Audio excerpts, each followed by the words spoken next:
All right. All right. All right. All right. All right. All right. All right. All right. Here we go. I think everything's good now. I just gotta push people. Or I gotta push the. Let's see. Move announcement. Now we should be live here. Great. This worked out pretty well. People should start filing back in. Let me see here. Our next speaker, I'm working on getting her in here.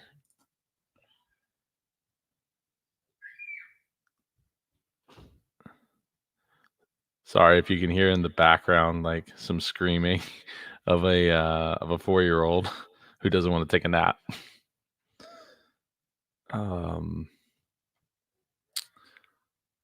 Let's see.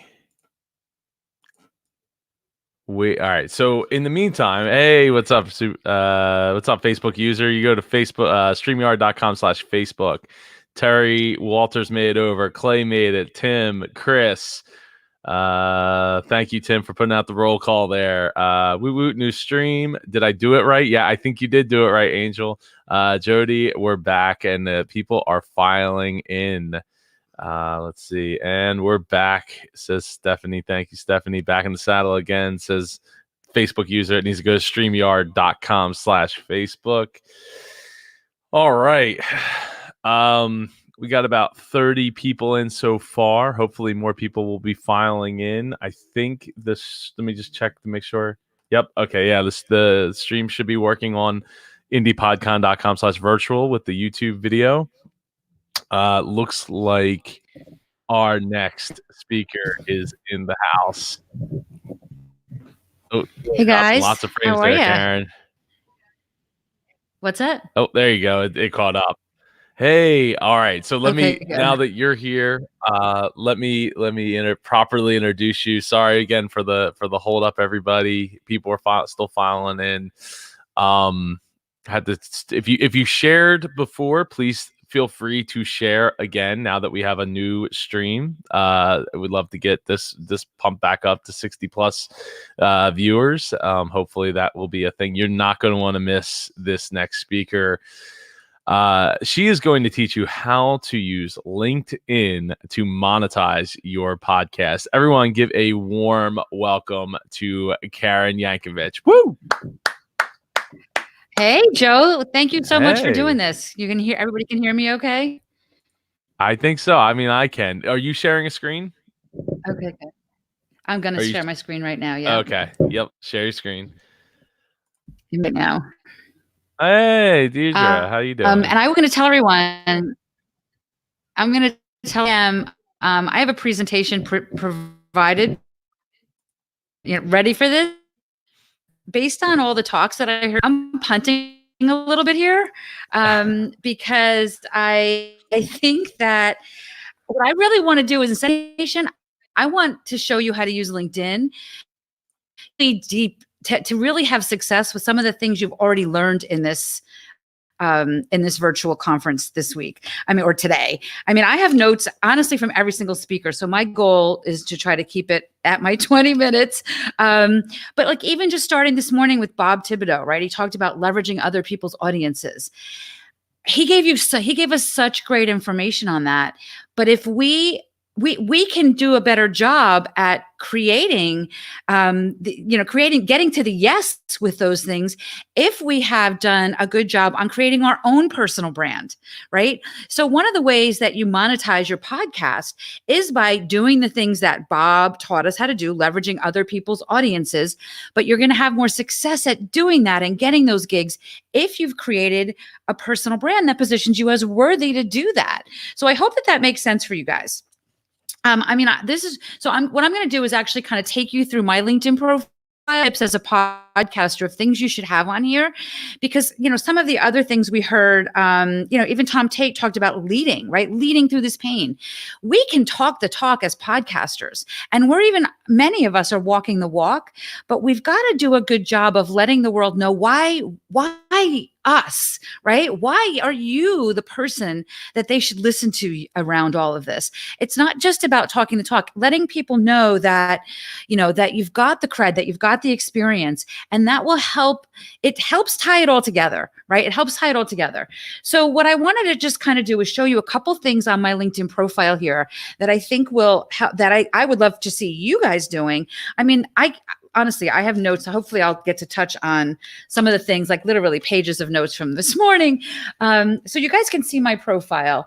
And I'm just going to apologize here for a second, but because to have my camera and my cool podcaster mic, because I felt like I needed my cool podcaster mic today going, I had to use all the USB ports in my computer, meaning I have to use my touchpad, not my mouse. So I'm a little touchpad challenged here. So I just want you to kind of look at this first. I don't, like those of you that have a podcast that are looking to monetize it, whether it's through sponsors, whether it's through getting in front of other people's audiences, hopefully you have a plan to capture either email addresses or attention, or you're saying on your podcast how people can learn more from you, if that's the way you want to monetize it, right? I monetize my podcast because people listen to my podcast and reach out to me and say, I want to hire you. Okay. So I'm going to show you a little bit of how I make that happen through my LinkedIn profile. So, many of us podcasters, and I don't know, I actually didn't notice it, but I didn't take time to notice it. I don't know if anybody's talking about media kits here, but one of the things that we're taught very often as podcasters is to have a media kit. I've reached out to certain podcasters. I know I need to get a USB hub. I've reached out to certain podcasters to have them as guests on my show. And thankfully they've said yes, but not podcasters guests, like maybe it's an author, right? Maybe it is a, somebody that is an influencer that you want to have on your show. And they'll say, can you send me your media kit? So we they want to know, are you for real? Right? Tim, like back from the Blab days. So yes, it would be great if you have a media kit, but you don't necessarily need a media kit. You can also supplement that with your LinkedIn profile. Everything that you would put on a media kit, you could put in your LinkedIn profile, and you don't have to pay a fancy designer to do that, right? It's about establishing yourself as credible, establishing yourself as a leader. As Tom said, Clay Groves talked about media, right? You are the media, right? But we have to own that and claim that on our LinkedIn profile. So let's take a look real quickly. Your headline here, if you are, depending on what your business is, and again, I'm not even going to try and highlight stuff because, again, I'm not using my mouse right now. But if you are an accountant and have a podcast, or you are, whatever it is that you do, but you also have a podcast, you want to tell people what is your area of expertise, right? So in your headline, you want to tell people who you are, who you help, and how you help them. And hopefully this is in line with who you are, who you help, and how you help them on your podcast, right? So I help entrepreneurs and business owners. I am a keynote speaker and LinkedIn strategist, and I help people grow a profitable LinkedIn network. Okay. There's all kinds of other ways. Look at this. I can use my up and down arrows. That's going to make my life easier. I want to show you a couple other things on your profile that as podcasters you show. And I'm Matt Passey's watching. I put your episode back here so we could showcase you. Jenny just talked about having your, streaming, making sure everything's clear. Everything's clear. I have the fastest internet I could buy, but when I am screen sharing, it is slow. So let's talk about your about section. Your about section should not just tell me about you. It should tell me about you and why are you talking about these things? What makes you different? What makes your podcast different? Why are you uniquely qualified to speak to your podcast, right? To talk about the kinds of things you talk about on your podcast. And I want to show you a couple of things that, first of all, this about section was just recently changed from 2,000 to 2,600 characters. This is keyword gold. People looking for downloads and looking for more eyes on your podcast. LinkedIn is the biggest content hub on the internet. Okay. So you need to be here. You need to be here and you need to be feeding LinkedIn keywords. So when people are searching for the kinds of things you talk about on your podcast, your LinkedIn profile will come up. And hopefully on your LinkedIn profile, then you lead them to the fact that you have a podcast and they can listen. Just recently, in the past couple of, maybe about a month ago, there used to be a place in the about section that had a place to put media. And I would have one episode of my podcast there and a couple of other places I was featured in the media. But they recently pulled that out and they now call it featured. Look how big this is. Look how big this is. Now, this is so new that we haven't even minimized this yet. But what I did was I stripped out all the rest of the media. I put my most recent podcast in there, and I went back and put Matt's up there because I interviewed Matt a couple of months ago, or maybe a month or two ago, just because I wanted a friendly face up here. But every week I upload this piece of media, this feature, to my most recent podcast because it's a way for people to get directly to my latest episode. But I also look at this over here. I also say apply for a call. Again, on your podcast, on your LinkedIn profile, on your website, everywhere, you should make it really easy for people to know if they want more from you, how do they get that, right?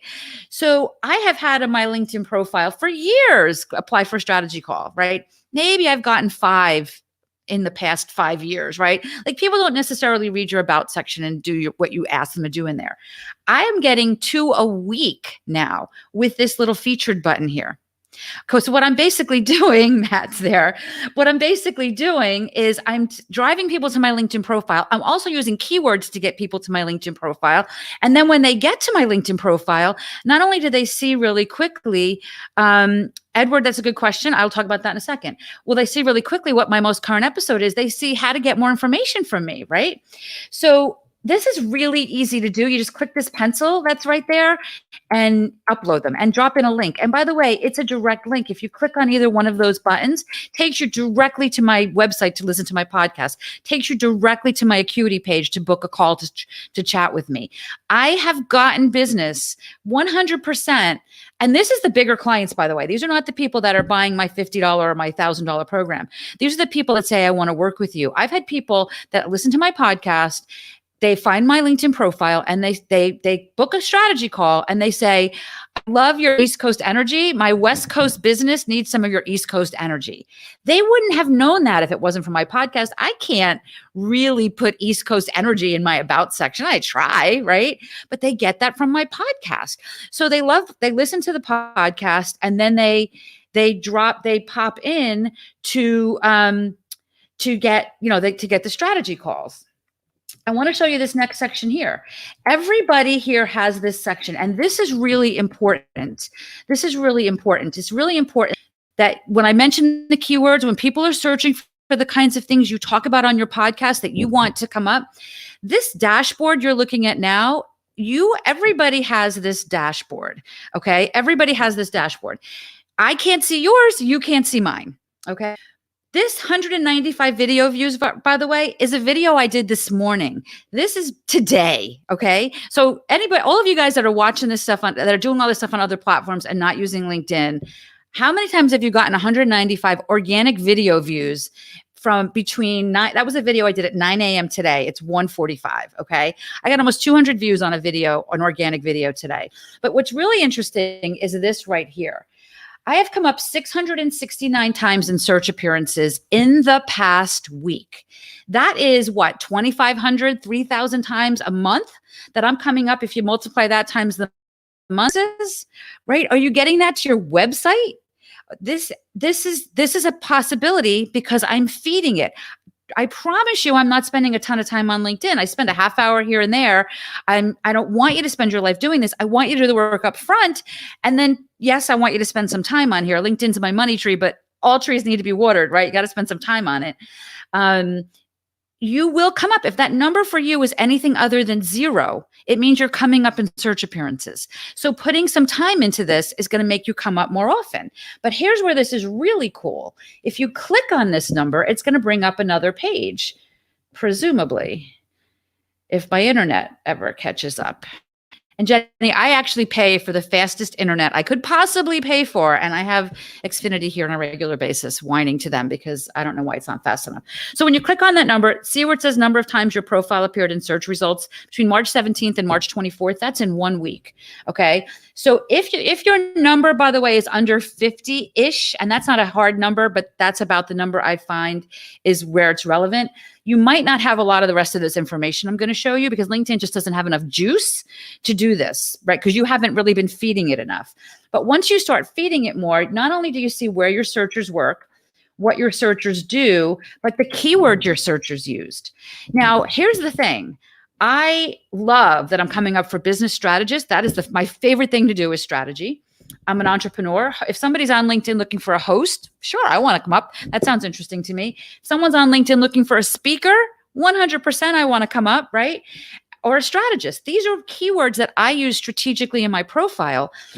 These change every week. Whenever I do this training, I never know what this is going to say. It could say dog walker for all I know, right? But this is live, like you're watching this live. I never know what's going to come up when I do this. These are great keywords for me. I want to come up when people are searching for these kinds of things. So if you're coming up for crazy things, it's not LinkedIn's fault. It means you're not feeding it properly. But the good news is you can. And the better news is, listen, I teach LinkedIn marketing. Everybody that teaches LinkedIn marketing knows how to do this. So if somebody's looking for a LinkedIn keynote speaker, it's going to be really hard for me to come up, because everyone that teaches LinkedIn knows how to do this.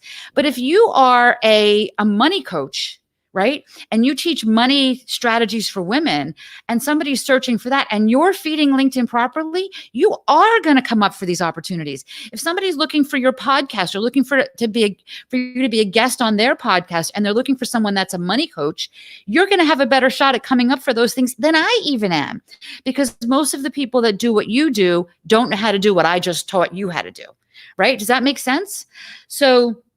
So use these keywords, and this is how, when you get these opportunities, when you get the media opportunities that Clay Groves talked about, when you get, when you try to leverage other people's audiences like Bob talked about, you're making it easier, because you are creating, making it easy for them to find you. Carrie, you actually made my slides. I think if you get my slides, you'll see it. Like Carrie commented something on a couple months back, and it was such a great comment that it made my slides. And once you make my slides, you're there forever. So I keep sending people to you, by the way. We had Lou talking about imposter syndrome. You have to show up here like you're a big deal, right? Nobody's going to think you're better than you say you are. So when you're doing all of these strategies, you have to take the time to let the world know what you want them to know about you. And as like many podcasters are introverts, we don't have to tell people this stuff. We can let our podcast do the heavy lifting for us, which is awesome, right? Which is awesome. But you have to be confident when you do this stuff. Erica talked about being a perfectionist. I get that. In many cases, one of the reasons why we're not doing this is because it's not perfect. So you're not using LinkedIn because you're like, oh, I have to do my profile. Or you get a LinkedIn connection request from somebody and you're not accepting touch my profile. Well, if you dashboard, you are still coming up in search, right? Get over your perfectionist self, get over yourself, create a great profile and leverage it so that you can get the sponsors you want, so that you can get the guests you want, so that you can be a guest on other people's show, and then make it really clear how to drive people from your LinkedIn podcast, from your LinkedIn profile to your business. I mean, apply for a complimentary strategy call. That button took me 5 minutes, probably not even, to create in Canva. And I suck at Canva. Okay. So this does not take long. Make sure you have a clear path to what you want people to do so that you can get the cash that they want from you. Right. Because I'm sure that you're getting calls from people, that love your show. Tell them that you can there's more for them beyond what you just do for your show. Right. And talk to you about, we're talking about monetizing LinkedIn, right? Because that's what I talked about doing. And I love when Zach talked about the birthday trick. I actually have a different birthday trick, but it's same, but different. I'm going to flip the birthday trick. And this is actually just and talk about monetizing my podcast, man. I drive people from my podcast to my LinkedIn profile all the time. And it's not just because I teach LinkedIn marketing. You guys should be doing this too, because if it showcases your strength and why you're such a big deal, you should be sending people to your LinkedIn profile. You should be offering to connect with people there. So like on Facebook, on my birthday is December 6th. On my birthday, I was in New York City really early in the morning doing a panel. And then I had a lunch date. So I had a couple hours between my panel and my lunch date. So I just went to a coffee shop and I opened up my computer or my iPad or whatever I had. And I had all these birthday messages, right? And all these things. So I decided this year that I was going to reply to everyone. Now, one of the biggest fears, at least what I hear is one of the biggest fears on LinkedIn is there's so much spam on LinkedIn. I don't want to reach out to people I don't know because I don't want to feel like everybody else. I don't want people to feel like I'm just this crazy marketing person. I want it to be authentic. I mean, we're podcasters. Our voices are out there. We want to be authentic. So I understand it's sometimes a struggle to be the first person to do outreach on LinkedIn. But when people wish you a happy birthday, they made the first move. So I made a commitment this year to use LinkedIn and reply back to every single person that wished me a happy birthday on LinkedIn. And I said things, and I did it personally, because I said things like, I'll use Joe as an example. Hey, Joe, I hope things are going well. It's been a couple months since the conference. I hope you're recovering, right? So I personalized them if I knew the people. If I didn't know the people, I said, I'm leaving Matt's picture up here. If I didn't know the people, I said, I just want to show you guys something else while we're doing this too. I said to them, hey, it's been a while, we've been connected for a while, but we never really took the time to get to know each other. You did make the slides, Carrie. I replied per 2 whole days to do it. I shook out so much business, tell you. I shook out so much business that I blocked my calendar December 6th and December 7th for 2020 because I'm going to do this again because I wasn't the first person to do the outreach. I didn't reach out. I didn't know. I responded to, hey, Karen, happy birthday. I let them initiate the conversation, but I picked up the ball and continued it. We're podcasters. We know how to talk conversation, right? Start the conversation. So I can't even tell you how much business I shook out of doing that this year. I highly recommend you block your birthday. You know what? Don't take the day off for your birthday. Make a crap ton of money on your birthday and then take a couple of days later, take a nice vacation. But I want to just take you up to this, and I'm sorry that I want to just show you one last thing on here, and that is I want to be sure you have an experience section listed for your podcast. So somebody asked me earlier about how do you list your podcast on here? I probably hit this so many times, it's going to go up way past it now. But I have my current business listed, and then I have my podcast listed. And hang on, there we go. So remember I mentioned media earlier? So what I did was I grabbed some episodes. These are just 2 of my most downloaded guest episodes. And then these are 2 of my most downloaded solo shows. Not sure why the picture isn't showing up there. But I literally put on there, I'm the host of the Good Girls Get Rich podcast because I want to claim my role as a journalist. I want to claim my role in the media.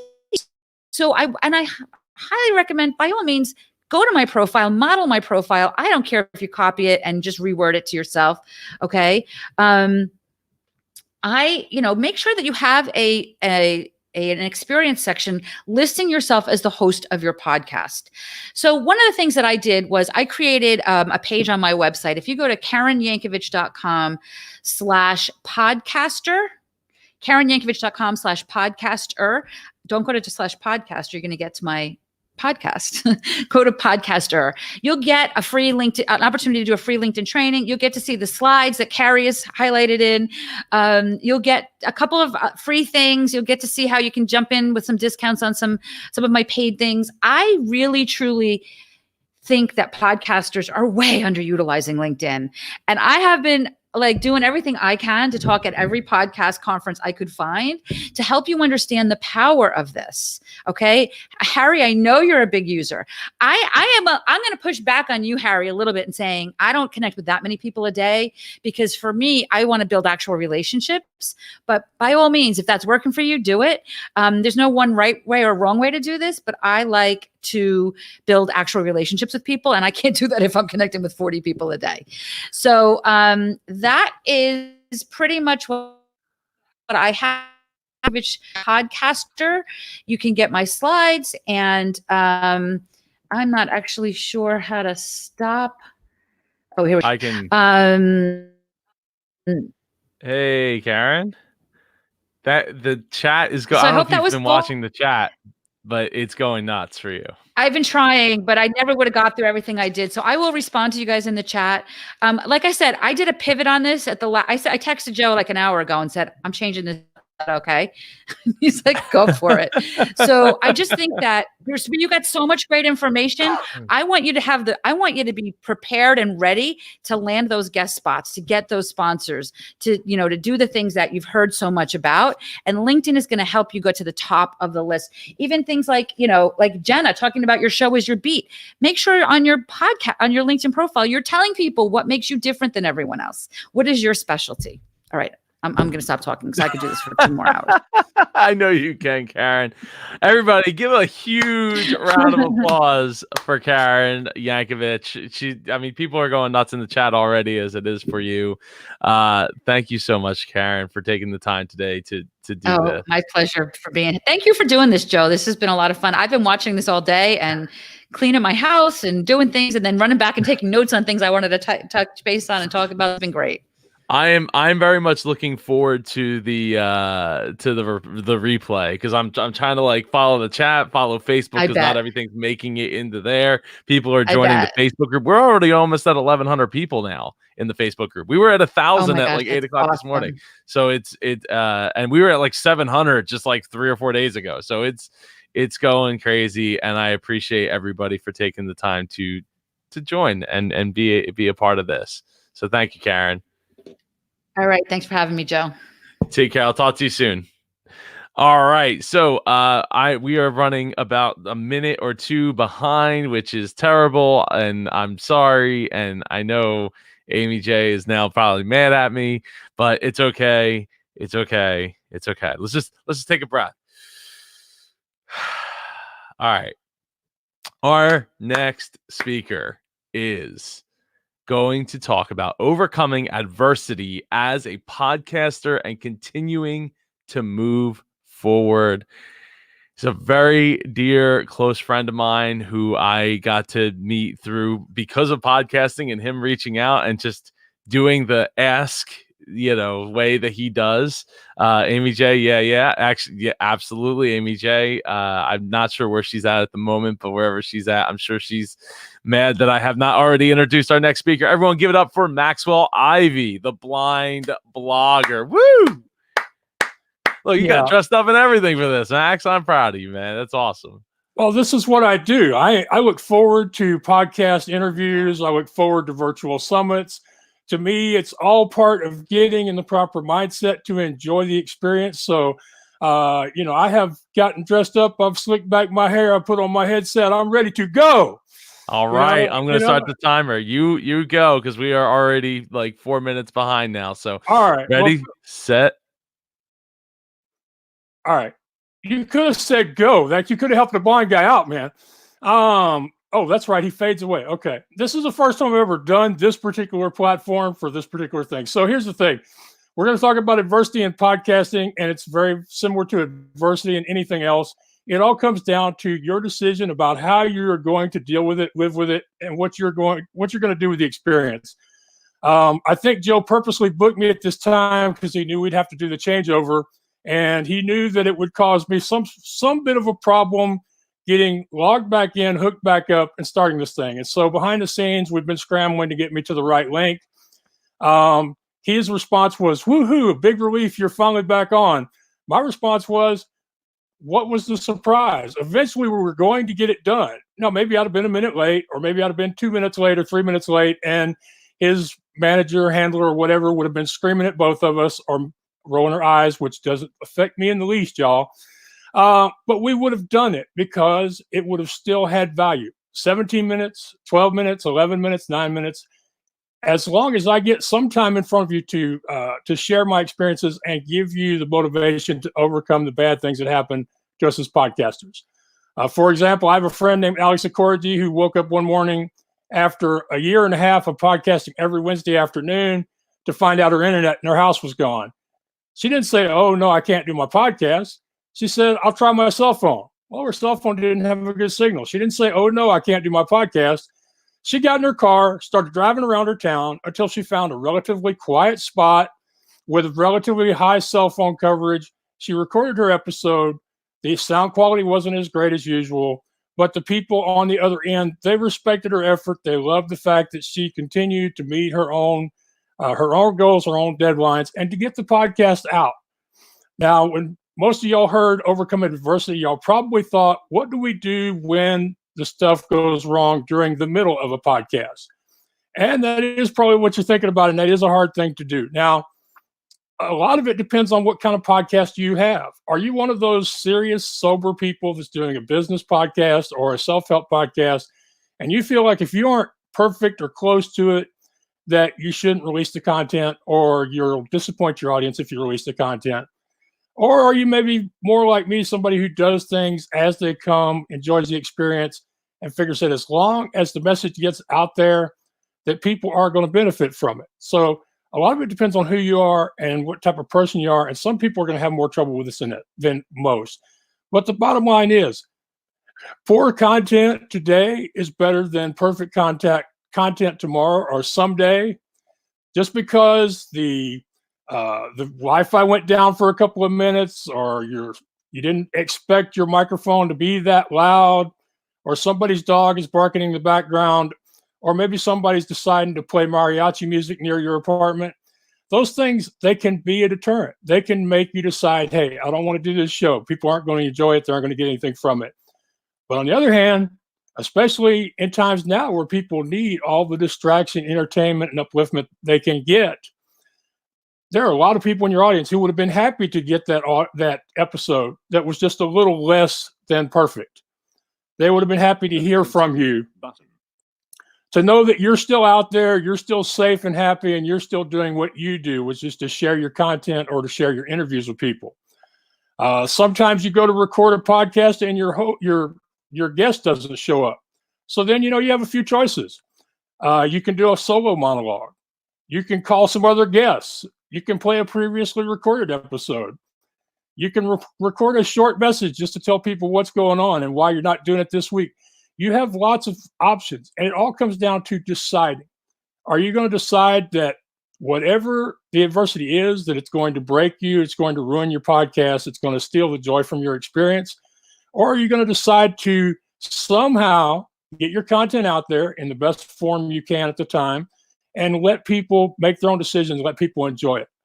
I've had several examples in my own blogging and podcasting experience where I did things, the content was visually horrible, but people still listened because the interview was great or what I had to say was good. For example, I recently found out, thanks to help from Stacy Greenberg, wherever you are out there, Stacy, that for 5 years I've been recording my podcasts on my laptop with the camera looking up at me, which means it was looking up my nose, and nobody ever said nothing. I kept asking people, hey, am I in focus? Do I look good? Is my hair straight or curly, whichever it's supposed to be? And nobody ever said nothing. But Stacy finally said, Max, we're in person here at MapCon. I'm your friend. I can say this to you. You need to fix your camera. But for 5 years, both as a host and as a guest, it never stopped people from liking me, trusting me, listening to what I had to say, listening to my guests. Now, maybe one or two people might have turned me off. I don't know. But for the most part, it only became a thing once somebody told me about it. Now, once I knew about it, I did fix it. But did I get rid of all that old content? Heck no. There's a lot of great interviews. According to Blueberry, some of those interviews that were recorded with bad camera angles are up to 60 or 70 downloads. And I only started posting the audio again back in July. So, I mean, if you go to the YouTube video downloads or the Facebook views, some of those poorly recorded things are getting great views. And my very first podcast interview as the Blind Blogger, I recorded that interview in a dark room. For those of you who don't know or don't really comprehend, I have light perception, but I have very little peripheral vision. That means if I'm not looking directly at where the light is supposed to be, I can't tell if it's on or off.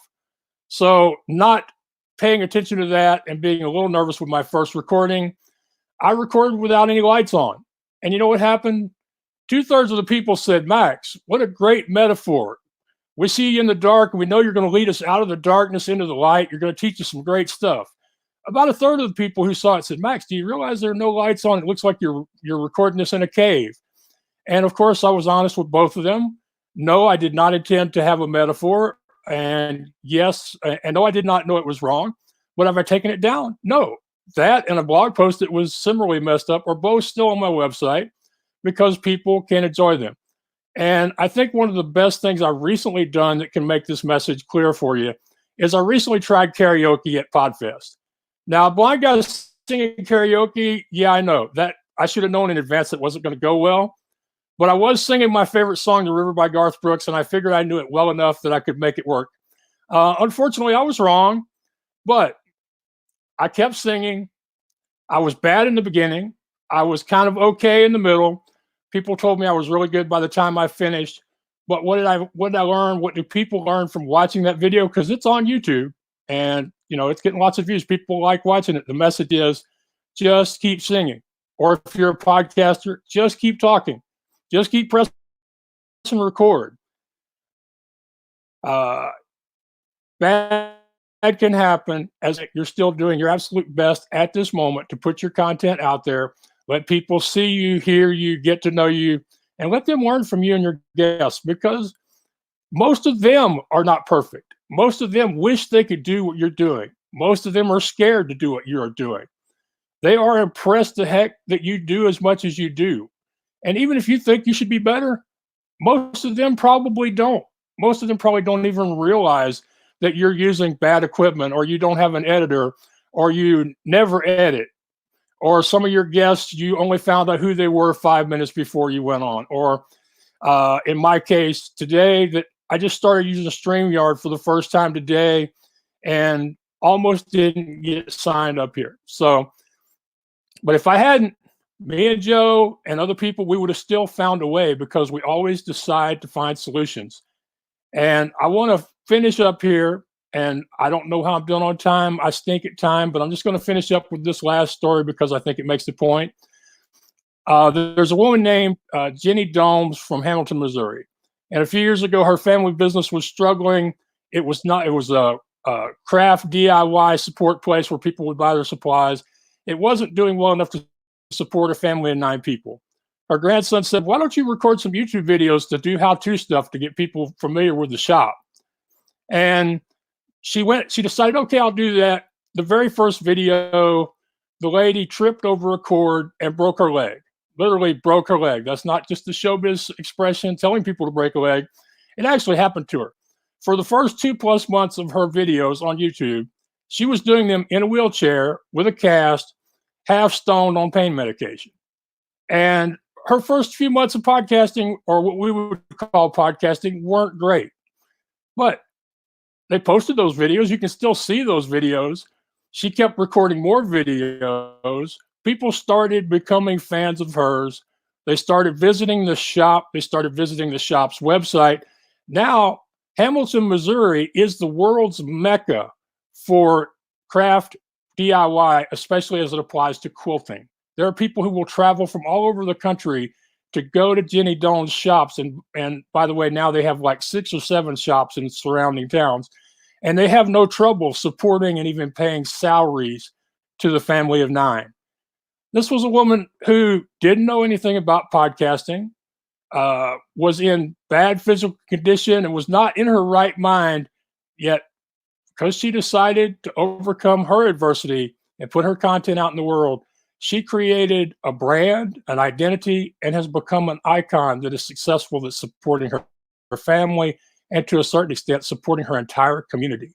So when you think about having a little bit of adversity, your recording isn't as good as you thought it would be, or your guest doesn't show up, or the Wi-Fi blinks in and out, whatever it is, don't forget, you're building your brand.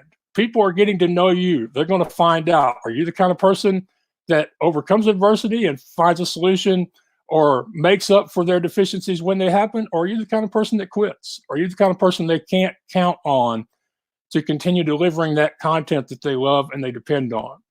So not only is overcoming adversity important to you, or it should be to you personally, it's important to your brand. It's important to your business as a podcaster, and making sure that people can depend on you, because if they find out they can't depend on you, they will stop listening yesterday.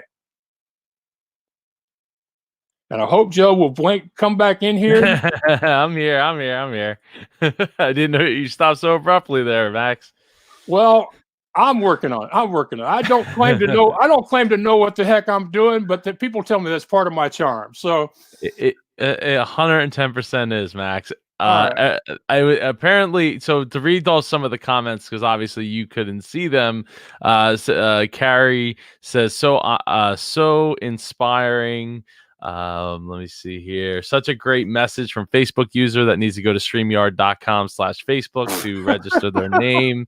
We are our own worst critics, Carrie said. Amazing. Let's see here. Yeah, I appreciate you reading these, because it's not that I can't read them because I have a screen reader on my computer, but Joe knows me well enough to know that I'm very much a mindfulness type person. And so I turn all of the other stuff off when I'm talking to people. And as would be very helpful with a microphone going out to like 50 plus people right now. Larry Roberts says this message is something everyone needs to hear. Stephen Green says, Max, I guested on Max's show. It was great. Really enjoy hanging with him and love his message. Carrie says, thank you, Max. Everyone needs to go back and listen to this. Facebook user says, weird. I am on Facebook. I know you're on Facebook, but if you want your comments to show up with your picture and your name so we can attribute who's saying it, go to StreamYard.com/Facebook, and that way you can make it known that you're what's up. Right. And just one thing, I'm sure the reason Joe is reading these comments, or part of it is that I probably came up short on my time, as I sometimes do when I have less than a half I'm not trying to show you off.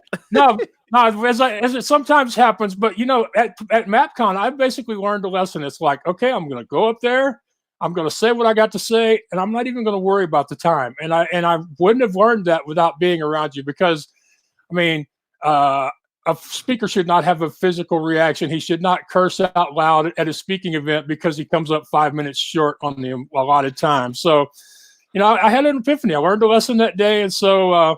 It's helped me with time, and I appreciate you jumping in and reading some of those comments, because now you can stay in flow and get to whoever the next speaker is. And I appreciate the opportunity. And I mentioned all of that because, again, it's part of my message of deciding to find solutions, or deciding to accept things, as opposed to thinking about how much they could be better. I have learned to accept that time management is not something I'm great at, but I'm not going to worry about it. I'm going to worry about my message, about bringing value to you and your listeners, and doing that every time I pick up a microphone. And you do. And that's why I so much appreciate you, Max. I appreciate our talks. As one Facebook user says, to the max. or as the amazing Izzy says, what the hell is your excuse? Excuse me. She didn't say that where her dad could hear her. No, I'm sorry. I got him confused. Izzy said, what's your excuse? Orly Shamir said, what the hell is your excuse? Carrie says, that's a great tip. Facebook user says, thanks, Max, in all caps. Karen Yankovic says, Max, you're awesome. All right, Max, we're almost, that's right. We are almost at $200. Max, I will talk to you soon, sir. We'll recap in probably next Wednesday or Thursday. Me too. All right, talk to you later, Thank man. You. All right. Bye. So we are almost at $200. We're at $161. There's no set goal, but the more the better, going to the CDC. And I'm really honored that everyone's taking the time to donate to the CDC right now at this time, where they could probably use as much money as they could. Oh, and coffee, I'm sure, to get through this crazy time. Let's see, real quick on the messaging side of things. I just want to give a quick shout out to our sponsors. If you haven't seen their names, it is, I was trying to get the thing here. It is blueberry.com, potted.net, towncast.co, Spirit Production Music, and auditmypodcast.com. And actually just had another sponsor come through mid chat, and I'm waiting for the for the information to come into my email. So if you're watching Frank, shoot it over to me. I just wanted to give also a quick shout out to all the other people that just recently came in: Dave Jackson, Harry Duran. I'm sorry, Dave Jackson, Harry Duran. Appreciate both of you stopping in here to enjoy this awesomeness that's occurring right here on this Saturday, rainy Saturday morning here in South Jersey. Angel Woohoo Spirit Production Music. Yes, I did get to play some of the music this morning, and now we are rapidly running low on time as I need to get the next guest up and running since we were running behind. So I'm going to jump right into our next guest.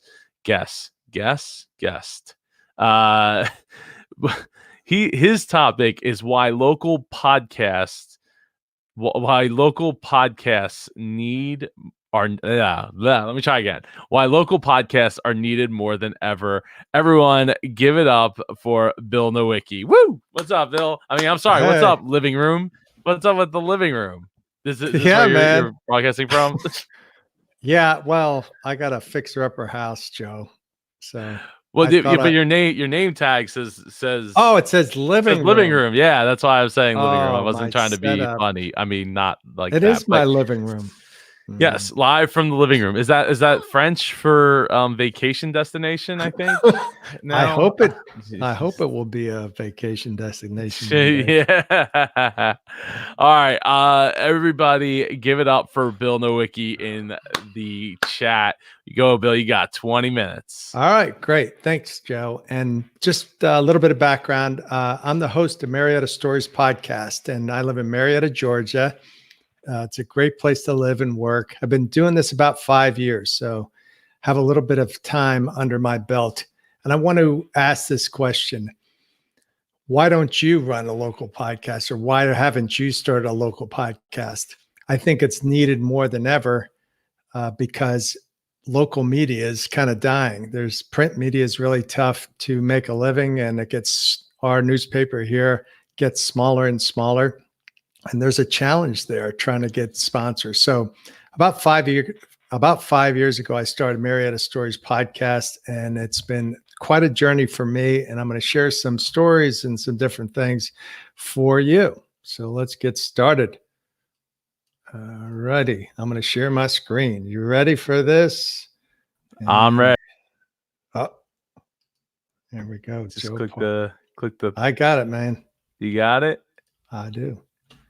Bam! Look at that. I hope the one question I have is, it didn't say share my audio from my computer. You can only do that if you share your whole screen or a Chrome tab. So Okay, if you want to share your whole screen, yeah. So close. There you go. It's in the bottom left-hand corner of the box. When you click on share screen, you'll see a your share entire audio. screen. Yep. Click share audio in the bottom left-hand side of that box. I don't see it. When you click on share screen, there's going to be a drop-up box that shows you your screen in the bottom left-hand side of that box. I'm like mapping it out here. In the bottom left-hand side of that window is where it says share audio. There's like a little checkbox. Oh. But it's only going to show it if you're either sharing the whole screen or a Chrome tab. Oh, I see. Yeah. I don't have a Chrome tab set up. No, that's fine. So if you just share your whole screen, it should be fine. Okay, we'll see. All right, doesn't show up, but I'll try it anyway. All right, let's do it. All right. All right, so here's a little bit about Marietta Stories. So I've interviewed probably 150 folks, and I've set it up in seasons, and I'll give you a few tips about how I've set it up. I set it up in seasons because you can get burnt out if you try to do too many in a row. So I set it up in seasons so I can stop. But here's some of the folks I've interviewed. Top left screen is Becca Stevens. She's a jazz singer that came through Marietta and sang for Friday evening. Some other folks, some local people from the Marietta Farmers Market, some entrepreneurs, it's just been a great journey for me, and hopefully you'll be able to hear a few of the things. So, what I believe, and I think most people would believe, everyone has a story, and there's no different here in Marietta. Marietta was founded, 1830s. Grew up, and then the Civil War hit, and there's many, many stories about before, families' histories before the Civil War and after the Civil War. And I got to meet some great folks. So let's listen to a few of those in some short clips. First episode I did, and hopefully you'll learn about how I go about this whole project. So Ann Patrick was someone I knew from church, and I didn't really know her all that well until I interviewed her, and I spent about 35 minutes interviewing her. And she was very passionate about giving to the community, giving to those less fortunate. And I didn't know the reason. Well, here, hopefully you'll be able to hear this, but here's the reason that I don't think that's going to work there, Bill. Sorry. I don't see the little speaker, the speaker next to your live streaming. Oh, that's fine. I can just talk through it. For some reason, I didn't see. I saw it when I tested, but I didn't see it this time. But anyway, that's fine. So I'll just keep going. So Ann Patrick was somebody I interviewed first, and she's episode 1. And one of the things that she talked about was growing up poor. And when she was talking about poor, what she said was, she was so poor that her mom picked cotton and put her in a cardboard box and put her under a tree so that she could make enough money to put food on the table. So Ann's story really taught me that there's a lot going on under the surface, which, really doesn't get out and people don't know about unless you share it. So my podcast brought that to light. At least I know her a lot better, and at least the people that heard the podcast know her a lot better. So for me, having dug deeper in an interview really helped get her story and Patrick's story out there. And then my other kind of philosophy is, if you do listen to somebody's story, you're much less likely to feel like you can be angry or mean to that person. The more you share and the more we share one another's stories, the better off we're all going to be. Somebody else I'll talk to you quickly about is Betty Pearden. And Betty Pearden was, I think, 92 when I interviewed her. And her family's traced back to the Civil War days, before the Civil War. And her great-great-grandfather was a general in the Confederate Army. And the first recollection she has as a child is raking magnolia leaves. And if anybody's from the American South, magnolias have these large pods that fall off the trees and these big leaves. It's an evergreen, but it's constantly shedding leaves. And when she was 4 years old, her mom started taking her to what we call the Confederate cemetery. And she would help her mom rake those leaves and the pods off of her great grandfather's grave. So she kind of grew up with that reverence for history and trying to understand the story of her grandfather. And as a result, she became interested in genealogy, and she did some research. And a couple of the stories she told. So the people in Marietta who didn't leave, and there were many, many that did, when they heard the Union Army coming toward Marietta, they knew that they were going to take their valuables and things like that. So her family put the silver in a burlap sack and threw it in a pond so they could retrieve it once the Yankees left. The other story she told was her great-grandfather was 9 years old at the time. And the story that went around, as you might imagine, just like we have coronavirus stories, there were stories about the people that people passed around, rumors that weren't quite true. But one of the rumors were young boys were taken by the Union Army and taught to um, um, take care of horses and things like that. And her great grandfather was 9 years old. So her mom, this kid's mom, made him hide under her hoop skirt. So the Union Army didn't know he was there. So they wouldn't take him and use him to help with the horses. So that was part of her legacy. And even now, there's people that just 150 years ago, that's what my city, my adopted city of Marietta, was like. Some other people, so those are just regular people, not really well known to anyone but the local folks. But I also got a chance to interview Roy Barnes, who was happened to be the governor of Georgia during the time when the Confederate flag was in the Georgia flag. So they had the stars and bars, and there was a lot of push to boycott the state because of the stars and bars being representative. So a lot of businesses were getting ready to pull out. So he was charged with trying to change that within the legislature. And he told the story about one of the legislators came to his office. He brought him to his office, and this particular legislator talked about having. He would ask himself, "What would Jesus do?" when he was up in front of folks? What would Jesus do? And one of the things the governor, Roy Barnes, asked him, he says, "Well, I want to talk to you," but he goes, what would Jesus do about taking the stars and bars out of our Georgia flag?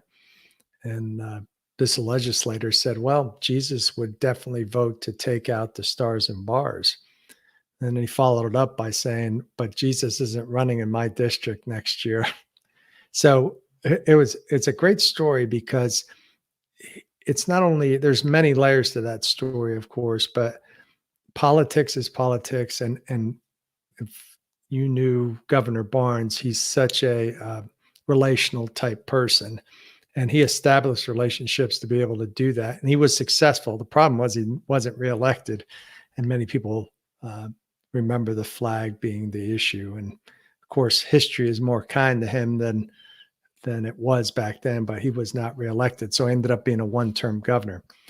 Some other folks, I interviewed a lady, Beverly McAfee, and people all around town told me, "You got to talk to Beverly, you got to talk to Beverly." And I have several episodes, and like I said, over 100, and she is one of the most downloaded episodes. And she tells a story that I just think is reminiscent of the kinds of people, if you look in your town, that you could really tap into and make it a compelling indie podcast.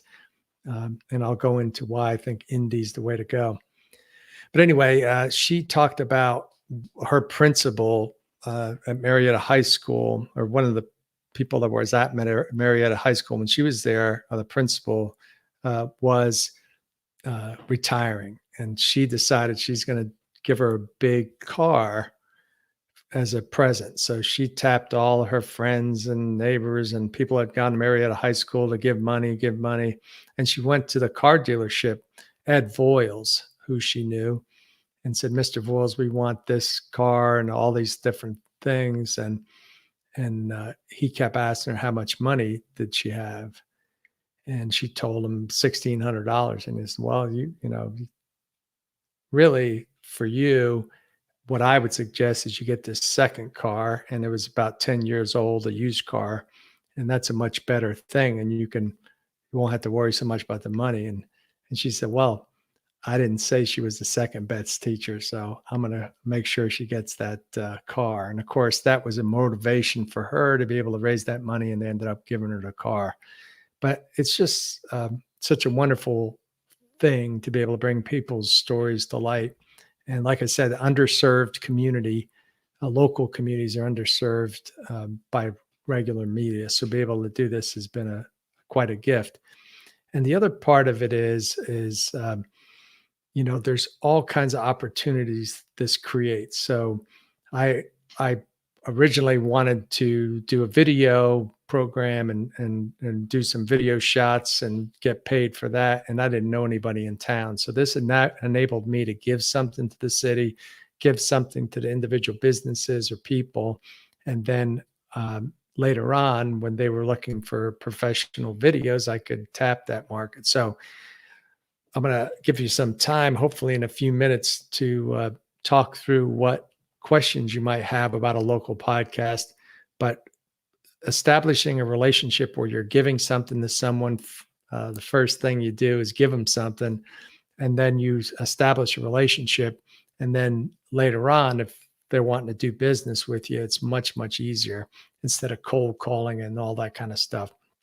The other thing, just as fun type things, is I've interviewed people that have come to town, like Ed Asner from the Mary Tyler Moore Show, Don Most, who was on Happy Days. They all came to perform here in Marietta. So I got a chance to record them on Skype, which is kind of the setup I have here with a ATR, whatever it's called, the 2100 mic, and edit it, put it out there, sold some tickets, hopefully for the Strand, but you kind of become part of the fabric of the community. And that's kind of my goal with the show, is become the part of the fabric of the community, and then help the community. So I've been doing that for about, like I said, 5 years.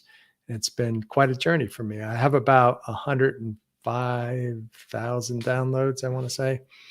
And it's been a total blast. And the other thing I'll share is just what equipment I use. So let me get it real quick. So I use the top of the line digital recorder, the H6. Use a nice Sony set of earphones. And here's the big part. ATR. This is an ATR AD35, I think, or 5035. Anyway, yeah. 8035. And what's nice about that shotgun mic is you can do a noisy space. And the way I do interviews, especially for folks that the folks that or might not be used to being on a show, I'm controlling the mic. So when I'm talking to them, they don't have to worry about mic technique, or if they do that, in front of a table or whatever. It's much easier for me to control the distance and wherever I put the mic. But it's been really great for me, and I've learned a tremendous amount about the city, and it's been quite a journey, and I'm excited to see what happens next. I'm in the middle of many different activities right now, but just can't wait to do it. Oh, the other thing is, I've been told if they end up having it, the Taste of Marietta, which about 70,000 folks come to, I'm going to be one of the judges, and hopefully next year I'll be on the Dancing with the Stars of Marietta, which is another fundraiser. But it's just been such a fun time. And I don't know, Joe, are you there? Do you want to see if there's any questions for me that I can answer? I am here. Let's see. Does anybody have any questions? I am just butchering all kinds of words today. We have about 4 minutes or so. If anybody has any questions about like the equipment or getting started doing a local podcast, I absolutely love that idea, especially if you are like doing a show where you have the bandwidth to be able to do like a local show, and you have the bandwidth to go and travel to like see local businesses and things of that nature. Like it's great. It is awesome. Yeah, I got a bunch of free tickets and different things. Your Facebook user said, would love to see your whole field interviewing setup besides the mic. Yeah. Yeah. This is it pretty much. I was going to say that probably is it. Yeah. And I put it in my backpack, go around and do my interview. There's a digital recorder, what you call it? One of those. The SD card on the side. Yeah. Yeah, SD cards, real easy. Stephen Green asks, question. Best way to start this? Just do it. Topical. Well, Yeah. I'll answer that question to Mhm. start. Stand 6 feet away from the person you're interviewing. So you might want to get a boom pole for that. Right, there you go. For that shotgun mic. Yeah, the what I would suggest is, like, I went on the Marietta City group and saw what people were talking about and interested in, and I interviewed them. And I would ask questions, like if I was interviewing somebody, I would say, "Hey, what questions would you have of Don Most from Happy Days?" All that's very engaging content that people get excited about. How many people knew what a podcast was? Oh, that's a struggle. Yeah. So in the beginning, it wasn't too easy to get started. So, like, what I would post with on the city group, on the Facebook group, I would just put the website link, because I tried to get them to listen to podcasts, and it's a habit, Joe. It's like you got to get people in the habit. Once they're in the habit, it's great, but that's the trick. It is. And what was the shotgun model, mic model? 8035 AT. So it's an Audio Technica 8035. 8035? Correct. All right. Zoom, 1 mic, and 2 headphones. Wow. Thank you very much. Is that a Zoom H6? Yes, it is. Oh, Yeah. wow. And what I've looked for that is, like, if I ever had a group of people, that you can have up to 6 mics hooked up to it and different tracks, which is really nice. It's really expandable. Steven said 12 feet in my town just to be safe. Facebook user says, test the waters. I want to start a Facebook group to cultivate and source local stories for future podcasts. Allows more people to share too. Have you ever done this, Bill? People may like to do this during quarantine too. That's a great idea. I tried in the beginning. It just was too much because I was trying to plan. I was doing everything myself. Oh, the other thing I should have said is easy to get sponsors, because folks like I have a real estate agency that's been sponsoring me for 4 years, and it's been a great partnership because they really care about the community. They're always trying to get people listening to different things, so that's been a great partnership with them. Johnny Walker Realty. So let's see. Does anyone have concerns about people outside your community knowing where you live? My current podcast gets listenership from all over. Knowing where I live, like, oh, I see, like problems with somebody. People, stories, I guess. I'm not sure. I don't know. I haven't run into any problems. Well, that's about all the time I got left for you, Bill. I really appreciate you taking the time today, and I hope you've inspired somebody to start up a local podcast effort. Yeah, and if they want to get a hold of me, it's bill@mariettastories.com, and I'll give them a free coaching session and talk them through, get them started a little bit. Awesome. Well, thank you very much, Bill. I hope Thank you, my brother. I hope you're well. Thank you. I'm holding up pretty well in here. Great. Take care. Take care. Oh, man. Okay. So we're going to jump right into the next speaker because we are right up against that time when we were supposed to. Now, speaking of being supposed to, I was at Podfest. I was supposed to be there. I was kind of on the fence about being there in the first place due to it being on March 6th and being that close to like things getting bad and me being like, I don't know if I should be flying. I don't know if I should do this. I don't know if I should do that. But one of the great connections of all the great connections that I have made there, the next speaker is one of those great connections that I've been able to be fortunate enough to get to know. And big shout out to our next speaker for helping me craft my first ever press release. Huge thank you to the next speaker, who is going to be speaking on strategic and authentic messaging and optics tips for you and your podcast. Everyone give it up for Lauren Weissman. Woo! What's up, man? Super Joe. Are you wearing pants today? I am not. Okay, good. Cool story. All right. This is the best part, of speaking and not being on a stage. Put the shirt on, good to go. Exactly. I got sweatpants on, so we're See? good. We're good. Nice and I hope everybody's wearing comfy clothes right now, because they're at home instead of, in a big auditorium or a big ballroom with a bunch of people all trying to look impressive to everybody else. You know it. Pardon my wiping. I do not have a fever. I was just out for a walk in 90-degree weather. I do not have a fever. I don't have the virus, and you're not going to get infected online anyway. Yes, at least not that we know of. All right, sir, you got the floor. Thank you, Joe. All right, we're going to dig in fast because it's 20 minutes. I'm going to go over a couple things here that tie into the strategy that is yours, not somebody else's strategy. We're going to get away from disruptors. And one of the things I'd like to see you consider is losing the word disruptor. My name is Loren Wiseman. I am a brand messaging strategist that focuses on the optics of a brand. I don't design the logo. I design the message that has to come from the authenticity and the authority of the individual that I work with. So to get going in that, I came from the music business. I was what's called a ghost drummer. Got to see a lot of things from behind the scenes, didn't necessarily get the name on the credit, worked behind the guys. In working behind that, it went to television. It moved its way into messaging and brand precision messaging. And now I just keep it at brand messaging strategist.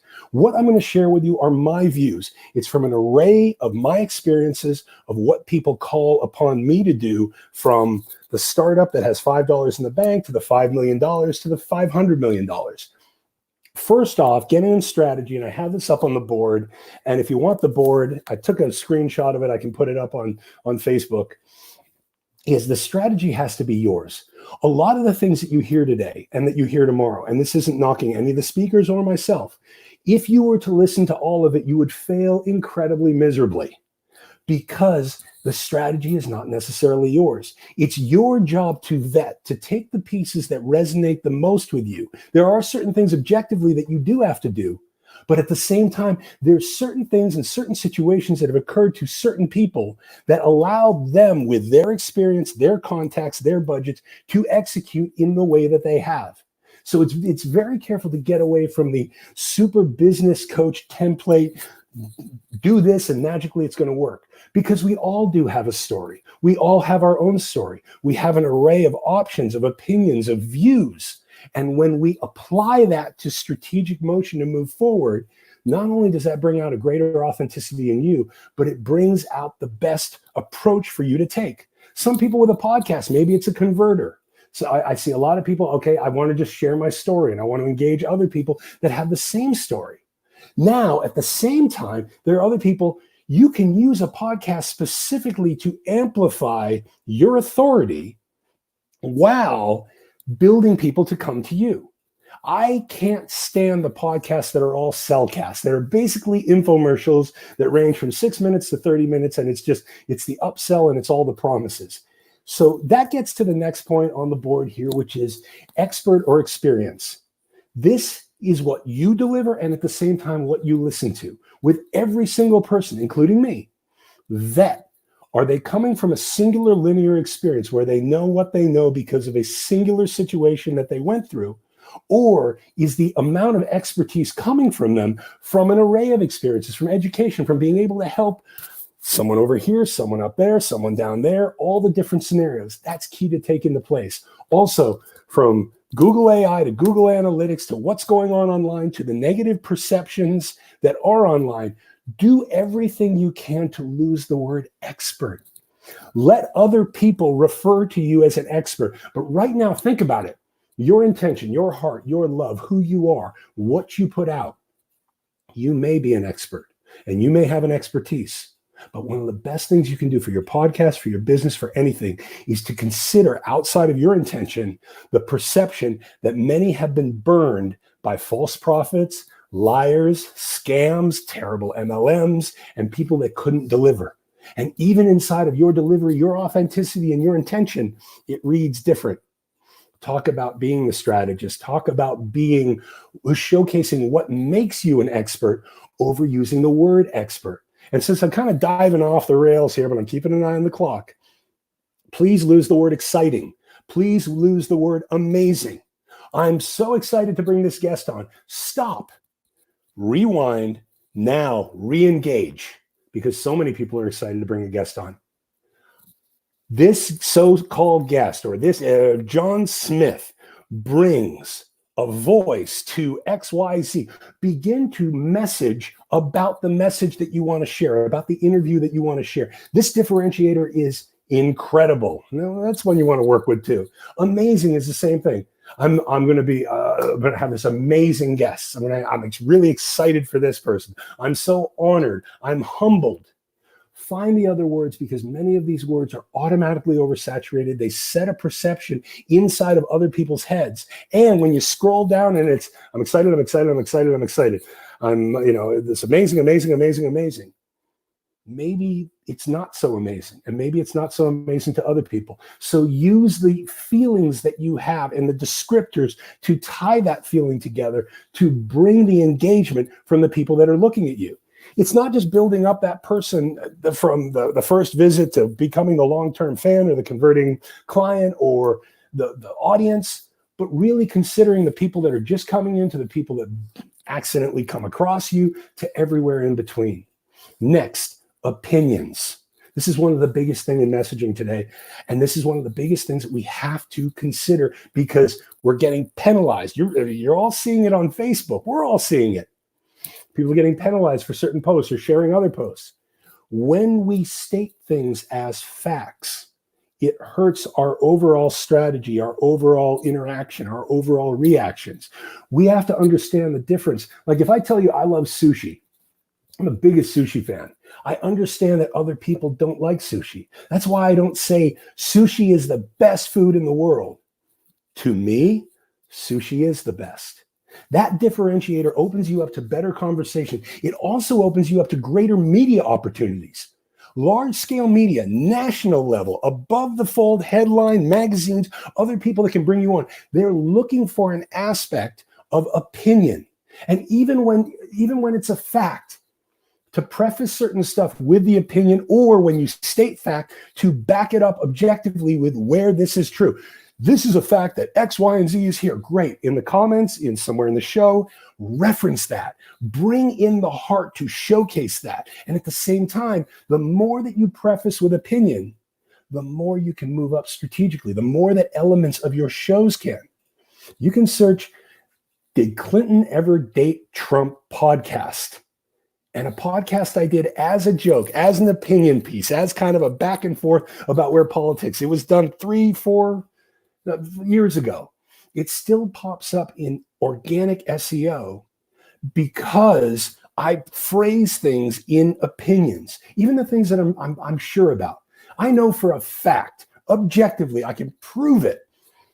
You want to have certain taglines formatted a certain way. You want to lead in with a one-liner. You want to have the meta description that other people can have. You want to work the intention to the perception, the subjective to the objective. You want to look at differentiation, humility. I can back up all this stuff with facts. But where I deliver, whether I'm speaking on stage or putting out something onto the internet, I use a humility and the opinion angle.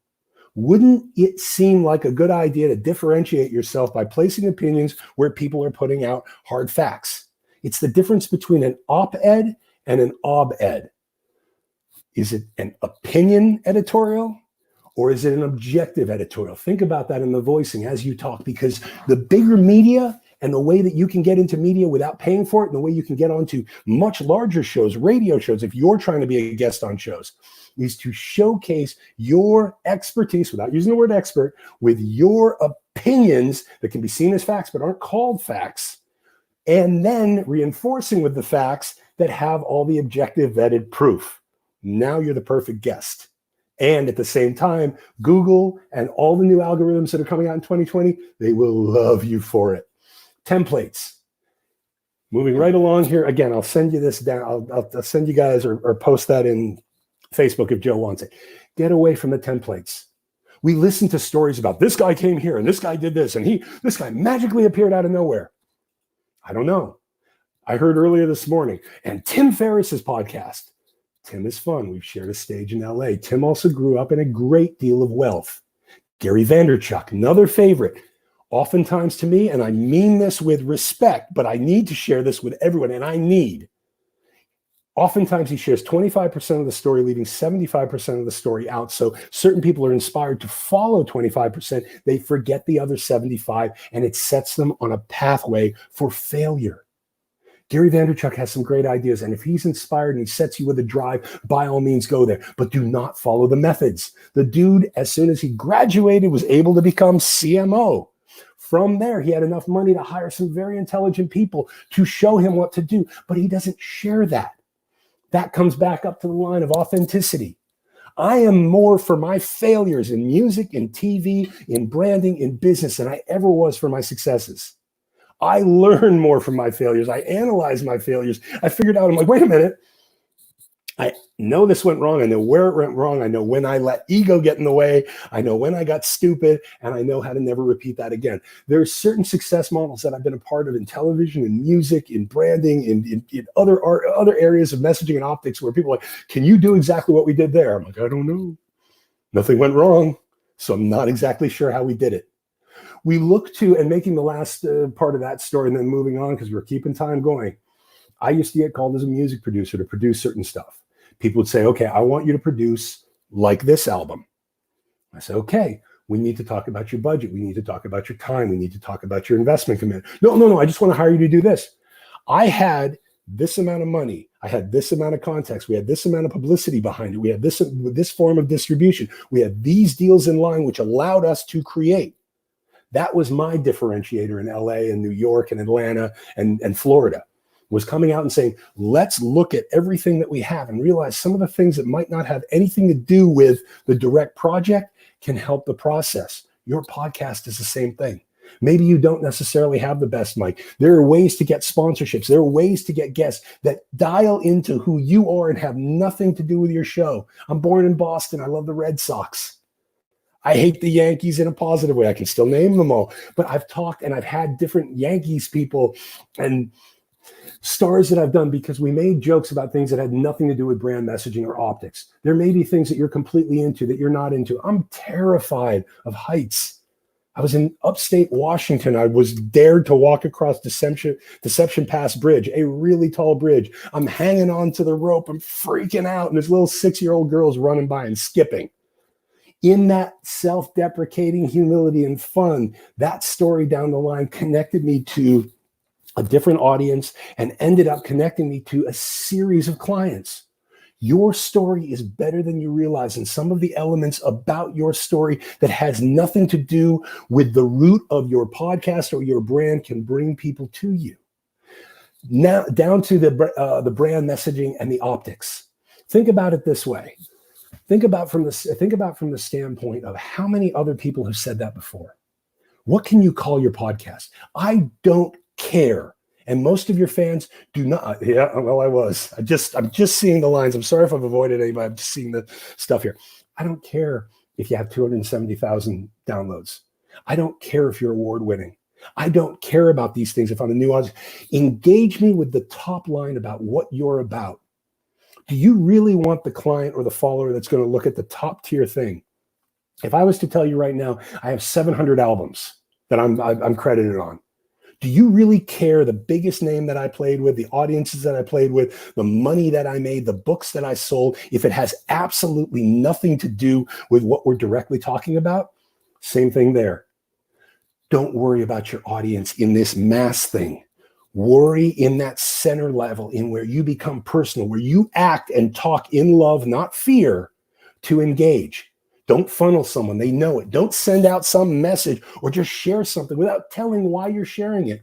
Engage someone like you would in person as you do online, and you will build a more organic, authentic, and engaged audience that will stay with you and stick with you. That's a key part of the differentiation. Inside the humility. And I shared this story with Joe yesterday. We were laughing about it. I used to go up on stage and there were certain people who said, I wanted to be the drummer. I wanted to do what you did. And just this crazy excitement that didn't tie into the elements. It wasn't the 8 hours a day I practiced. It was what I did in the practice. It's not the X number of hours that you edit down. If you have something gold that has a mistake in it, put it up. There is a humility in that. I tell a joke about going up on a stage in Korea, walking up, more people than I'd ever been in front of. I'm looking at the Megatron screen. I'm looking at the audience. I'm looking at the stairways to the stairwell to the drums. Megatron screen, audience, stairwell, screen. As I hit the last step, I missed it. I'm looking up at the screen. I see myself collapse. At the time, the cameras were on me. I used to open in my talks in music saying, "You're embarrassed that girl at the bar turned you down." I fell in front of 80,000 plus people.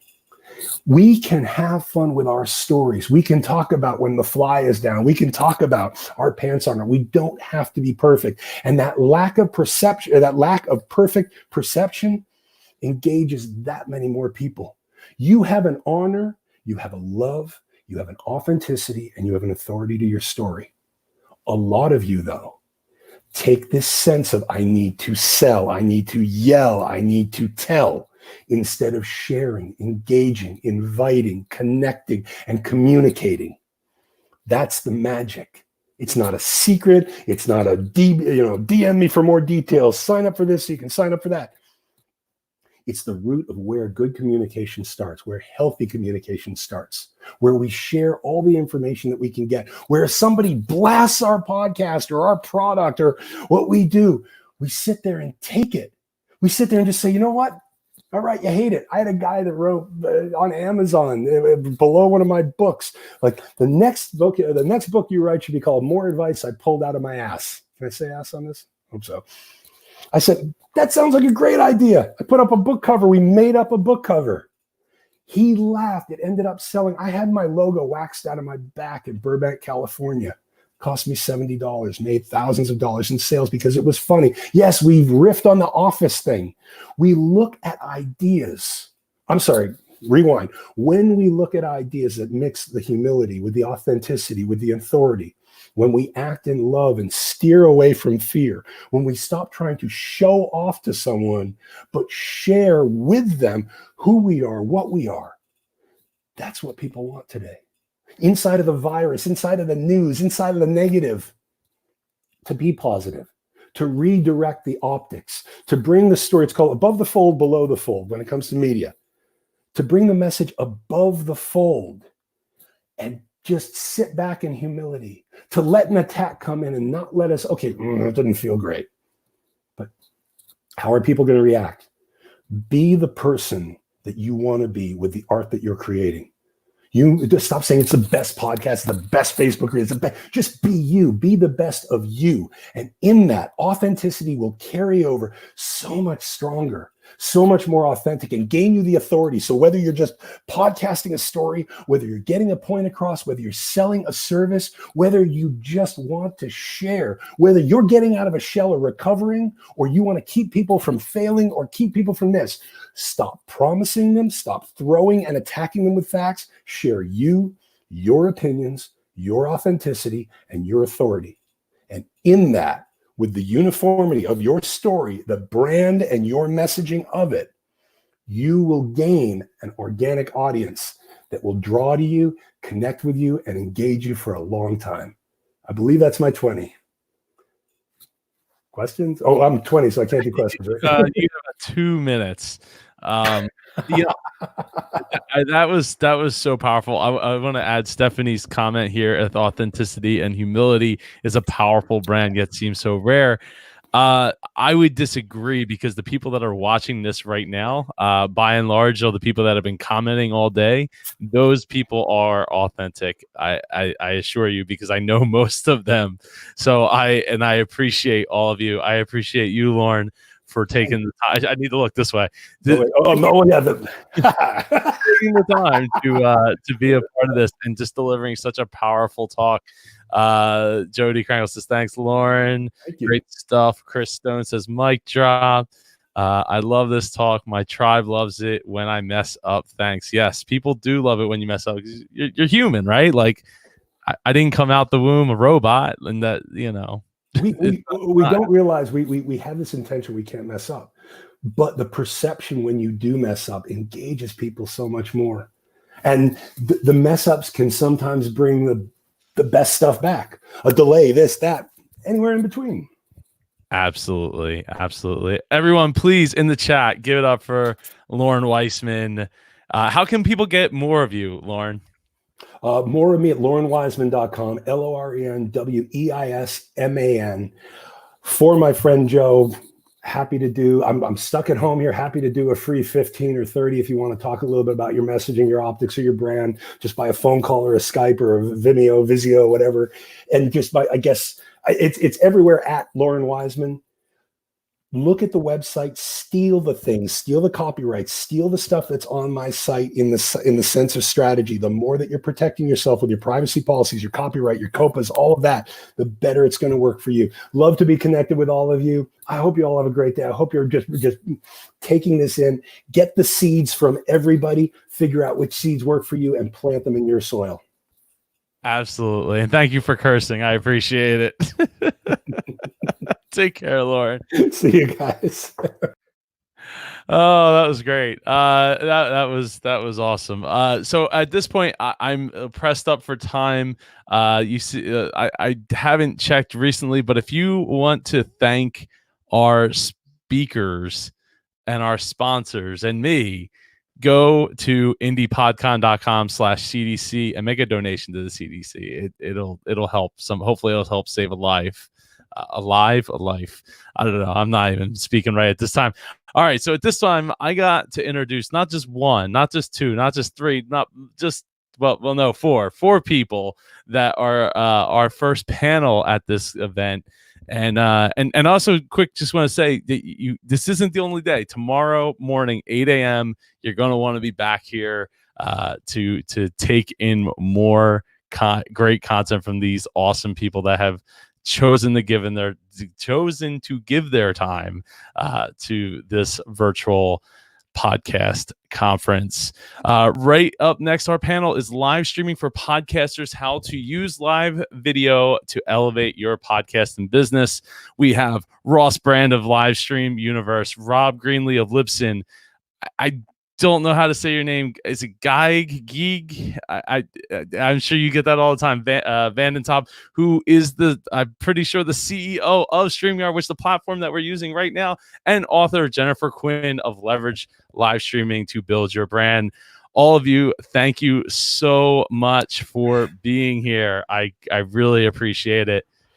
Thank you so much, Joe. What an awesome event you've put together. And boy, Loren was terrific. I guess we need 3 or 4 or 5 people to follow that up. Yeah, exactly. Keep that energy up. So since our time's limited, and I'll start the timer. Have a yeah, we'll get right into it. So the panel is live streaming for podcasters, how to use live video to elevate your podcast and business. I don't know if you're seeing the layout the same as I am, but next to me in this layout is Gage Vanden Top. I call him one of the 2 most important people in live streaming, along with his co-founder Dan Briggs. I think he deserves that title. He's the CEO and co-founder of StreamYard. It's the web-based live streaming app that we're using to produce this broadcast and stream it out to Facebook Live and elsewhere. Gage also co-hosts the weekly StreamYard Town Hall. The woman on the panel is one of the most talented live streamers on social media.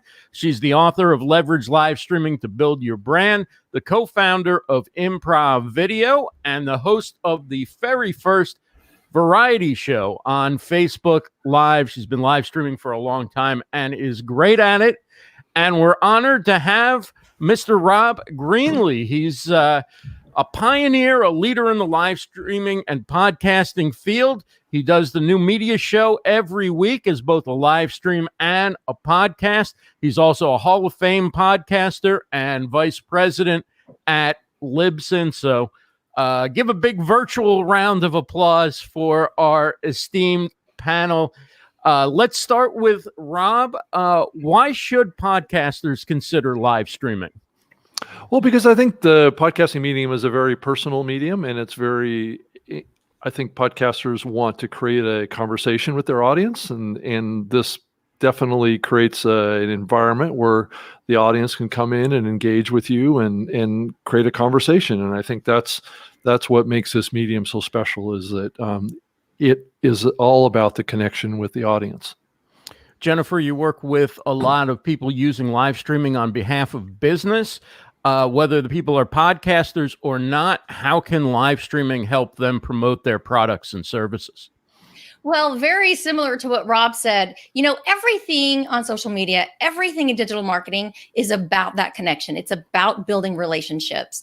And we have an unprecedented opportunity to use live video to do that. You can build the know, like, and trust factor.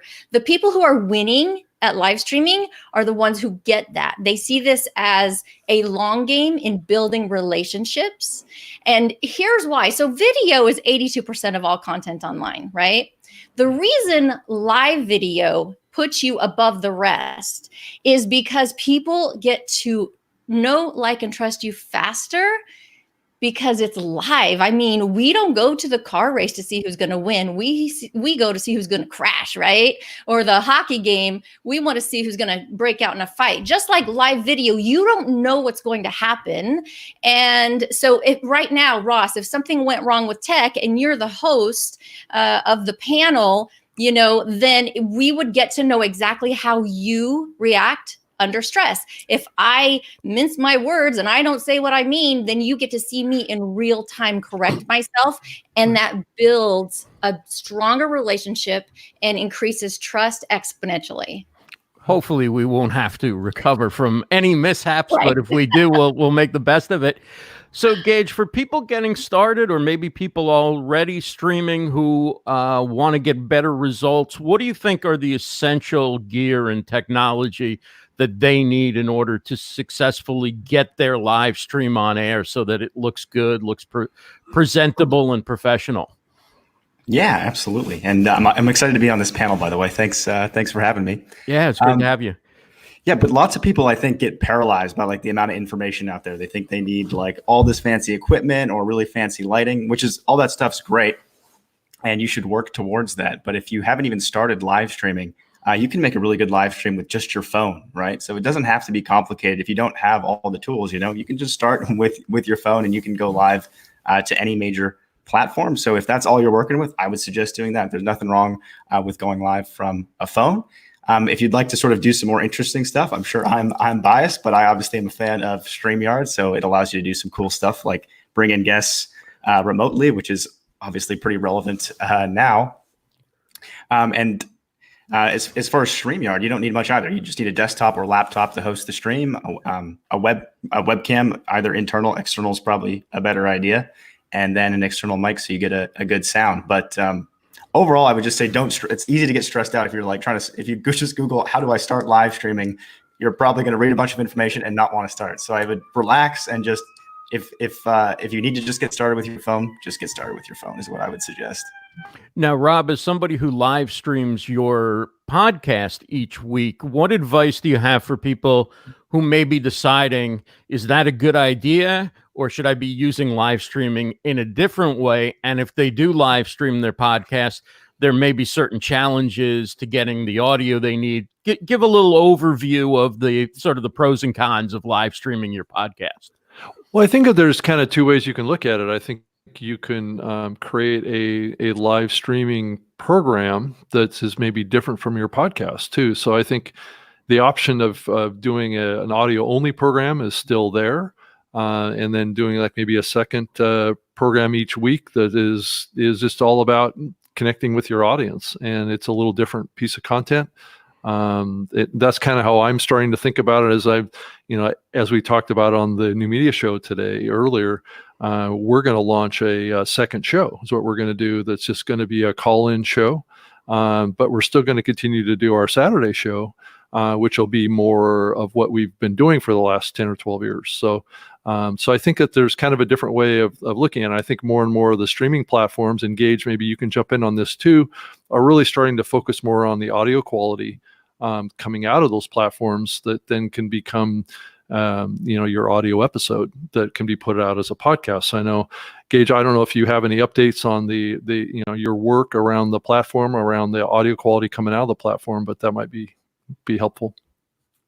Yeah, absolutely. It's something we're always thinking about and working on, because we love podcasters. We love the content they create, and we want to make it as easy as possible to create a podcast. So that's one thing that I love about working on StreamYard, is we see people starting to do a podcast that maybe otherwise they're introduced to podcasting from live streaming. So that's nice. But yeah, one thing we've recently introduced is the ability to sort of disable all the extra audio processing that StreamYard does. So like, in order to make things sound nice, we do echo cancellation and noise suppression and things like that. But if you're a podcaster and have a good audio setup, that's only going to reduce the quality of your sound. So we do have that option there. And if you disable it, it'll increase your audio bit rate, and we'll do some other stuff too. It's like, okay, this person has a high quality setup.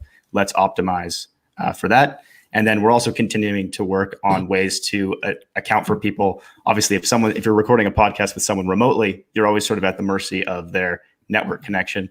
So yes, we're always working on improving that. So even if someone is on, maybe a shaky 4G connection on a bus or something, that we can still get a good quality feed. It's a process, and it's always going to improve. So it's never going to be quite the same as if you were recording in person, but that's a luxury we don't really have right now. So, but yeah, it's definitely something we're working on and want to continue to support. And some people are recording their podcasts with video using StreamYard, even if they're not going live, so that they have video clips that they can share or put on YouTube. You mentioned disabling the processing if you have high quality audio equipment, so you can get the best sound. Is that something that people who bring on guests need to ask their guests to do? Does everybody have to do that, or just each individual can make a choice on that? Each individual can make a choice. So so it's like, if someone has a really good setup, it's kind of nice because they don't have to get everyone in the room to sort of play ball with them. They can check that setting themselves.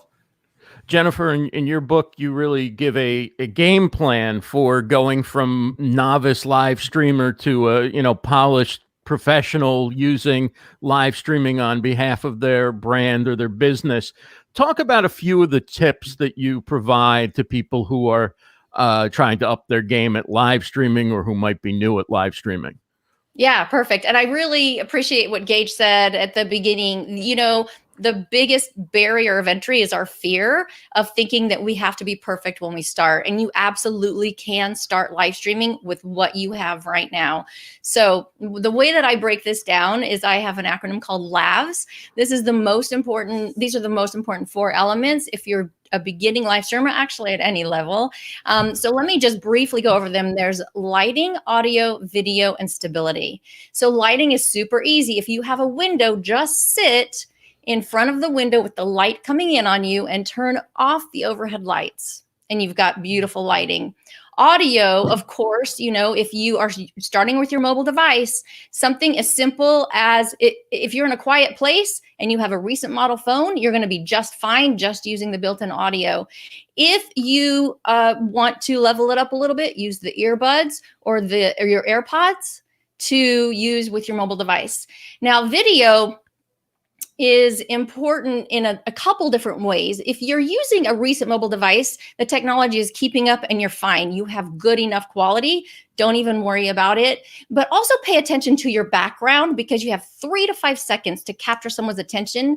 And the best way to build trust is to show up the way your clients expect you to. So be aware of your background in that context. How do my clients expect me to show up? It's going to be a very different answer for every industry. And then stability simply cannot be understated. Stability, back in the day when we started on Periscope, nobody cared. We were tolerant, but we've become more sophisticated viewers. And if there's any distraction with the camera not being stable, that you're going to lose viewers right away. And so a simple hack for that is a selfie stick tripod, or get creative with books and boxes. So there, you have no excuse. Just get started. Yeah, it's a good thing I went to grad school, because I have all those books propping up Perfect. my camera. Mini tripod. Rob, anything you want to add to that as far as what it takes to be good at live streaming or live streaming your podcast? As we know, the audio side is so important as well, particularly for podcasting. Yeah, I do think that the background is important. I know as you look at my background, it's pretty plain right now, but I'm planning on building a more interesting kind of background. And I also found that kind of backlighting is also important too, to creating good balance in your video too. So if you have a kind of a dark background, it can create kind of unusual kind of lighting situations. So it's helpful to, like I have a small light that's on the carpet behind me that's lighting up the wall behind me. So it actually helps balance out the white balance of the image. So there's little things like that. And I'm going to add some things on the wall behind me, but you can also use like what Gage has. He's got basically a green screen. And if you look at what Gage is doing and then compare it to what Ross is doing, you can really see what the opportunity is. Around being able to throw an image up behind you that maybe simulates kind of like what Jenny has behind her, or it can be an image of your program or some text or some good visuals, but behind you that adds a little bit more context to what you're doing. So I think what you're seeing in the 4 boxes here kind of shows you the spectrum of opportunity of what you can do behind you as well. Yeah, really well put, Rob. Gage, what are you seeing from people in terms of how they're using the StreamYard green screen? It's just a very popular thing. Honestly, I had not thought about using one until StreamYard came out with it, and now I can't really go back to the 2 doors behind me and the doorknobs and the light switch and whatever, because now I can have any background I want for what. So talk a little bit about the green screen, which Rob mentioned, and some of the things maybe you're seeing people doing with it as a way to enhance the visual aspect of their broadcasts. Yeah, absolutely. People are using it in pretty cool ways. One interesting way that I didn't really expect is using it to do like presentations where they upload a bunch of different backgrounds for the green screen and sort of go through slides as if they're pointing at the green screen, which I've definitely enjoyed that. But like Jenny and Rob said, I do think the background's very important, and the green screen is a nice way to sort of in a very cheap manner. Like if you don't have a nice background for probably $30 to $50, you can emulate one essentially. My personal preference still is like, I do think a real background, like once you get to that point, is ideal to have like an actual studio behind you, but I'm a big fan of both and I see people doing both. One interesting aspect that just came to me is all 3 of you in your live shows manage your chats very differently. And that's something somebody who's been recording content now comes to live, and they have a live chat, and that chat experience is a unique and often very valuable part of live streaming. Anybody can step up and go first. I'm just curious what advice you would share to people in terms of how to manage your chat, and maybe why you work with your chat, you interact with your viewers in the way you do in the specific show that you're doing. Yeah, I'll jump in. So I think the way to interact with your viewers, it depends a lot on your goals and what you're trying to accomplish with your live stream. So if you are recording your podcast live, it kind of makes sense to compartmentalize when you interact with your viewers. I would definitely take advantage of interacting with viewers in the comments, because that's how you build the relationship. So don't, I have seen some people who are going just to record and they go live, but they don't interact. And that's a little bit off-putting to the viewers who are watching you live, right? And so one way to do that is create a structure of your content and know that you're going to reach out and answer questions and give shout outs at certain points or segments in your show. Right. And it can be a little distracting too, as you're doing a show. I think it depends on the type of format that the show is, that, looking over at the comment threads of your comment can be a little distracting from the program. And that's part of the reason I think Todd and I want to create a second program, is so we can really focus on the audience. But I know Todd is always keeping an eye on the comment stream, and he typically operates that on a separate computer that's separate from what he's actually using to produce the program. But it does take a little bit of a skill to be able to look over there and still be able to talk. And I think he tends to do that when I'm talking. So it's one advantage of having a co-host is that you can tend to multitask a little easier. Yeah, like Rob and Jenny said, I think it definitely is. It's very dependent on the type of show you're doing. So personally, the show we do is very much, it's like a community oriented. We call it our town hall. So our entire stream is essentially just doing Q&A. So if you're doing a Q&A stream, obviously it makes sense to pay a lot of attention to your chat, or else you wouldn't have any content. But it can certainly be difficult to manage, especially if you get a lot of comments. Like, it varies a lot depending on the type of stream you have. And we definitely, like at the beginning, there was very few comments, and now there's a lot to manage, especially if you have sort of people acting out of line. It can be a bit problematic. But yeah, it would totally depend on the type of show you're doing. Like if you're doing a weekly community show type thing, obviously the chat should be probably the biggest focus. If I was doing a live stream where it was sort of planned and I had a subject I wanted to cover, I think like Jenny said, you just need to plan it out. So have a time where you're answering questions. That might maybe is before and after the main content, or maybe you have a time during, but just have a plan for it, and that will sort of lower the stress. And having someone to sort of help you, like a moderator, to help you sort of field those questions, like I think both Rob and Jenny mentioned, that is extremely helpful to sort of lower your cortisol levels. Yeah. So speaking of the chat, if you have any questions for our panelists or a topic you'd like us to discuss in the time that you have that we have left, please do throw that into the chat. John Piper asks, can you post Rob's and Jenny's shows? I know how to find Ross and Gage's shows. So I'm just going to do this off the top of my head. Hope I'm correct. You can find the New Media Show at newmediashow.com. And you can find it also on all the podcasting apps. Just put New Media Show in. You can find Gage at the StreamYard Facebook page, the StreamYard YouTube channel, the StreamYard LinkedIn account, or the Twitch channel, the Periscope. Just type in StreamYard, you'll find all of them. Yeah. But you can find the town hall on all the platforms. Just look for StreamYard. And JennyQLive.com is the best way to find you, Jennifer? Yep, that's great. Or just Facebook.com/The Jenny Q Show. Kristen asks, should you have a certain amount of followers or listeners before starting to live stream? Should I jump on that one? Sure. No, I definitely don't think so.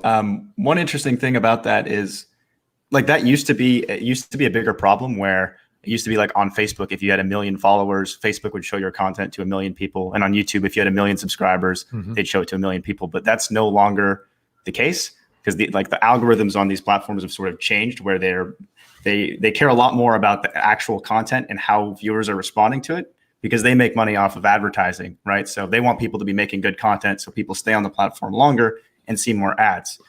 So you're not at nearly as much as a disadvantage as you used to be. So as long as you make great content, start today, because they'll reward you with organic reach if you make good content. So absolutely, definitely not. If you have good content, you have something to say, just start.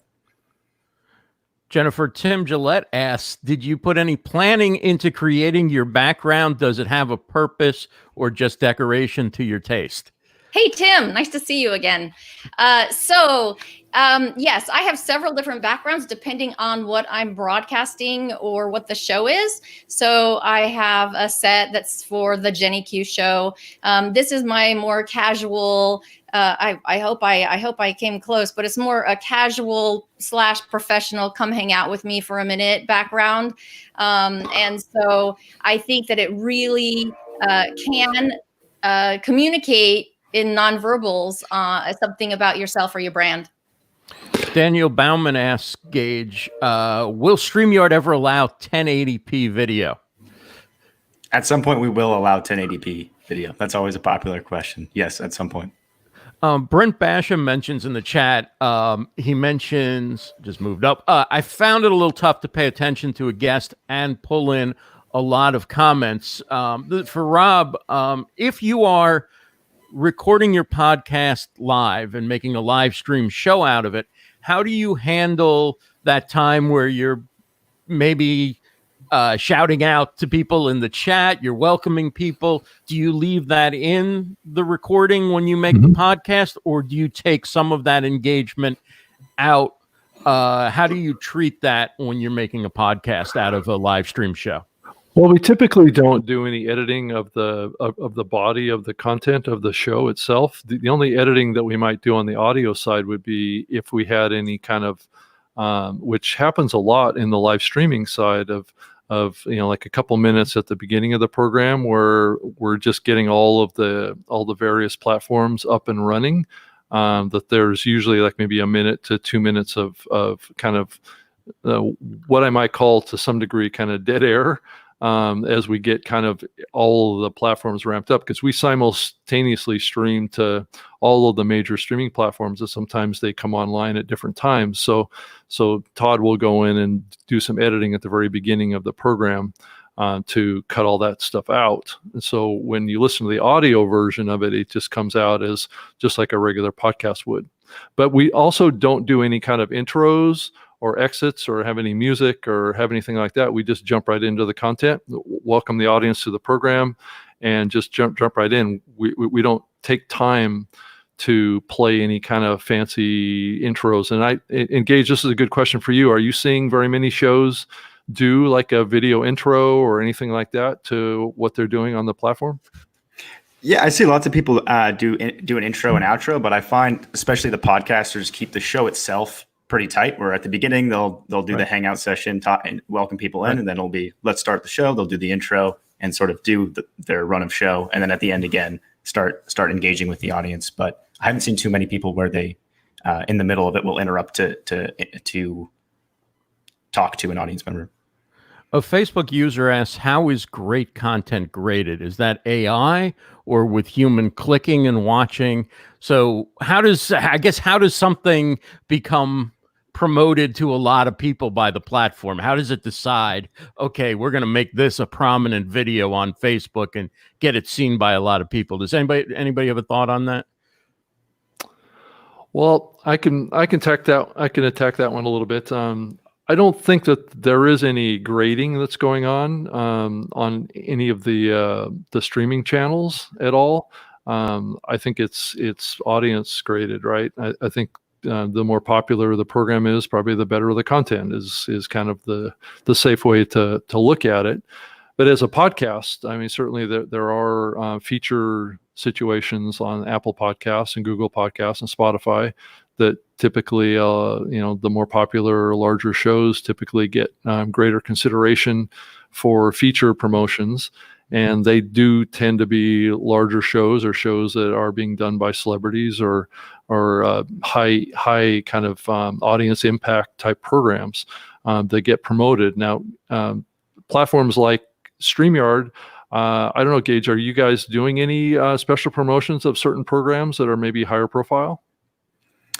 We see ourselves as more of a tool, so we generally let the platforms themselves handle that. But yeah, as far as like what how platforms decide great content, I'm more familiar with the video platforms than the podcasting platforms. But I know there's definitely, I mean, only Facebook and YouTube know for sure how they do it. But I'm quite sure there's not like people grading it. It's like Rob said, it's how long people are watching and how many people are clicking it and whatnot, and that's sort of what decides what great content is. But yeah, if you have, there are definitely things that happen in the background as well, especially for a celebrity or whatnot, where they'll put you on the trending or the featured page or whatnot.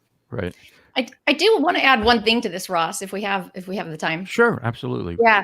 So there is definitely an algorithm going on that has to do with engagement. So if you're getting more comments, more likes, more shares, that's telling it's very basic, right? That's telling Facebook this is great content, or at least good content. And there are some AI things happening while you're live that will actually ding you in the algorithm.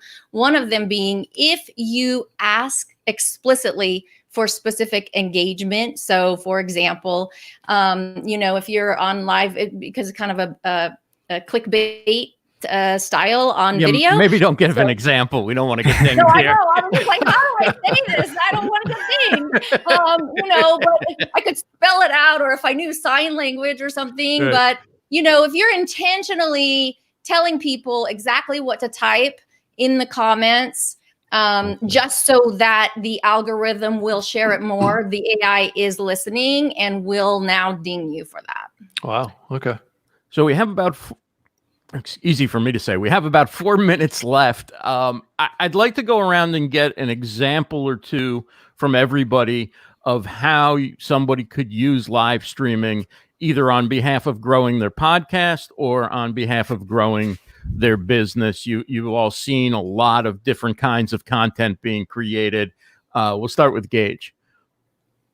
Yeah, I'm more familiar with the business aspect of things, but yeah, Sure. I see people using it in all kinds of ways. Specifically for businesses, I think it's a great way to sort of, especially if you're smaller, like content marketing is a really, really powerful tool, and that's why you see like most major companies have like a full-on content marketing team. And you would struggle to find a big company now that doesn't have a blog like everyone has. I don't know if everyone should, but almost every company has a blog now. So if you're a small that's great, but if you're a small operation, it can take a lot of time to write blog posts and create highly produced videos, right? So the nice thing about live streaming is it allows someone who is maybe a smaller operation to tell their story and benefit from that content marketing. So I find that's a great way it helped us a lot too. I mean, that's why we started our live streaming. It's a great way to sort of find that core audience of fans who will stick with you and help you like sort of evangelize your product or service or whatever it is.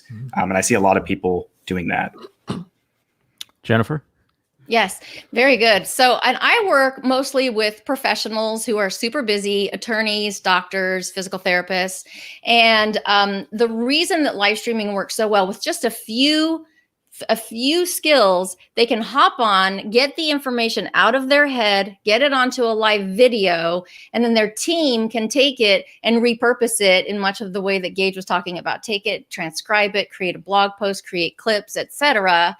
And the biggest advice that I would give to anyone in a professional industry is make sure you're keeping your content consistent and street level. We are so in our heads with our industry lingo that the clients that we want to attract, they have no frame of reference for what we're talking about, right?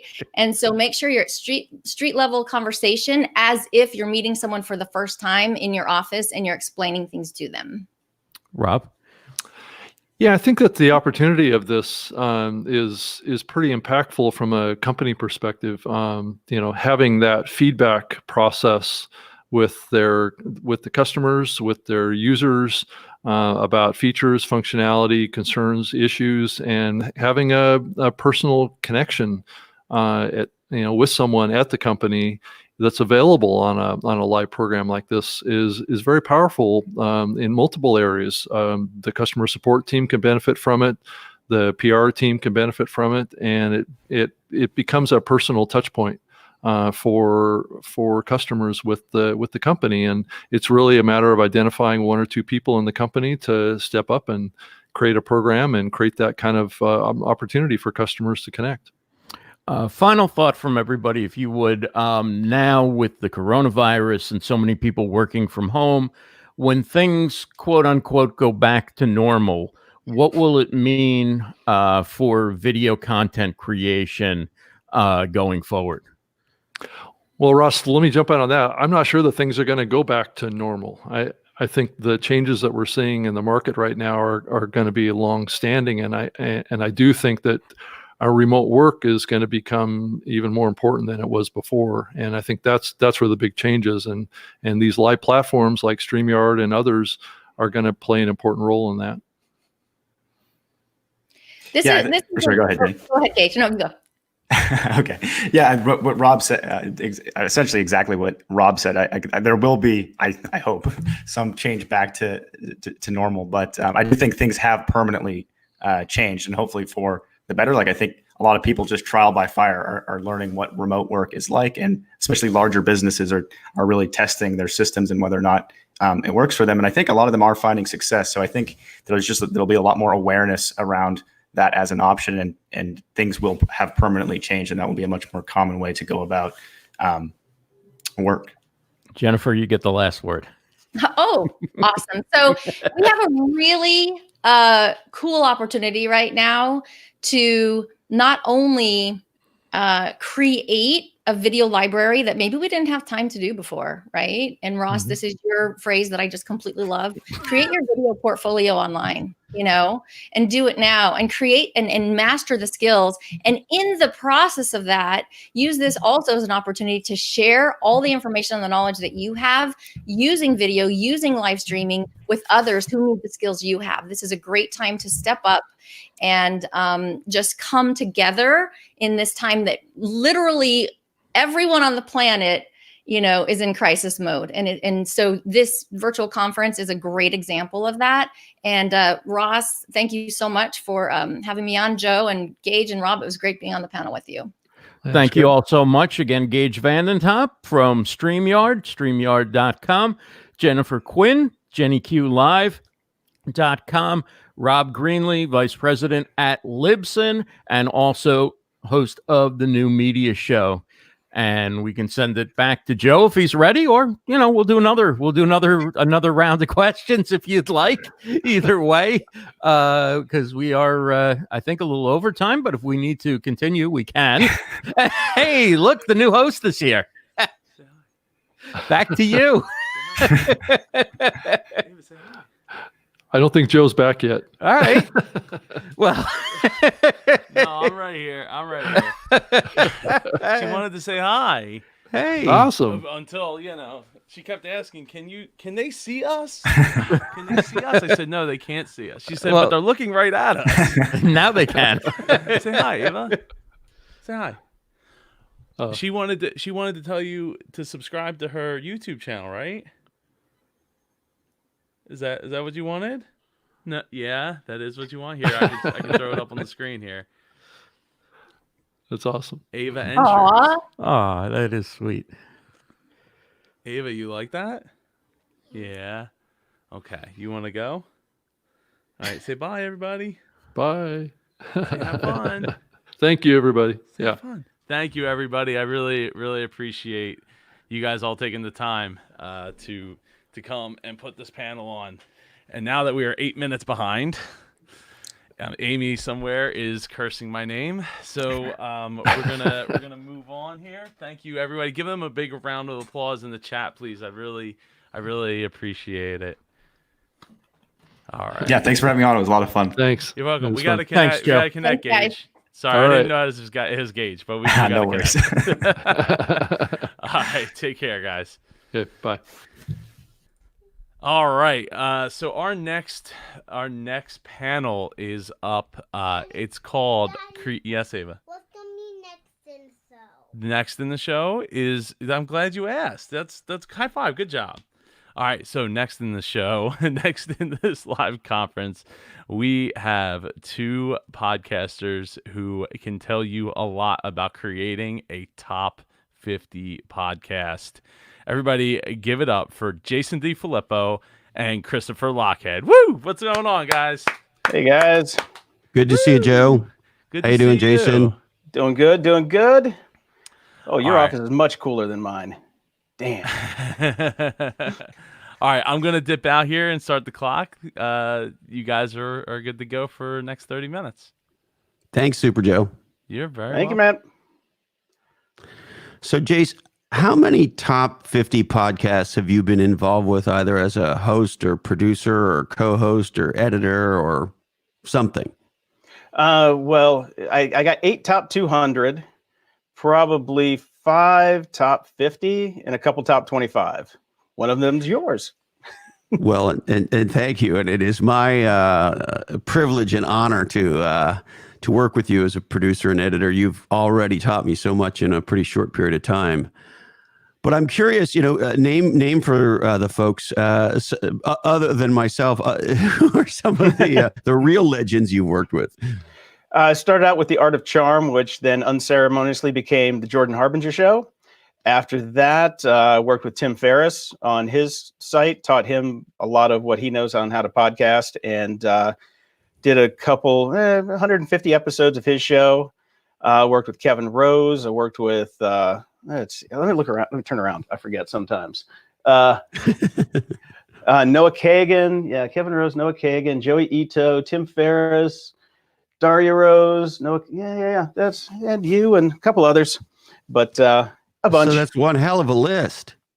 Oh, and I should say, I saw Morgan Wright said he's going to drink something every time I say fuck. So that's a fucking list. That's 2. Cheers. It's funny. Back in the old days when I was a CMO, sometimes I'd have staff meetings and they'd play Christopher Bingo. And every time I said fuck, they would, I don't know. I don't know what people got if they got it right. But anyway, so, I mean, that's a lot of top podcasts with a lot of the biggest names in podcasting.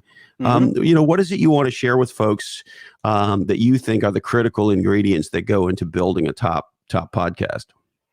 Well, I mean, most of the time, I can give you some of the common factors of all the shows that I've worked on that got to be big. First up, it's all about the audience. It doesn't matter if you come into it with your own audience or if you're cultivating your audience. You have to define your audience and make those people your laser focus.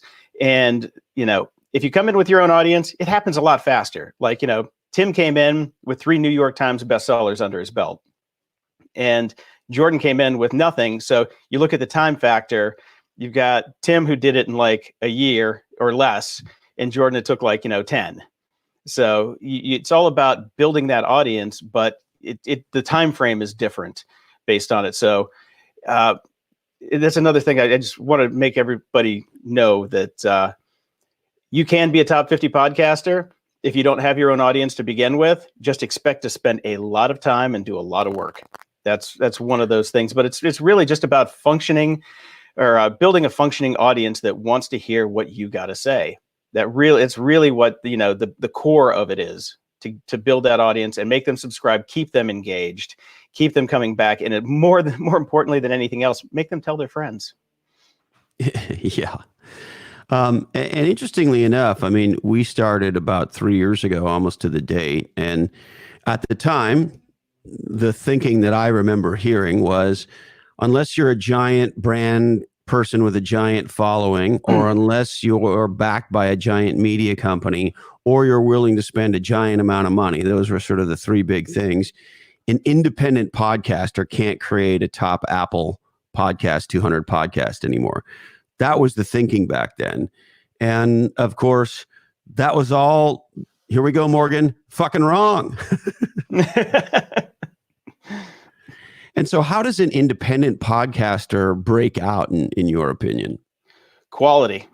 It's if you're an independent podcaster and you're trying to beat these monoliths, it comes down to quality. You have to have something that nobody else is doing.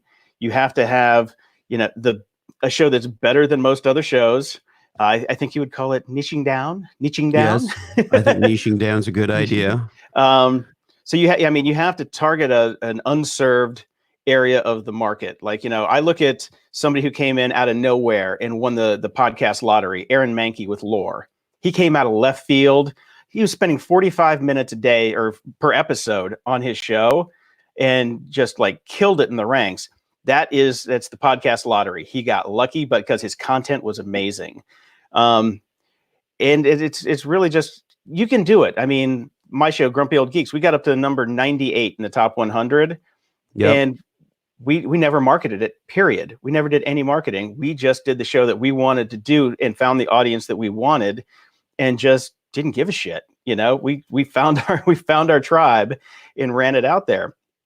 So you have to do the legwork to find your people. But I mean, independent podcasters, I think, can still get out there. It's tougher. It is a hell of a lot tougher because you've got the networks now that are pumping money behind everything and doing a lot of back end marketing. And they've got shows that they can remarket on, retarget on, like Wondery. I mean, you sign up for one show on Wondery and you get episodes for 10 other shows.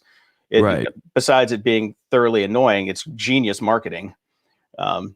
But the independent guys, I still think that we can do it. I definitely still think that we can do it. I mean, look at you. You did it. Well, and I'm still amazed by it. The interesting thing, and I'd be curious to get your reaction. You know, you hear all this stuff. Like, so for example, when we got started, we heard stuff like, well, the average commute is 24 minutes. So your podcast needs to be 23 minutes. And, you know, things along these lines. And you hear all this stuff that podcasters are supposed to do. And the aha Throw that for shit me, out the window. Throw it out the window. Okay, that's what I think too. Yeah. It's bullshit, right? It's total bullshit. That whole 24-minute thing. Has nobody ever found the fucking pause button on their player anywhere? That's what I don't understand. I People mean, I pause do it with and come grumpy back old to it geeks all later. the time. I'll listen to the first whatever half of the show or whatever. I'll put it on pause and do whatever, and I'll come back to it maybe in a day. Yep. No, people Sometimes do that I'm all listening the to 2 or time. 3 podcasts at once. I mean, look, I understand. I like, as a listener, I like to listen to one full episode. If you can, that's great. But just because you can't doesn't mean you can't enjoy a longer podcast. I'm going to tell you right now, the people that are telling you, like, you know, oh, the average commute is 24 minutes and people go to the gym for 30 minutes, all this stuff. They've never done the research. They don't have a podcast. They've never tested it. Everything that we've done to get from 0 to, you know, top of the charts, that comes from testing. It's like, okay, let's try different variable length episodes and figure out what works for our audience, because every audience is different. Like, you know, my audience isn't the same as your audience. There might be crossover, but they're different. So different tactics work on different shows. So you always have to keep testing. Look at your numbers, see what works, and get feedback from your audience. But people who are throwing out blanket statements who have never had a show, just throw that away. That's garbage. It's garbage advice, and you're going to waste your time. And it drives me crazy because I get new podcasters coming to me who listen to these people and then say, oh, but we have to do this because, you know, this, that, and the other thing. I heard it from this guy. I'm like, does that guy have a show in the top 25? Does he have a show in the top 50, the top 200? No. Then shut up. Listen to me. Let's move on. It just drives me crazy. Sorry. Little rant. So I love that. And here's the thing I want to sort of kick around with you. At least for me, in the case of both of our podcasts, they're both podcasts that I wanted to hear. Mm-hmm. And they were both podcasts that I couldn't find elsewhere. You know, my first podcast, Follow Your Different, it's the podcast I wanted to listen to. And then the same thing with the marketing podcast. I couldn't find the marketing podcast I wanted to listen to. So I said, fuck it. There you go, Morgan. I'm going to create my own. And so the true north, at least for me, is what's the podcast I want to listen to? And I sort of start there. And while I'm curious about our audience, you know, we did our first listener survey this summer. I'm much more guided by sort of my true north. Is this the podcast or podcasts I want to listen to, as opposed to being swayed by focus groups or maybe a little bit by research? But I'm curious how you authentically be yourself, but at the same time, pay attention to what your audience is telling you. You listen to what your audience says, and you just take it as feedback. If you get enough of it, then you listen to it. But I don't think you need to ever change who you are in the show that you want to make, because it's your show. And it's like, the shows that I've worked on that I didn't want to do just because they were, you know, paying the bills and they were built on market research and all that crap, those shows failed. All those shows failed because the person wasn't being true to who they were. They weren't making a show that they wanted to hear. They were making a show that they thought somebody else wanted to hear. That never works. At least for independent podcasters in the space that I work in, because my space is mainly interview-based podcasts in certain areas. And those shows, if you try and go out of your comfort zone to go get celebrities just because you want a celebrity on the show because you think it's going to get you more numbers, and then you figure out that, oh, I'm sitting down with a celebrity and I'm crapping my pants right now because I've never done an interview with a celebrity and now I'm nervous and it's never going to work, then you've just lost half your audience right there, because they're like, you can't do the job. You need to work into things like that. Don't do things that, you know, just because somebody says you need to get more celebrities on your show because it's going to get you more numbers, doesn't matter. You and I had a conversation the other day that I thought was great. We both don't have gigantic audiences. We have, you know, good mid-sized audiences, but they're the audiences that we want. We don't need to go out and find 1 million people to come listen to the show, because that out of that 1 million people, we're still probably going to have the same core group. And those are the people that we really want to talk to. And I think with every show that has ever made it in the ranks, They have always followed that formula. And it's like, this is the show I want. This is the audience I want. I'm not going to stray from the formula that just because I need to get more numbers. You know, I can market more and get more people to come find me based on the show that I'm making, but I don't want to make a show for somebody else just to get more listeners that aren't going to be core to my message, because then I'm going to have to keep making a different show, and I'm getting farther away from the message that I started with. And then you lose the core audience, and then you've got a bunch of, you know, like fly-by-night guys that are just going to hit and run and never come back. You want your people that are going to stay there for years. And I think you do that by sticking to your guns and making the show that you want to make. Like I said, take feedback, digest it, think about it, see if it's worth keeping or not. You know, if 100 people tell you that you're talking over the guest too much, well, then maybe don't talk over the guest so much. Or, Right. you know, don't eat a cookie while you're trying to do a show, you know, something like that. There are things Yeah. like that. But then for me, there are other sort of true north issues or items that I don't want to negotiate on. You know, one of them is people tell me all the time, well, you know, you could make a lot more money, and you and I have talked about this, if you did ad reads in the middle of your guest conversations. Mm-hmm. And Which most shows refuse to do. Yeah. Right. And I refuse to do that because as the listener to, you know, the shows that you and I do or to other shows, I don't like it when there's a break in between. I understand why they do it, but particularly for Follow Your Different, the number one, and this is where audience feedback matters to me. One of the number one sort of top 3 or 4 things that our audience says is they love the eavesdropping experience. And it almost lulls you into thinking you're part of the conversation. And so an ad read breaks that. And so I just don't want to do it. I don't give a shit. And then the other one, speaking of not fucking giving a shit, Morgan, is swearing. I'm a person who swears. It's just naturally how I talk. And I decided at the beginning to be myself. And, you know, as a show that deals a lot with business topics, of course, I hear this virtually every week, which is, hey, I'm not listening to your show because I don't like your swearing, or, you know, you'd have a much bigger audience if you didn't swear. And I don't give a shit. Exactly. That was the road that we took with Grumpy Old Geeks. We're like, that it's a conversational show with 2 guys who used to do the same exact thing we're doing now, but we did it at a bar. We want to put it out there because anybody that's going to listen to the show are people that we're going to hang out with anyway, and they're going to swear. So it's like, look, if you don't want to swear, go find another tech show, because every other single tech show in the world is G-rated. We're the first one that's not. And you know what? People like it because they're adults. You know, don't screw up your message because you're not who you got to be who you want to be on the air. We tried not swearing, and it was an abysmal failure. Everybody's like, what the, why? Where's fuck? Come on, say it. You know, where the fuck are you, Morgan? Exactly. The other one I have to talk about with you here is, and I'm going to say it, you are the master sensei of podcasting, production, editing, and audio quality. And you and I just had this experience. So, and you won't brag about it. So I want to, and then I want you to talk about maybe some of your thoughts on audio quality. Okay. Most of us independent podcasters are competing with Wondery, competing with NPR, competing with ABC, NBC, Fox, et cetera, right? Yeah. All of these folks now have major podcasts. And the vast majority of them are either shot in studios, or maybe they're reswizzles of their television shows or what have you. But they are not internet-based podcasts like the vast majority of us independents are. And so therefore, in a recording studio, you can have much better quality. And so we, of course, strive to get as close to studio quality for an internet show as possible.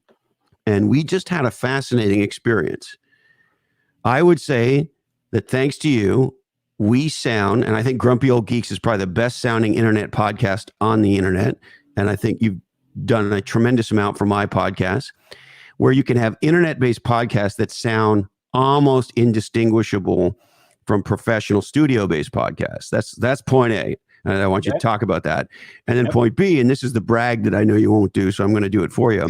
Something fascinating happened this week, which is Terry Gross Fresh Air, which is one of the greatest shows. She's one of the greatest of all time, and they have the best engineers of all time. Because of coronavirus, are now doing an internet-based show. And I listened to our most recent episode of Follow Your Different, and then I immediately listened to Fresh Air. And because they're on the internet and we're on the internet for the first time, we saw what NPR is capable of versus what Jason DeFilippo is capable of in the domain of audio quality. And I was stunned, Jace. You crush NPR on audio quality when it's a level playing field. And so I think with all that said, you're the master sensei. What are the things that you want to share with people about audio quality so that you can build a top show?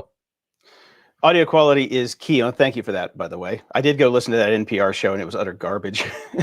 Right? Which sucks too, because I really wanted to hear that show, but I can't listen to bad audio anymore after 7 years of doing this.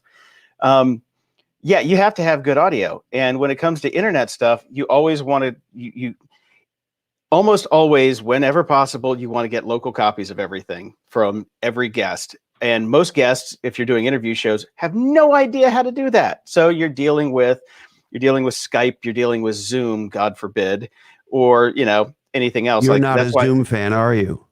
Well, since I'm spending hours and hours fixing your old Zoom shows to make them sound studio, yeah. I tell you what, though, you do that for a couple shows, you get the tips and tricks. I can make your Zoom show sound pretty good. So yeah, you can. But interestingly enough, at your urging and at the urging of our friend Eric Hunley and a few others, we've moved our podcast over to the good guys at Squadcast. Yep. And is that what you're mostly standardized on now? Whenever possible. Those guys are they're the diamond level right now. We were using Zencastr for a long time before Squadcast came around. And I don't know what happened over at Zencastr, but there's something wrong over there. No matter who's using it now, there are clicks and pops and there's shift and everything. Squadcast figured out how to get a lot of the shift stuff fixed. So, you're not like the audio tracks are aligned, which thank you, Zach. Thank you, Rock, for that. But yeah, they're killing it over there. So whenever possible, that's what you use. And but you want to be doing Squadcast and capturing local copies as well, yes? If you can. Squadcast is actually capturing a local copy. They're doing some modification on it, but if you can, you always want to have 3 copies of anything. You want your producer doing a copy of everybody. You want each guest doing their locals, and then you want Squadcast doing another copy. Backups are key. But when it comes to doing, try to get back on track for your first question about how to get that quality. Yeah. After you do this stuff for a long time, you get a better ear for different types of distortion from different products, and you learn to fix that if you're an editor. If you're just producing your show and doing things like that, you can tell your guest how to record theirs. If they're on a Mac, it's so simple. You just open QuickTime Player and hit new recording. They save it. They send it to you. Dropbox it to you, whatever. Then you've got their local recording. Get them good microphones. Whenever possible, send your guest a microphone. They can send it back. Give them a prepaid envelope to send it back. Eric Hunley and I had a big little thing for a while. He liked the Samson Q2U. I was an AT2005 guy, but now I'm going with the Samson Q2Us. They're like $60. Send it to your guest.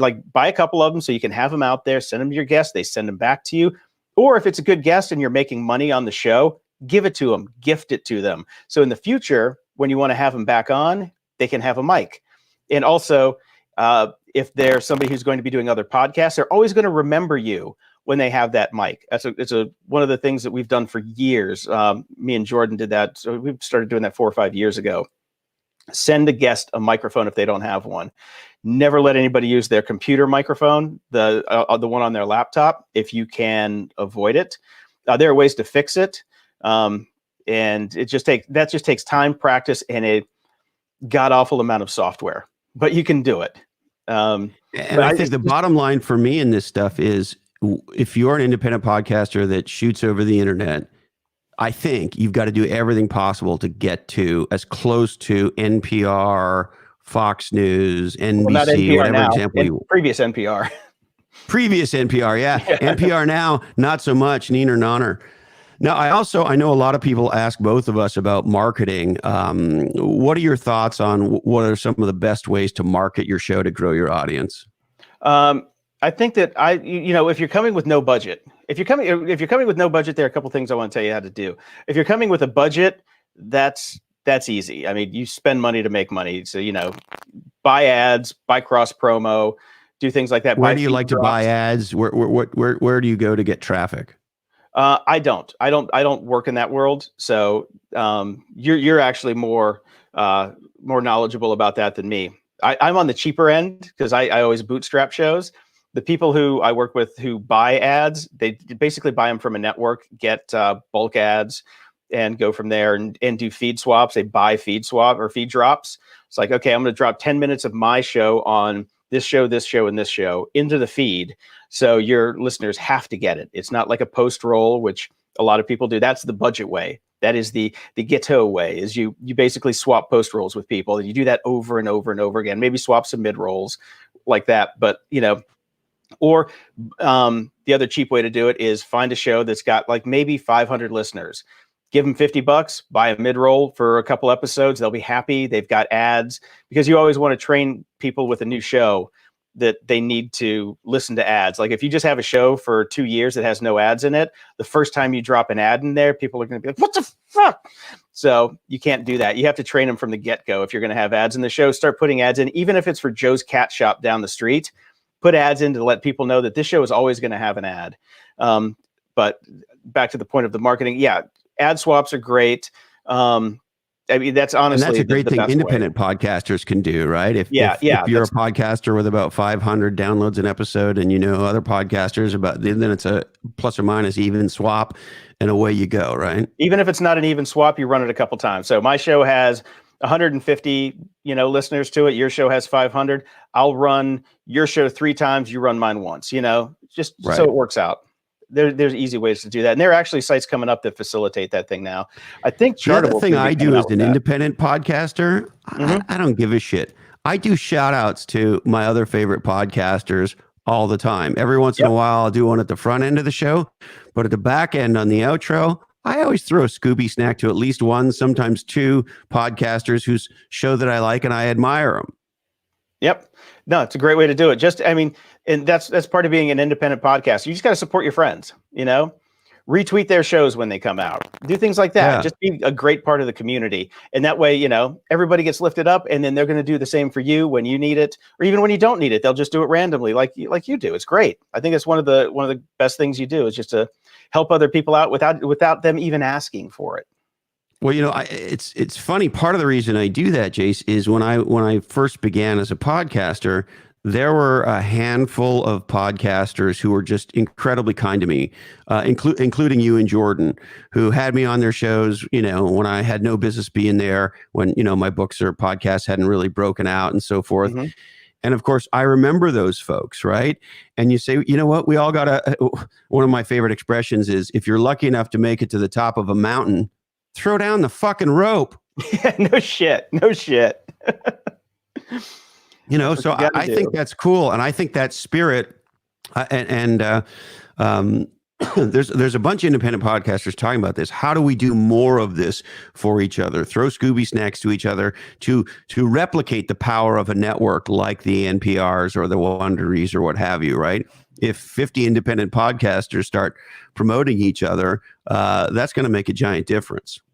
Yeah, there's sites coming out that let you do that kind of thing. So you can kind of go in and put in your what your show's about and look for other shows like that and do ad swaps. I don't know any off the top of my head, but they're out there and they're coming up. They're coming up fast, and those are great. It's like, remember web rings back in the day, where like you'd have like a web rings. You'd have like 200 websites in this quote unquote web ring. You put a little piece of code, and then you just link click to each through. other. Yeah.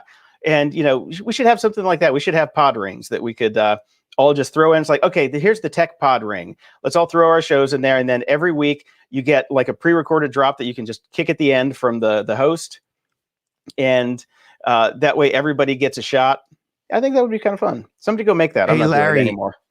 Larry, send me an email, chris@lockhead.com, and the name of your podcast, and I'll throw you a rope on one of our outros soon. Here's something else I wanted to talk about. It may be a little bit off topic, but I think it's incredibly important.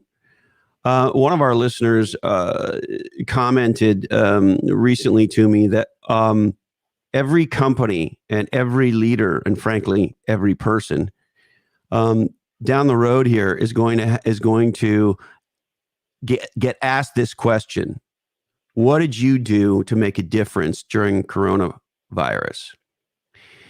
And you and I talked the other day. I'm surprised there's a handful of the biggest podcasters who I don't think are stepping up. And so I think it behooves all of us to think about answering that question as independent podcasters, because in 6 months or a year, God knows how long this thing is going to take, but we're all going to have to answer the question: what did we do as independent podcasters to make a difference in this crisis? And so I'm curious what you think podcasters can do, Jace. It depends on the show. I think bigger shows need to, think bigger, because since they reach a more global audience, and just be aware of it, talk about it, tell people what's going on, share your experiences.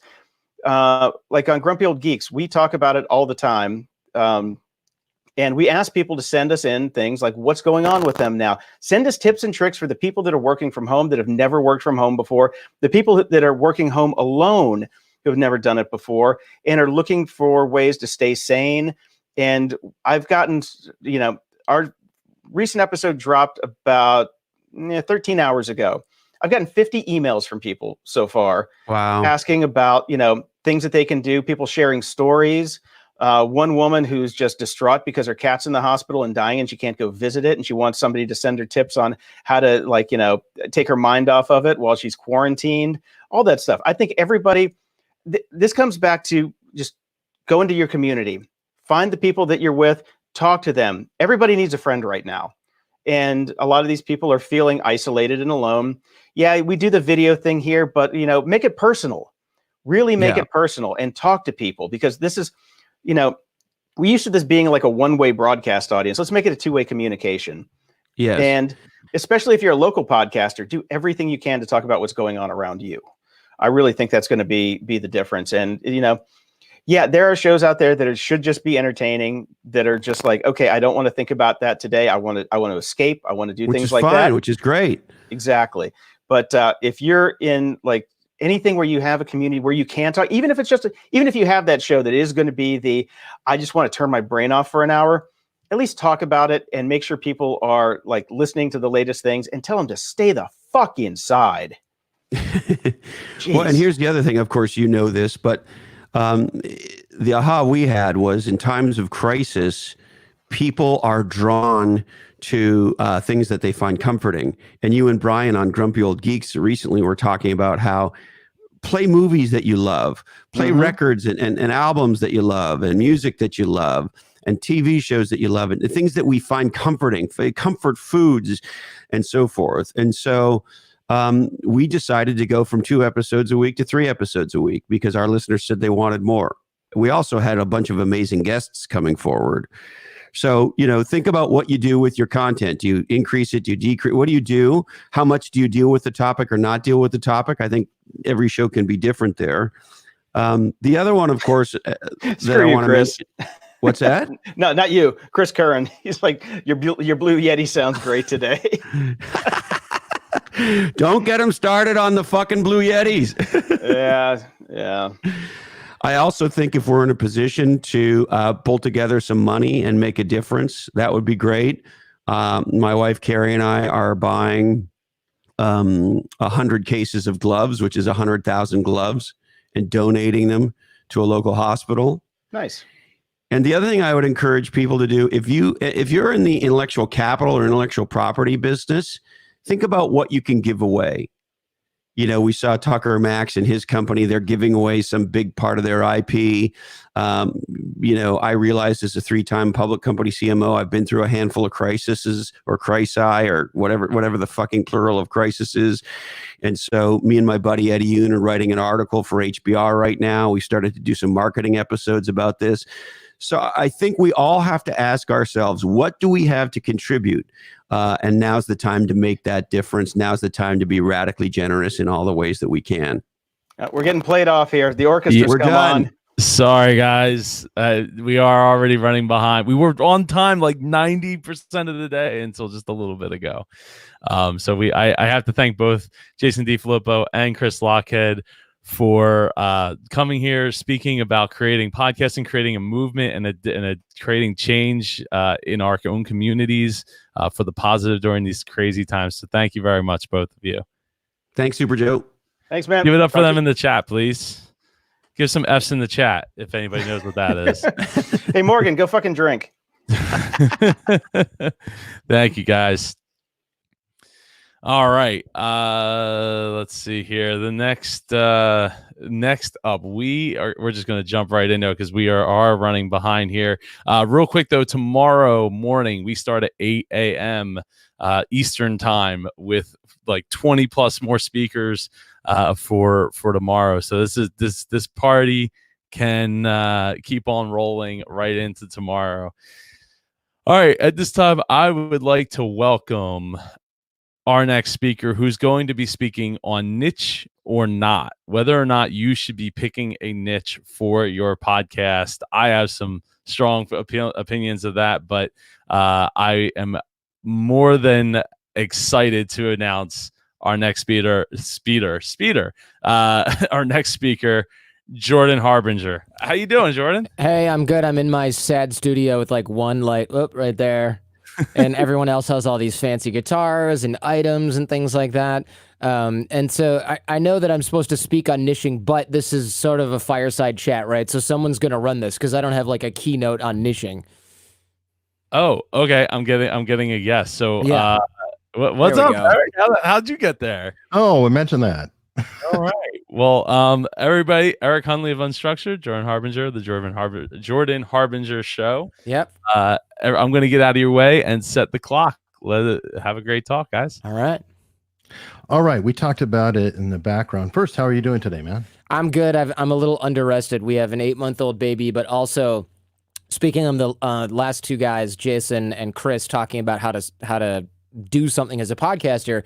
This might not be podcast specific, but I used my platform earlier to find a connection to China that supplied masks, bought several thousand masks, then put that on social media so frontline healthcare workers could reach out and buy those masks, and I shipped them all. I had them ordered on Thursday, arrived and shipped yesterday. So that is the power of the platform, where I was able to get masks, which apparently nobody else in America can get thousands of masks for reasons that are honestly pretty sad and political, and then get them to frontline healthcare workers. They should literally be arriving today and Monday, Tuesday. So I don't get why the government can't do that, but that's the power of entrepreneurship and a big network built through the platform of the Jordan Harbinger Show, or any show.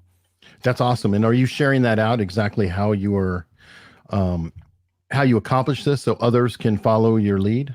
Other entrepreneurs? It's a little dangerous because there's actually no good way to get masks from China without auditing a supply chain yourself. So it's not something where we want people to go, hey, where are their masks? Because you'll end up buying counterfeit masks, or you'll end up overpaying for masks, or you'll end up, you have to invest money to get them, from a Chinese factory. So I'm a little hesitant to sort of like make the problem bigger, but auditing a supply chain and finding people on the ground in China that do this for a living was also a part of the platform. So that's been really useful. The problem is I've been on the phone with China and other parts of the country and world for the last few days, kind of nonstop, and they work, their morning is our nighttime. So it's been some late days and some early mornings, and the baby is also a big part of that. Yeah. I'm sure he is.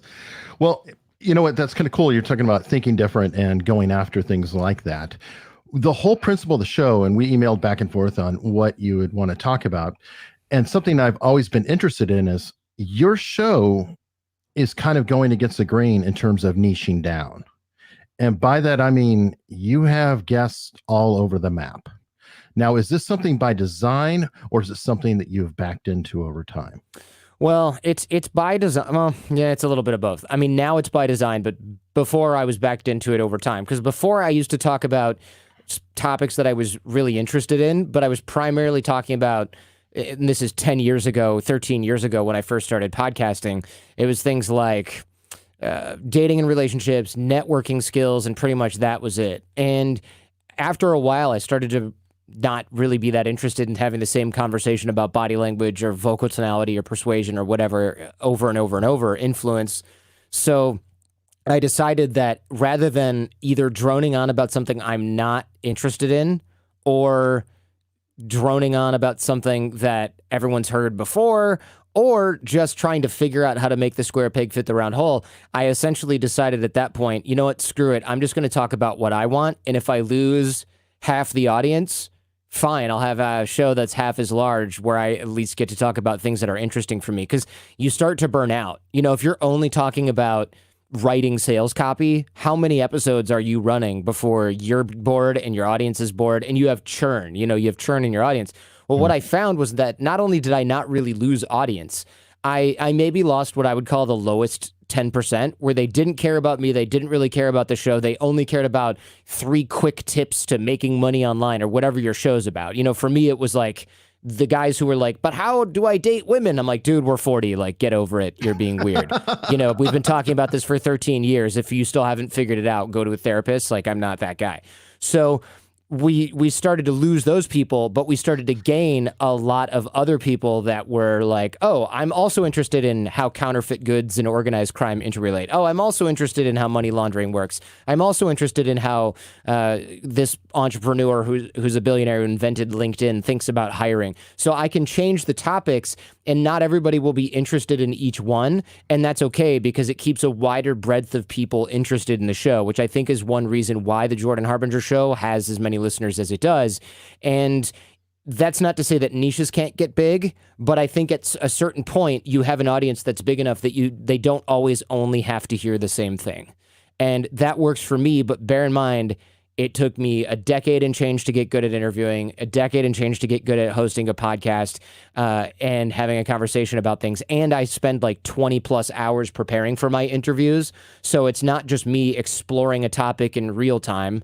It's me actually learning as much as I can and then having an educated conversation. So it's me becoming like a half-assed expert on any given subject and then having a conversation with a real expert. You have to be wary of that. When you start just drifting into areas where you're not an expert, but you're not an interesting personality and you haven't done your homework, etc., now you're just wasting everyone's time. Well, and it has become through external circumstances, but I think it was happening before anyway, a show about you.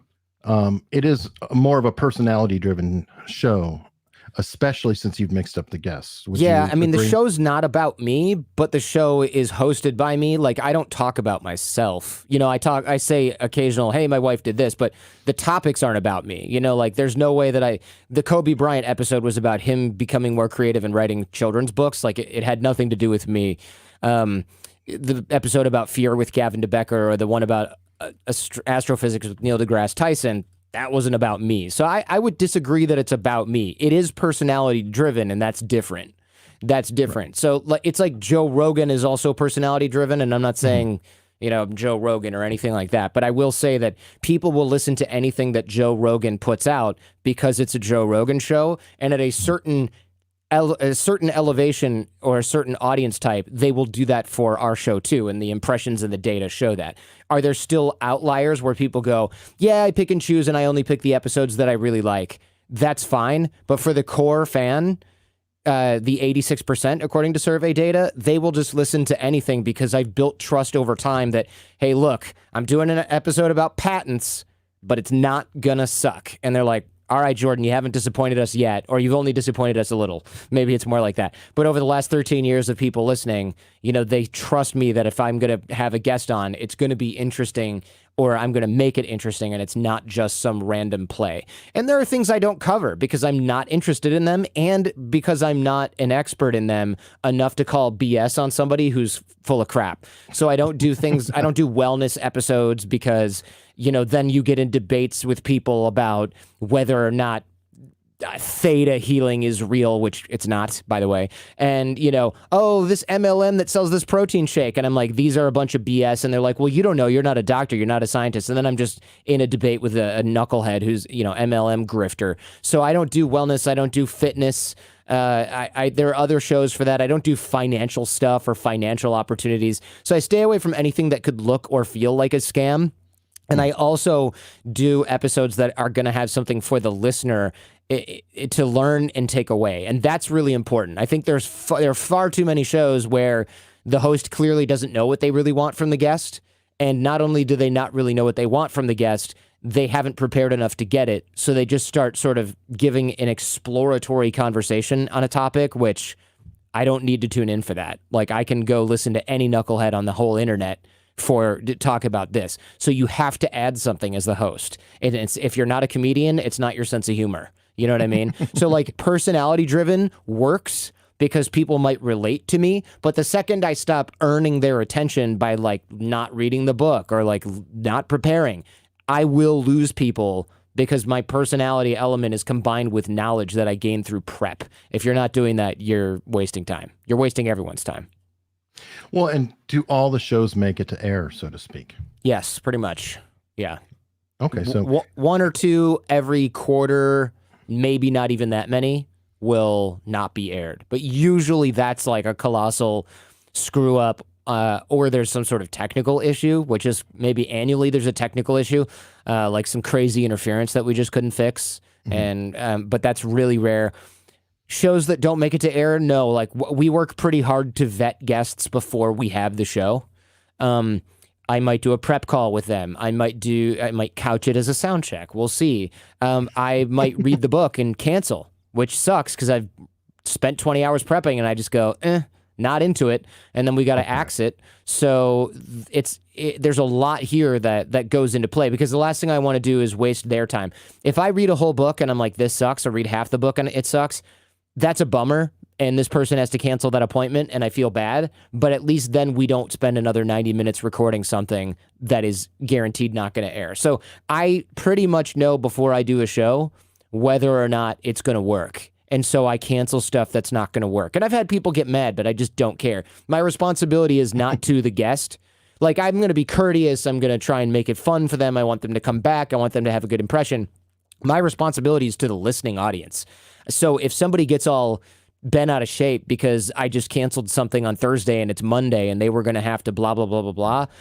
Sorry, man. Like, you're right. I should have canceled last Thursday, but I didn't get a chance. But I'm sure as hell not going to subject 250,000 people to a mediocre episode because some guy didn't want to cancel his lunch plans, That's something that I've discovered over time with my own show. Did you have a point in time where you realized that the show is about the audience versus a guest, or were you on track that way the whole time? No, I mean, there was probably, look, I'm not sure is the answer, but there were definitely early days where I was like, I'm just going to ask questions for myself. Those were interesting because they were really honest conversations. Then I assume, but don't have any direct memory of, I assume I went through a phase where I wanted the guests to think I was cool or something, because I think a lot of hosts go through that.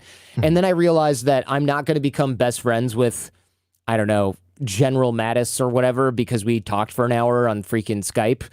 At some point I realized that, hopefully a decade ago. And then I was like, okay, as an attorney, my duty is always to the client. They are my first and foremost concerns. Fiduciary duty. I'm an advocate for my clients as an attorney. I mean, I'm a podcaster now, but I'm still technically a lawyer in New York. Sure. So if that's how lawyers are, there's a reason for that. If you get the right financial manager, they could be a fiduciary. There's a reason for that. Your doctor has to take care. So I'm like, well, why we don't have an oath as podcasters, but I'm like, maybe my oath to myself / privately to my listeners is I will do what I think is in your best interest to the best of my ability. Not taking sponsors for gambling websites, not taking dick pill sponsors on the show, not selling supplements that have no science behind them but are just some grift from some whatever, not supporting multi-level marketing grifters, not having on people where I can't trace the source of how they made their money, not being on shows with people that take advantage of others through their business model, through their employment practices, or otherwise, things like that. Now, are there some shows where I interview somebody who might be on the scumbag meter? Occasionally, yes. Like I had Roger Stone on the show, but nobody was like, Jordan's endorsing Roger Stone. I mean, the guy was going to prison, right? I think we're at that point, that's journalistic, but I'm not then, advertising for Herbalife or something that I view as harmful to society. I'm very careful with that because I look at other shows with big platforms. You start to have a responsibility once you hit a certain threshold. So I look at some podcasters that are like doing drugs during the show, and I'm like, you realize you have 15-year-olds that think you're cool right now. You know, shame on you. And the whole like to each his own, they should know better. I just don't really. You can't say that. You know, we get down on an NBA player when he slaps somebody in public who he's dating, or when he gets in a drunken bar brawl or gets a DUI. We do that because we expect more out of those people. And look, I'm no LeBron James, and I never will be, even in podcasting. But if I've got 250,000 people listening, I can't be willy-nilly telling them CBD oil is good for you when it's a bunch of BS. I can't be saying, medical marijuana, who cares, recreational, get stoned, bro. No, there are kids and people who are in their 20s and even 30s, 40s who are impressionable. And if I'm just doing whatever I want because America, that's bad for everyone. So I feel like leaving everybody better than they found me, right? Having, like, are people better off for having met the show, listened to the show, met me, whatever? That's important to be that way, because especially now as a parent and a lawyer and somebody with influence in an audience, it's just, you have no excuse for just doing whatever you want because, you know, I'm not their dad. It's just bullcrap. Step up to the plate and have integrity and treat people like you would if they were your little brother. Would you be doing psychedelic mushrooms around your little brother every weekend? No, then maybe stop doing it on your podcast, you know, every time. So I feel strongly about this, not from a moral perspective of like what's right and wrong, but from an example, setting an example, being a role model perspective. Like, look, psychedelics have medical use. They have recreational use. Should we be encouraging 20-year-olds to quit their job and, you know, go all in on their business when they don't know what they're doing, or do magic mushrooms or DMT or LSD? No, we should not be doing that. That should be like, unless you're a doctor and you're talking about that on your show, that's not your area of expertise. So I feel pretty strongly with a lot of this. Now, back to the niche subject, I think. I believe that you should probably niche your show initially, unless you already have some sort of personality that's going to attract an audience. I don't need another show where Joe Blow interviews entrepreneurs. Why should I listen to your entrepreneur show? Why on earth would I do that? Oh, you only interview entrepreneurs that have laundromat franchises?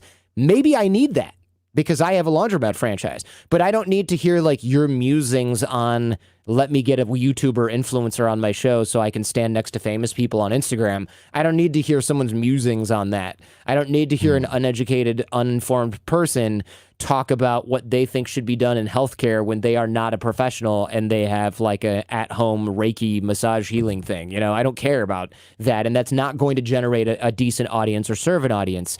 If you don't niche down, you better be bringing something else. Usually that's 10 years of experience, 20 years of being a journalist. Then those people can talk about whatever they want. Terry Gross, talk about whatever you want, girl.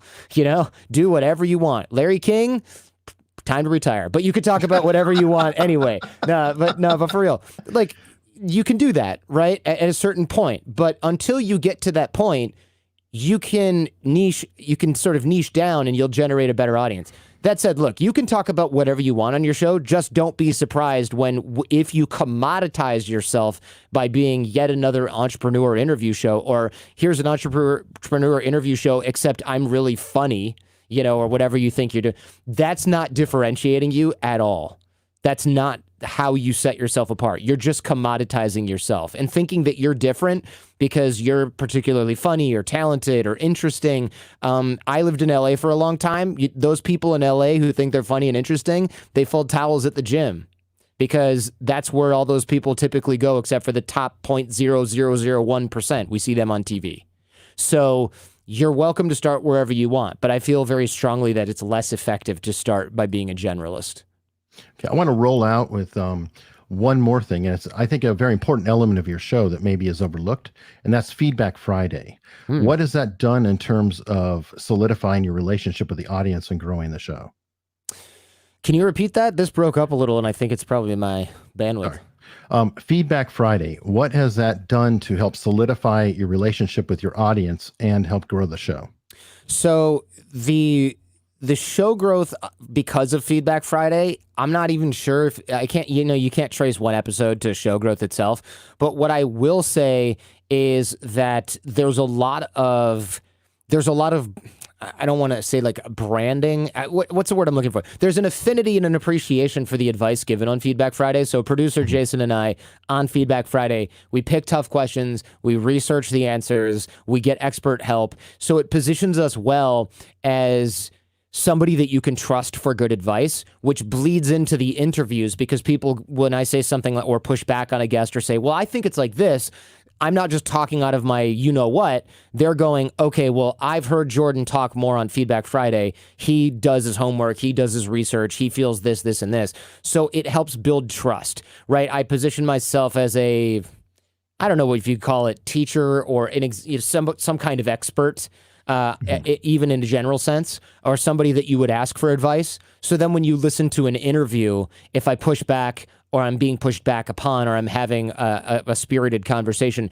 people aren't just thinking he's just trying to showboat. They know I've probably put the work into this.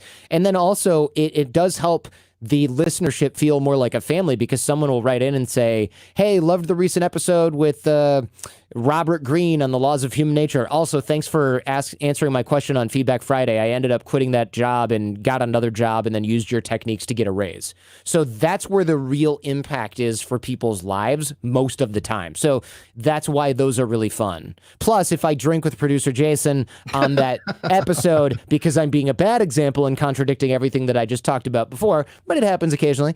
If I do that, then no guest is like, I did a show with Jordan Harbinger and he was a freaking drunk. What an idiot. You know, the only person who then will think I'm an idiot is producer Jason, and he's known I'm an idiot for the last 10 years. So yeah, Jason's pretty selective on.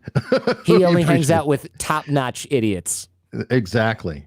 Well, Jordan, you're a legend. Thank you so much for coming and doing this for Joe and the Independent Podcasting Group. Yeah, this is fun, man. It's fun. I appreciate it. And here's Joe. I appreciate it. Thank you so much. I just wanted to jump in here before you jumped off. Sure. Thank you both for taking the time to come and be a guest. Guest speakers. Yeah. Stay sanitized, y'all. Yeah. I know, dude. My hands have gained 20 years, like, because I was in Disney World right before. Those are some dry hands, bro. You got to use the Purell. None of that knockoff shit. All the vitamin E. That's right. All right. Well, thank you so much, guys. Everybody, give them a big round of applause in the chat, please, because they definitely have shown a lot. Thank you so much, Eric, too. We got yes. Thank you. For anyone who didn't see, we have crossed the $200 threshold in our CDC donation. So give it up for yourselves. I'm pretty happy with that so far. I'd love to, by the end of tomorrow to have it maybe doubled to like $400 if everybody just punched in like, a couple bucks here, a couple bucks there. We can reach for the stars, right? Hashtag stay sanitized. Tim says, thanks, Super Joe. Yeah, so I guess that's claps. I thought that was hand washing.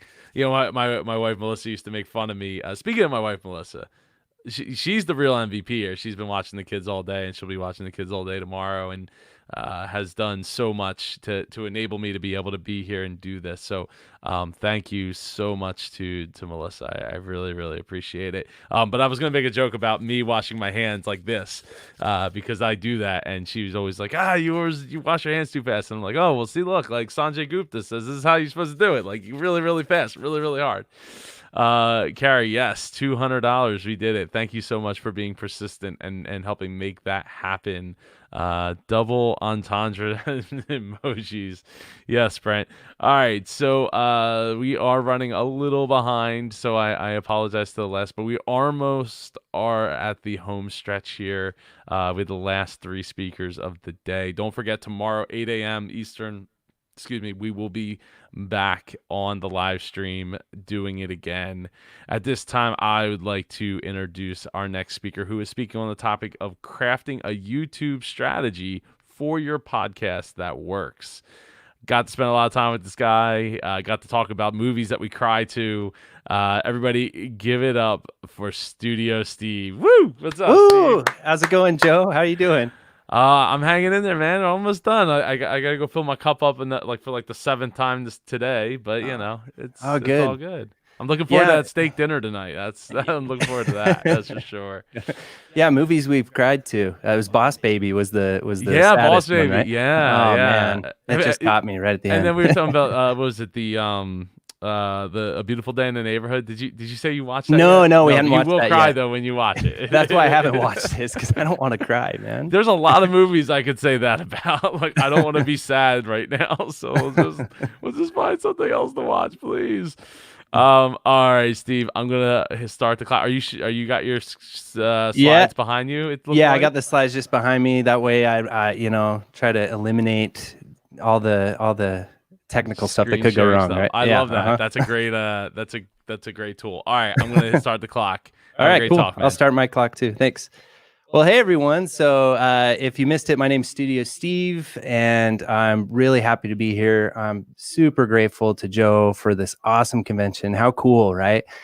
Being on lockdown and still being able to stay connected. I'm Studio Steve from the Pod Sound School. I'm an audio and video producer and the creative director of H13 Radio. And if you haven't heard of the Pod Sound School, we are a podcast consulting company and also a podcast production company that I run with my wife, Veronica. And Veronica is the better half of the team. And we just help podcasters to create and plan and produce really great podcasts that are both smart and sexy out of the box and that will make a big impact. We have a YouTube channel, we have a blog, and we have a podcast. All three, if you want to check us out, you can just search for Pod Sound School anywhere to find those.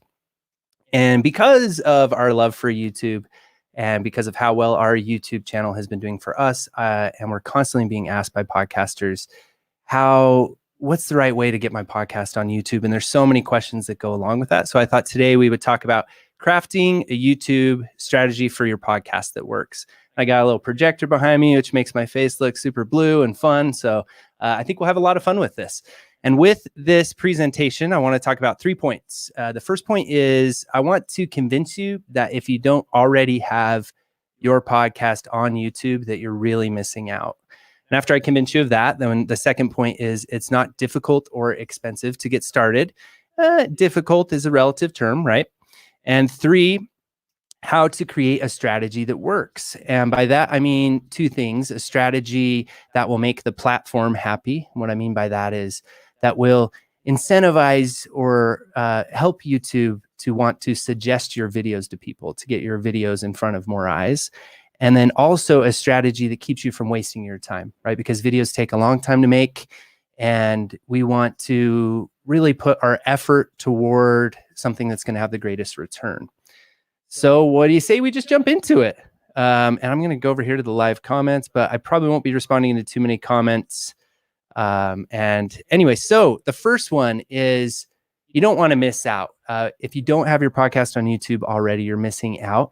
And the way that I would explain that is by comparing YouTube as a platform to the platform of the podcast apps is the perfect way to compare them. And in the podcast apps, there's a lot of things that we can't do as far as optimizing our podcast to show up higher on the podcast directories. And there's a huge podcast discoverability problem that we're all aware of as podcasters. And we're all wanting to get our show in front of more people. And YouTube has obviously a much bigger audience. It's been around for a lot bigger time. There's an audience of billions of people.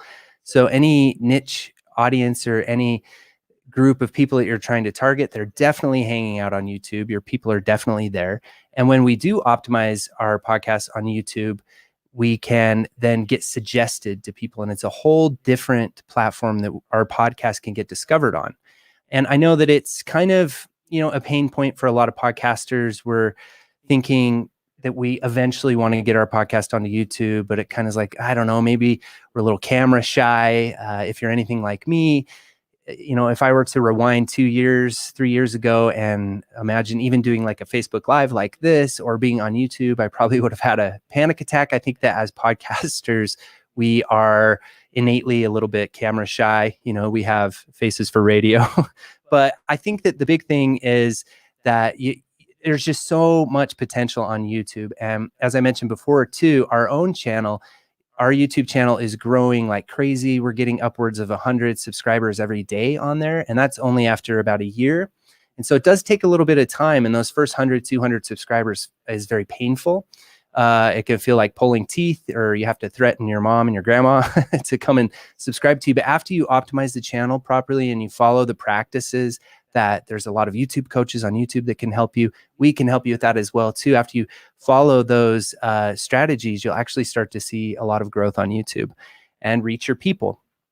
The other reason that you would be missing out is because YouTube has been around for a lot longer. There are a lot of tools that help you for growth. There's TubeBuddy. And if you're going to be on YouTube, you got to get on TubeBuddy. TubeBuddy is an incredible tool, and they have a very affordable options, especially for small channels. So if your channel is under 1,000 subscribers, I think it is, it's very affordable. I think it's under $10 a month or even free for the first little while. They help the small YouTuber grow. And then once you reach a certain number of followers or subscribers on your YouTube channel, then they start charging you. There's also Morning Fame and vidIQ. These tools all basically are trying to show you how your videos are performing, and they show you how your keywords are performing. They give you keyword suggestions, and then they also compare and contrast your videos to other YouTubers and to other YouTube videos that are similar to your niche, your topics, and the types of videos that you're making, which is tremendously helpful. And there really isn't any tools like that right now for podcasts on the podcast apps. So you got to get over on YouTube if you haven't yet. And we're going to talk about some ways that you can do that really easily, really simple throughout the rest of this presentation. So number 2, when I say it's not that difficult. So again, to touch on the real difficulty probably is just, getting comfortable in front of the camera. And that can be hard. And, if you're somebody like me who, I don't know, doesn't really feel that great about their face and it being on camera, it's the uniqueness of our faces. Even if we don't feel like we're the most beautiful, pretty, handsome person in the world, the uniqueness of our face is actually what's going to resonate with people. It is what's going to draw people to our channel. In fact, the more awkward and weird and imbalanced we are, the better, I think. It's just about owning who you really are and just being confident and going out there. And the other reason it's not that difficult is because you don't need a lot of expensive gear to get started. And I think that a lot of YouTubers get hung up on this, where podcasters get hung up on this, where they think I need a really expensive camera, I need really good lighting, I need a YouTube studio with a backdrop with cool lights behind me. You don't need any of that. Really, you could just pick up like a Logitech camera that we're all using for our live streams. The one I'm using here, the Logitech, is like $100, and a ring light, an LED ring light, or any other kind of cheap light you can get on Amazon, and then you're up and running. And then you can learn as you grow. So at first, you don't need to have a lot of fancy editing. You don't need to really know too much about the editing software. You just need to choose an editing software, and there's a lot to choose from, ranging from different prices. And I'm going to actually have a YouTube guide that you can download. I'll give you the link for that. It's podsoundschool.com/YouTube guide that you could download, that I will be showing you the different, in that guide, I'll explain the different YouTube software and a little bit of the cameras, both expensive and as the prices range. So you can grab that after this. But yeah, you learn as you grow. You learn the editing as you grow, and you learn your technique, how you deliver your videos and all of that.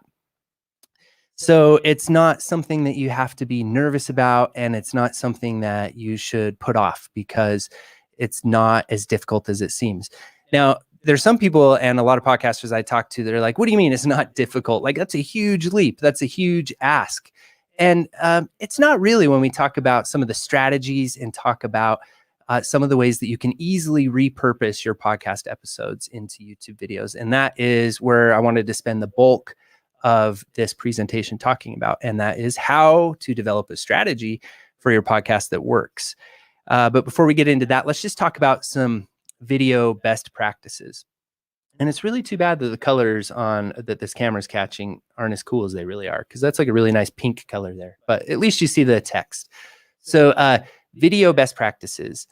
With this, when you're making YouTube videos, when you're publishing videos to YouTube, there's some best practices that you can do right from the beginning that I wish we would have done, that will help your videos to perform better on YouTube and give the user a better experience.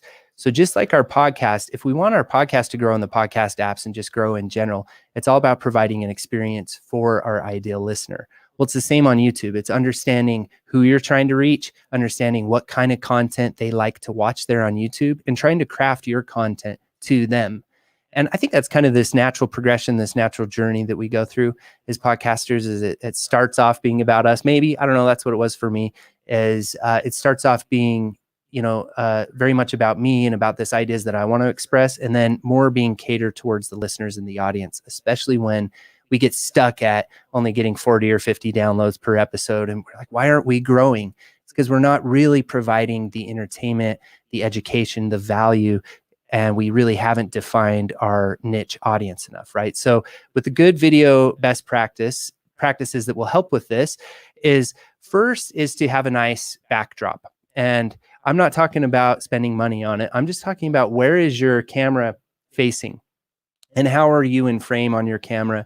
And, what's behind you? And you can put objects behind you and stuff that will kind of suggest what your podcast is about. If you're a real estate podcast, you could have a nice painting behind you that, has a nice quote on it or something that's, prudent to your topic. If you're a gaming or a comic book podcast, you could have action figures and different things like that. So it's what's behind you, the backdrop. And then another good practice is, maybe clean yourself up a little bit. You don't have to be in a suit or anything like that.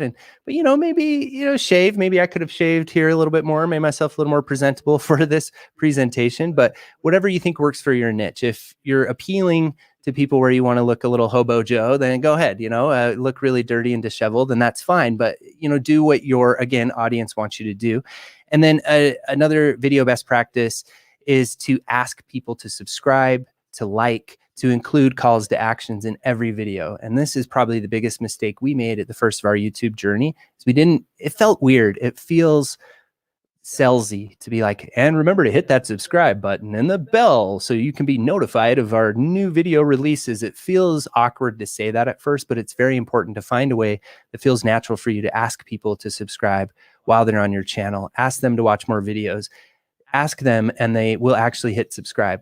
And so that's a big one, is probably the biggest video practice, best practice right off the bat.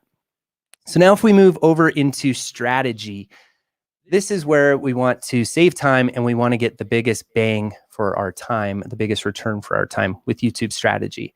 So, it's interesting. A lot of podcasters I have talked to actually started their podcast on YouTube. We had a client who started his podcast on YouTube, and I was like, well, is that really a podcast? You're not on any of the podcast apps. But it's interesting. And then, of course, like I mentioned before, so many podcasters are interested in, how can I get my podcast on YouTube? What works? Is it worth my time? And it's something that's kind of on the back burner. So if you Google at first, like how to put my podcast on YouTube, or you start looking for those kind of things on Google, you're going to see a lot of blog posts pop up. And the first recommendation is audiograms. So let's talk about audiograms for a minute. You might be familiar with audiograms. I'm sure we all are. But if you're not, there's apps like Headliner and also Wave, which is with 2 V's, and some other apps too that will help you to take a snippet of the audio from your podcast, or take the entire episode from your podcast and create a little graphic behind it.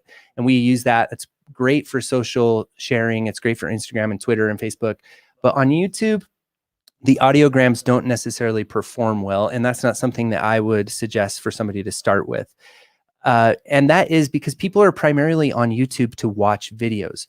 So these blogs are suggesting that you put those audiograms there because you want to have your podcast on as many different platforms as possible.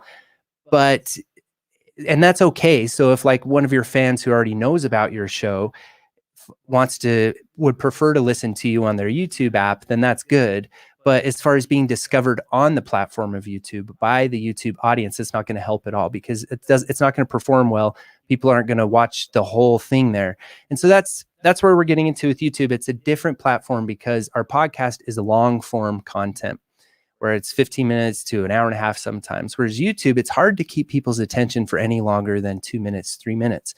So if you have already been doing the audiogram strategy, or if you think that might be an easy strategy for you to quickly repurpose your podcast episodes, it's really not the end of the world. And you can still have that on your channel. but you can just separate that into a playlist and say like full podcast episodes, maybe even parentheses audio only, something like that. And then that can perform well and be there on your channel to reinforce the user's experience there, which is nice. And so away from audiograms, then we can get into segments and full episodes. So when I say segments, what I mean is to divide your episode into little chunks, or even re-record a video talking about the podcast episode that you just made, maybe even invite your guest on or something like that. So you would, let's say you have a podcast all about gaming and you talk about D&D and you talk about a specific new dice set or something that came out, right? Well, then you could just make a video about that dice set. So what that's going to do is that's going to dial in at your keywords that you can use that people are searching for. So instead of making a big episode all about D&D, you're making an episode about this new specific dice set. I hope that makes sense, but you can basically separate your videos into segments of things you talk about on your podcast. And that's why, again, it's so awesome to just start repurposing your podcast over onto YouTube, is because you're already doing all the work. You're already putting the time into developing your brand, developing the rapport between you and your host, writing scripts if you do scripted podcasts, so you can easily convert those into videos. And one way you can do that, and when I mentioned how you can get started right off the bat, and if you're not doing anything on YouTube, do this right now, is go get a Logitech camera, get a ring light or a little light on your face, and find a nice corner of your office or of your room, and start recording your podcast episodes live, or just record them, the video of them, and try to look at the camera a little bit as you're doing it. And if you're recording remotely with your host, have him or her do the same thing in their location. And then you can put that together in a quick video editor.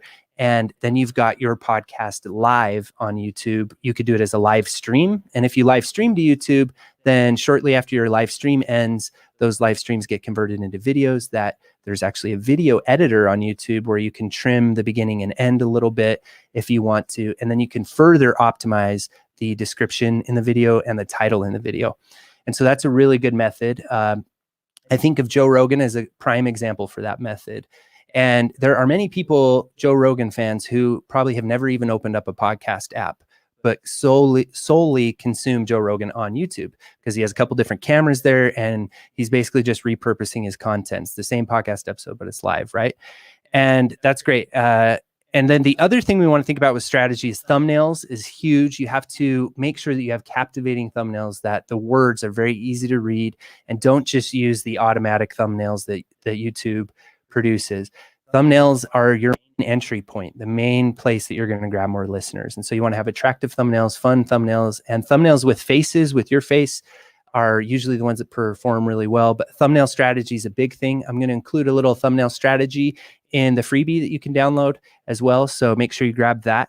And then titles, keywords, descriptions, and tags. Let's finish up talking about that. So the number one thing, the most searchable thing on YouTube is the title of your video.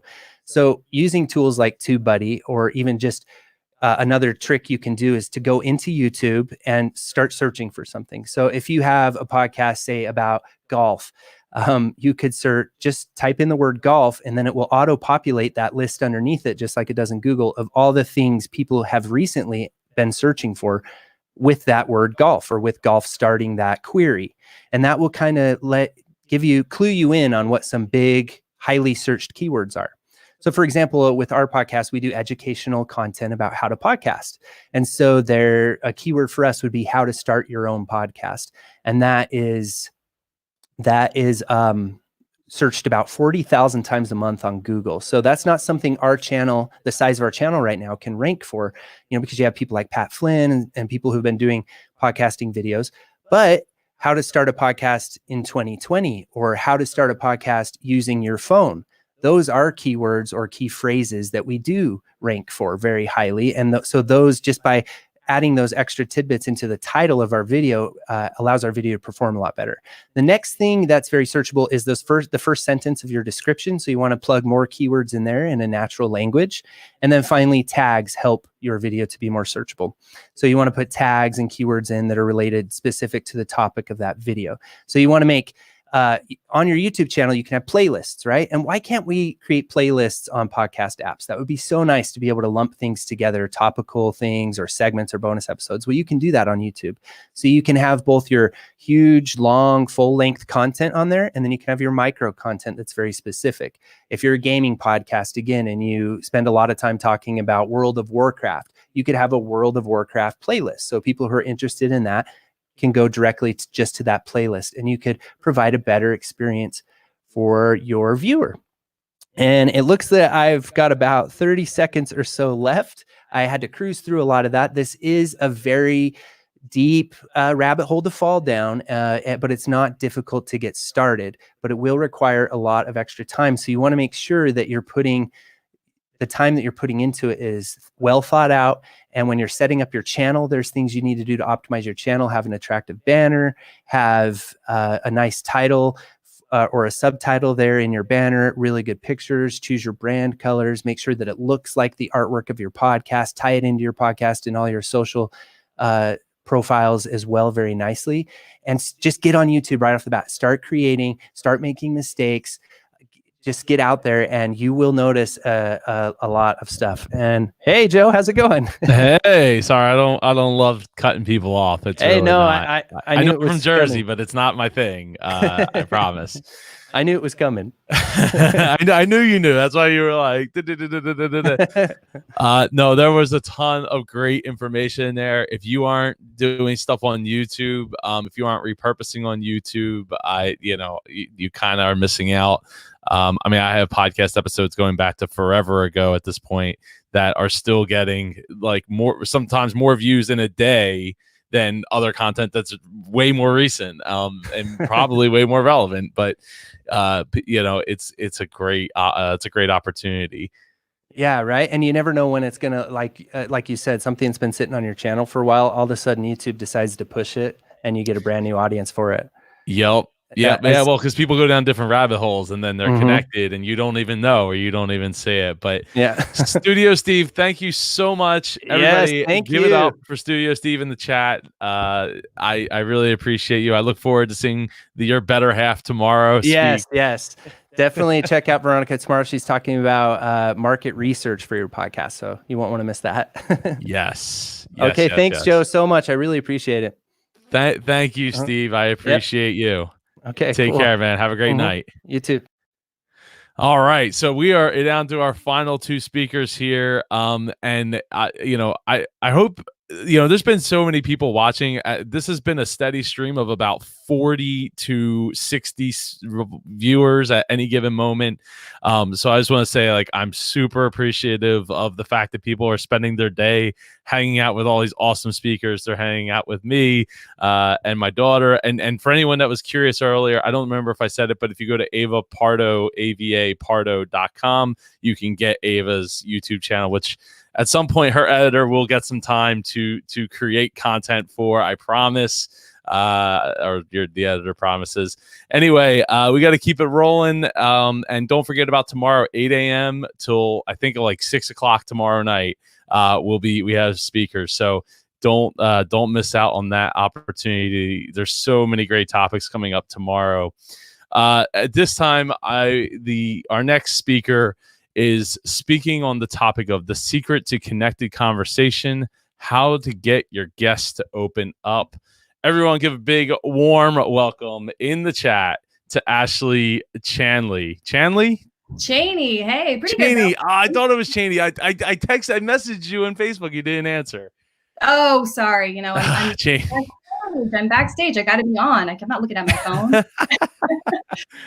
Well, thank you so much for being here, and I'm looking forward to your talk. Do you have any slides to share, or are you good? No slides. We're talking about conversation, so we're just going to chat. You, me, Awesome. the 40 to 60 live viewers, and everybody who's watching this on replay. Oh, you want me to hang around?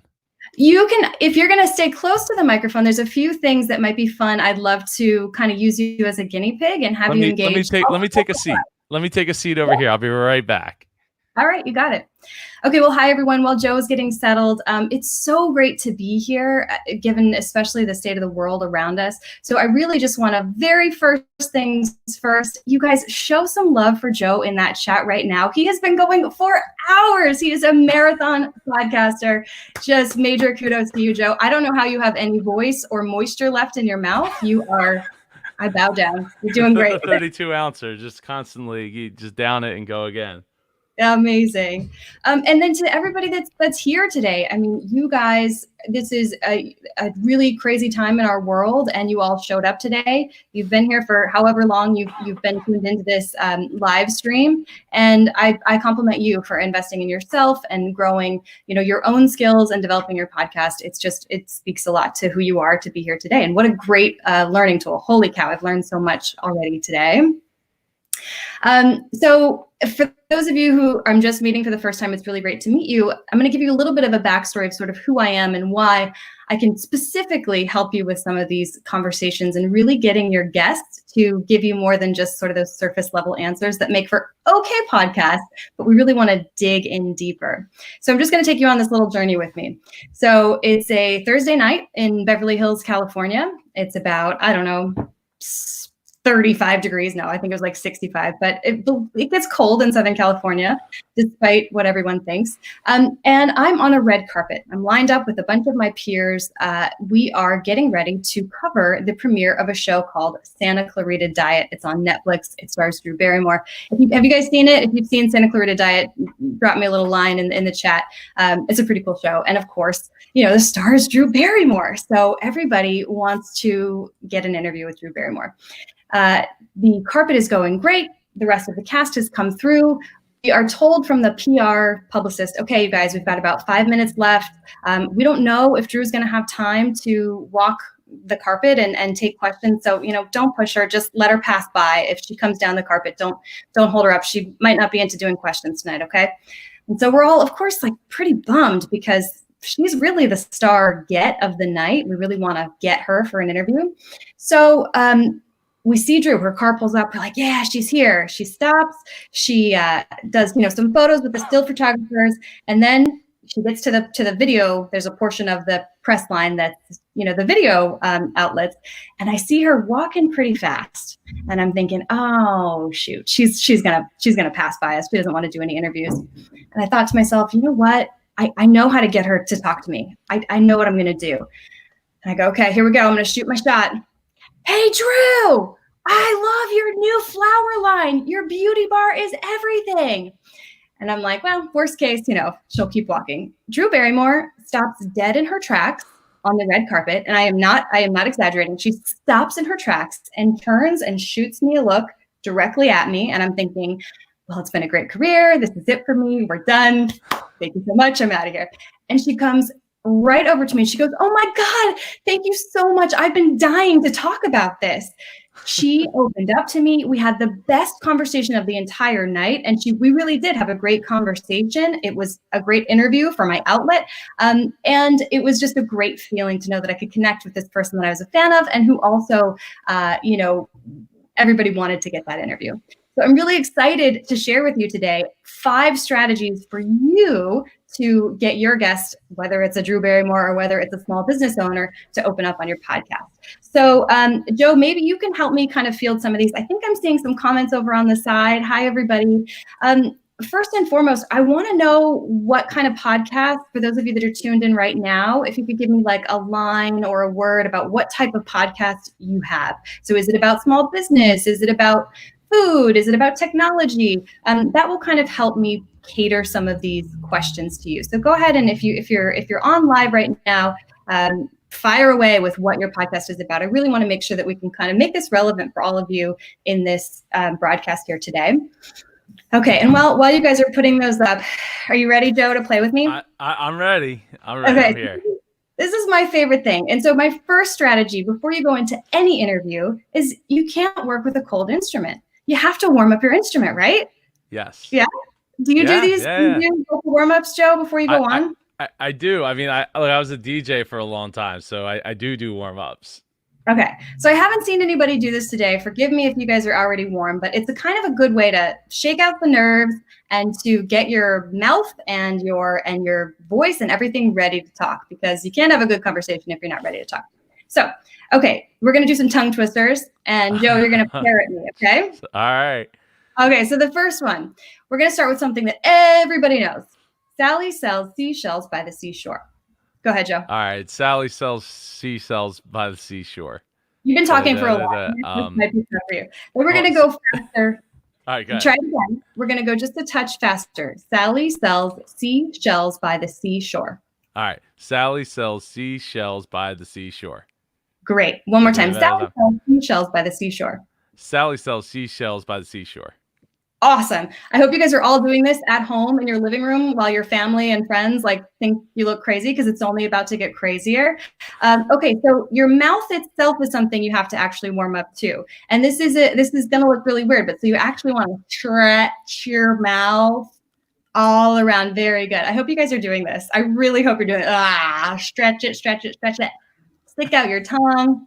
These are what I do before I record any voiceover podcast, before I ever do an interview. Yes, I look insane. Yes, I'm driving down the 405 doing these crazy warm-ups and exercises. Okay, and then lastly, we'll just do another really quick one. But so, you know that sound, and this might sound a little hot on the microphone, so I'll step away, but it goes like this. Have you ever done that? Yeah, well, I have 2 kids, so yes. Give it a try. Is that That's high great. enough? Now, Okay. Perfect.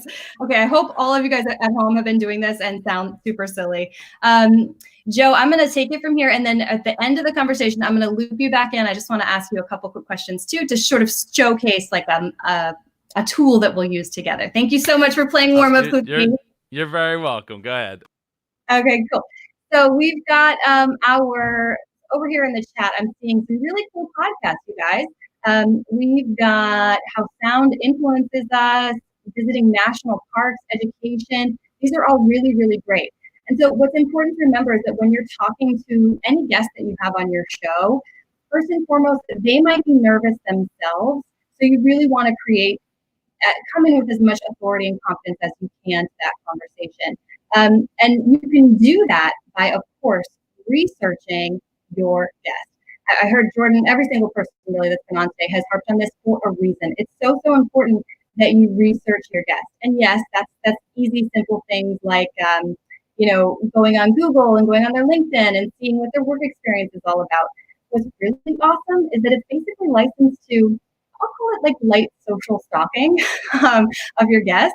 So my huge, sort of trick here is before I ever interview somebody, I will go to whatever social media platform they're most active on. So today, I checked out Joe's Instagram and I saw some really cool posts of, it looks like his daughter recently had a birthday and it was an awesome Toy Story cake. But some of loading your arsenal with some of that personal information that they're sharing on their social platform is a really great way to see what matters, not just in their professional life, but also in their personal life. So you'll be bringing in some of those details. You can have them in your back pocket for when you need to whip out, a little piece of information about your guest. Okay, speaking of that, let's go to my third strategy here, which is breaking down the barrier of whomever you're talking with. So let's say whatever it is in our human psyche, when you first meet someone, it's kind of like this lizard brain thing where we're like, are you dangerous? Are you going to hurt me? Are you trying to screw me over? And now, granted, you've invited a guest onto your podcast, so they know it's a safe space, but they also might be a little bit fearful of like, what kind of questions are you going to be asking me? Is there a chance where I'm going to get into an uncomfortable situation? So the way I like to really break down the barrier is to start the conversation off with a compliment. And I know that sounds kind of like trite and surface level. And the fact of the matter is, it could be, because if you give somebody a shallow surface level compliment, like, hey, I like your glasses, then you'll get basically the same kind of response in return. So my philosophy there is, when you're breaking down that barrier and showing your guest, hey, I'm not a threat, I'm here to support you, I want to have a really good conversation with you, the deeper the compliment you can give, the deeper the conversation will go. So an example of this would be, using some of that research that you've already done about your guest, you know, if I'm continuing with Joe as the example here, I could be like, wow, that Toy Story cake looked amazing. Did you make that yourself? It was so well done. That's a more personal conversation and compliment rather than just being like, hey, cool, you know, a picture of your studio. It's like, it's showing that you're invested in this person as a whole unit and not just what they have to offer, you know, from a business perspective or whatever that their sort of public persona is offering. So just remember, the deeper the compliment you give, the deeper you'll be able to go in conversation. And then if we move on to strategy number 3, this is something that's quite simple that you might already be doing in your everyday conversation and not realizing you're doing it. But as humans, we all want to connect with each other, right? So we really want to find the common ground with your guest. Now, if any of you have, I saw some really cool podcasts. Oh, there's podcasts about podcasting, residential designers and contractors running their business, lifestyle design and growth mindset inspired by wellness. These are all really, really cool topics. It's unlikely that you'll have a guest that's like super polar from you or like on the other side of the spectrum. If you were a political podcast and you were sort of more left-leaning and you had a more conservative guest on, either way, the most important thing in those conversations is finding this common ground between you both. And so here's a little tip I use. It happens to also be something that I love, but if I'm up against a guest who's just really, I feel like we're not sort of naturally connecting and like they're answering my questions, but not really giving me more or building on it. I'll throw out a question about food. Honestly, this is like my red carpet go-to question. If somebody's stonewalling me or not opening up, this question, hey, what'd you have for dinner last night? Will, like, literally, I can get people to talk for hours about food. And I think it's because it's the common denominator between all humans, really. We absolutely have to have food to eat. And if you're anything like me, you're like a super fan of food. So it just sort of opens this doorway of like, hey, you're a human, I'm a human, we both have to eat. That's at the very least, we can start from there and build off of that common ground. So that's a pretty cool, you know, launching off point of like, let's start with what we have together and then build our conversation from there. Okay, and then lastly, this is really, really important to do, not just on your podcast, but kind of in life, and that's active listening. And I'm sure you guys have heard of this before, but active listening is you are actually listening to what they're saying and not just thinking about the next question that you're going to ask them. And, you know, especially if you're your own host and you're not co-hosting, you're really trying to keep the show on track. And you're like, you know that you have certain questions you want to hit, rather than kind of nodding your head and going, and waiting for the opportunity to ask the next question. Really listen to what they're saying. And there's a little trick here that we can use to do this. And it's basically listening to the end of their sentence, repeating what they've just said, and then circling it back and weaving it into a repeatable question. So Mr. Joe, are you around? Joe Pardo? There he is. Okay, you want to play one more little game with me? No weird muscle movements, I promise. No, it's all good. That was fun. Okay, cool. So it's sort of basic level. This is what I do on the red carpet all the time. I have these forced connections that I have to be intimate and have an easy conversation with someone A, that's usually kind of intimidating, like a celebrity, and B, we have like 3 minutes to get a great conversation. So I have no idea where the conversation is going to go. So I'll ask a question and I'll really, really listen the entire time, but particularly to like the last little bit of what they said. So Joe, okay, can you tell me a little bit about your favorite food that you would eat growing up? Well, not my favorite food, but the food I ate the most was easily pizza. Usually day-old pizza left on the counter. Day-old pizza left on the counter. Wow. Yeah. Okay, so if you're eating day-old pizza left on the counter, does that mean that you guys were ordering takeout quite a bit? Oh Like, yeah, the neighbors would laugh every time they'd see the car show up. So your neighbors, knew. Yeah. that's awesome. Your neighbors knew your family was like pizza-aholics. That's awesome. Did you grow up in a pretty tight-knit neighborhood? In a what neighborhood? In like a tight-knit neighborhood where you knew your neighbors? Yes, And I still live in the house I grew up in, so yes. oh my gosh. I bought it about 10 years ago. Wow. Oh my gosh, that's incredible. So you live in the house you grew up in. Where did your parents go? Like, are they? So my are they- parents got divorced. My dad bought a house about 10 years ago, about literally like 2.5 miles from here. Oh my gosh. And then Wow. I You bought it guys. from, yeah, it was an opportunity. Yeah. Wow. That's amazing that you guys all live so close. So if your dad lives like 2 miles away from you, you must have a pretty tight knit family. Yeah. Tight enough. Yeah, sure. Tight enough? Okay. Okay. Okay, so that's like all the personal diving in that I'm going to do, and it's kind of cheesy if you force it, but if you could listen, everything that you said there, you can repeat it, but it sounds a little bit like forced sometimes if you repeat the last thing they say. So as you become more natural in your speaking ability to take off the repeating of the tail end of the sentence, but it really does force you to listen. Like, I just got so much information from you. Like, wow, that's awesome. You guys, you live in this house that you grew up in. That's incredible. Yes. I've lived there since 92. That's so amazing. And now you're raising your own family in there. Do you guys order pizza now? Not very often, but maybe once every other week. I would die for some New York or New Jersey pizza because it's just not the same out here in LA. It's just not. It's not the same anywhere. That's the truth. Yeah. Well, thank you for playing guinea pig with me. I don't know if that made any sense, sort of listening to the tail end of what he was saying, bringing it back into the conversation, and then building on the question that keeps moving the conversation forward. So it's not just, oh my God, you delivered pizza all the time, pizza. It's really like, take that nugget, repeat it, and then, or don't if you don't like that style, and then move forward with the conversation.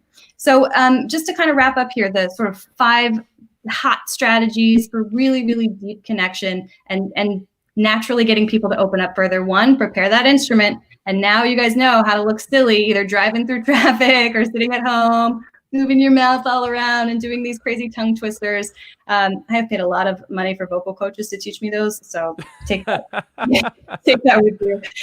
You always want to do your research about your guests ahead of time. That's going to be arsenal for strategy number 3, which is of course, to break down the barrier. Show the person that you're talking with, I'm not a threat. I'm here to be your friend. I want to have a good conversation with you. I'm not going to do anything crazy. It's a good chance for you to share a vulnerability of your own and let them see, like, it's okay to be real here because I'm going to be real. And then in doing that, you will probably find some common ground to build your rapport with your guest. And again, use the lowest common denominator. If you're really not gelling with a guest, go to food. Like, as you can see, everybody loves talking about food. That's my hottest strategy ever. Go to food. And then just really some of the active listening that Joe was kind enough to demo with me. And I hope that made sense for you guys and that it was helpful. Allie asked what was number 2? It froze for her. Number 2 is to do your research. So if you're first preparing your instrument, which is of course your mouth and your tongue and your lips and your cheek, strategy number 2 is to do your research and to really dive deep into that. Don't just do a quick Google. This means, like, go find their most active place of social media. Sometimes it's Instagram, sometimes it's Facebook, sometimes it is LinkedIn, but you really want to dig deep. And that could mean going through some of the comments and seeing what they're engaging. It is not just your job, it is the best thing that you can do for yourself. You're loaded with stuff in your belly to bring up in your conversation later. So that was number 2. That is awesome. Let's see. Great tips interviewing with really listening to the last few words. We'll look forward to putting into action. Kimberly Wells. That's awesome. Kimberly Wells is a great speaker herself. I know Miss Kimberly Wells. Oh, hi, Kimberly Wells. Thank you so much, Ashley. All right, Joe, you're almost there. One more speaker. You're killing it. I appreciate it. It means a lot. We're almost there today, but tomorrow we will be back with another 8 to 6 p.m. block of speakers to teach you how to launch and better your podcast, monetize your podcast, and all those podcast things that you probably should be doing, even if you don't have a podcast yet, because you should be launching. Thank you so much, Ashley. Give it up for Ashley Cheney in the chat, everybody. Oh, there's lots of love coming in. Thank you very much. All right, we are down to the last speaker of today. You got to make sure you're coming back for tomorrow, though, because tomorrow we have speakers, literally again from all. I don't know if we have from all over the world this time. I think tomorrow is just in the country, but literally all over the United States. With some pretty big names to work off of. So I'm looking forward to, even if you don't know how to podcast edit, we have a panel for that tomorrow. That 241. That's all the podcasting basics that you will need. Podcasting editing basics that you need to get started with editing your podcast. Quick shout out. I want to give a quick shout out to our sponsors right now. You got Blueberry, you got Podit, Towncast, Spirit Production Music, Audit My Podcast, and Custom Video Productions. Thank you all so much for the support to make all this happen. I haven't checked the where are we at with the CDC donations? Are we still at $200? We're still at $200. But if you want to change that, if you want that number to go up and donate some money to the CDC, go to indiepodcon.com/CDC. It takes you directly to the Facebook post where you can donate $5, $2, $1, $100, however much you want. We're just trying to raise some money for a great cause to keep us all healthy and safe in these crazy, crazy times. So at this point, I have our final speaker to bring up to the plate. He is going to be talking about something that, if you don't know much about RSS, do you know what RSS means? Because if you don't, you're about to A, find out, and B, find out why it's so important to, it's like the lifeblood of podcasting, and it needs to remain the way it is and not be dominated by one player. So his talk is called RSS in the Modern Podcast Era. Everybody give it up for Blueberry's Todd Cochran. Woo! Hey, Joe. Todd? How you doing? I'm doing great. I need to get some more water after I get off here with you. But yeah, I'm doing great. How about yourself? How are you feeling today? I'm ready to rock this thing, and everyone get their pens ready or get their recorders ready. We're going to be fast and furious on this presentation. I'm looking forward to it. All right, I'm going to start the clock. You get in, and I'll see you on the other side. All right, Joe. Thanks. Thank you. All right, everybody, welcome. My name is Todd Cochran, and today we're going to be talking about RSS in the modern era, as Joe alluded to. And just a little background on me. I've been podcasting since October 2004. I wrote the first book on podcasting in March of 2005.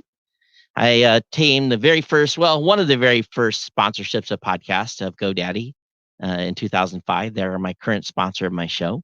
I was inducted to the Podcast Hall of Fame in 2015, and I do a plethora of shows: Geek News Central, Podcast Insider, which is Blueberry's main podcast at podcastinsider.com. I do the New Media Show with my co-host, Mr. Rob Greenlee from Libsyn, and a Pod Faded show. Everyone has got at least one of those over at Podcast Legends. But the last interview on that show is with the Podfather Adam Curry. So definitely check out those shows. But I want to talk about RSS, and specifically, I want to talk about what it means to indie podcasters. And the podcast community started in 2005, really made up of indie podcasters. And what it really was at the time that podcasting kicked off in the 2004-2005 range, there was really, at that time, no iPhone. There was no Twitter. There was no Facebook. We're just coming off the days of some of the Napster days when sites were getting shut down, and really it was an interesting time. So this ability for us to be able to get our podcasts delivered and put on a device such as an iPod was truly a revolution in making. And it was, I really want to set the stage and make you all think back to 2004, and where we were in connectivity. It was the days of flip phones and, really itty bitty, media players. It would maybe hold 9 or 10 songs on it. There really wasn't a lot of options until the iPod came along. But really what happened in those early days is two men, Adam Curry and Dave Weiner, who are considered to be the podfathers of the podcasting space, really came up with this invention of being able to connect an RSS feed, which powers podcasting today. It's like your broadcast tower, to a device to be able to transfer that media so you could walk out the front door of your home carrying media with you that you wanted to subscribe and be hooked to without any intervention. And this was truly revolutionary at the time. It really, really, really was. And because again, today we take it for granted. We take our media with us, but that sets the stage for something really, truly remarkable in those early days, what led today. And more importantly, creators at that time had very, very, very strong feelings about media and creating media and being independent and being able to not be controlled and not have to worry about asking permission. It was truly an eye-opening time, and creators had some strong opinions about really the modern media space as we knew it at the time. And really that was resonated by a simple turn. Everyone said, fuck the man. We don't need all these gatekeepers. We don't need these people to ask permission to put media online. And it really was the mindset of the early day of podcasting, was that it is almost like you had opened the gate and freed us all to be able to do what we wanted to do. Because at that time, gatekeepers owned media distribution: NBC, Fox, CBS, ABC, Clear Channel, Salem Radio Network. You could not have your medium be anywhere unless you worked a deal. You had a big name. You signed your life away. You signed the contract that basically they owned your content. If you wanted to be on the Microsoft Xbox at the time, which is a brand new platform, you had to do a deal with Microsoft. You just couldn't get your media anywhere because of these gatekeepers. And this is really where we need to think about where we are today as compared to then. And I'll get into that here in a second. But really what it boiled down to is that, yeah, you could have a website and you could have some audio on there, but there was no distribution, none, zero, none. I went to a conference shortly after podcasting kicked off, and I asked a major television cable guy, I asked him, I said, I want to put podcasts on channel 862 of your network. And the guy kind of smirkingly looked at me and he said, young man, 10 years and $10 million. And maybe we'll be able to get you one channel on a cable network in some third-party network so that you can play your podcast. Now, you go on the cable, if you still haven't cut the cord already, which I encourage you to do. If you haven't cut the cord, you go to channel 862 now, and it's probably some music that's playing on there, right? It's something that they've got on a loop, and it's probably insignificant because now everything is Pandora, Spotify, and so forth, right?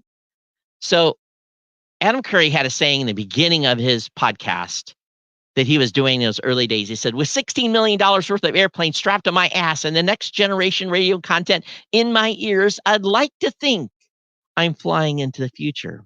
And how true those words were, because Adam Curry could take the content from podcast, walk to his airplane, fly across the skies and listen to content that he wanted to, and not be restricted to listen to stuff. Now he's in the air. It's kind of a crazy example, but the same thing meant we could get into our cars and we could listen to whatever we wanted to listen to. The podcast evolution at the time was pretty incredible. And I can't go back and even describe how exciting it was in those early days to be able to reach an audience that we never thought was imaginable. And what we have to remember here is podcasting is very, very precious. It's something that was created out of a time when there was no distribution. And we think about it now, we can be distributed everywhere. But what we have is very, very, very precious. And we have to protect this space in a significant way. We have to make sure that what we have built is never allowed to be overtaken, to be changed, to be controlled. And that really leads me to this symbol, RSS. Many of you maybe don't understand it. It is just basically for a better word, it is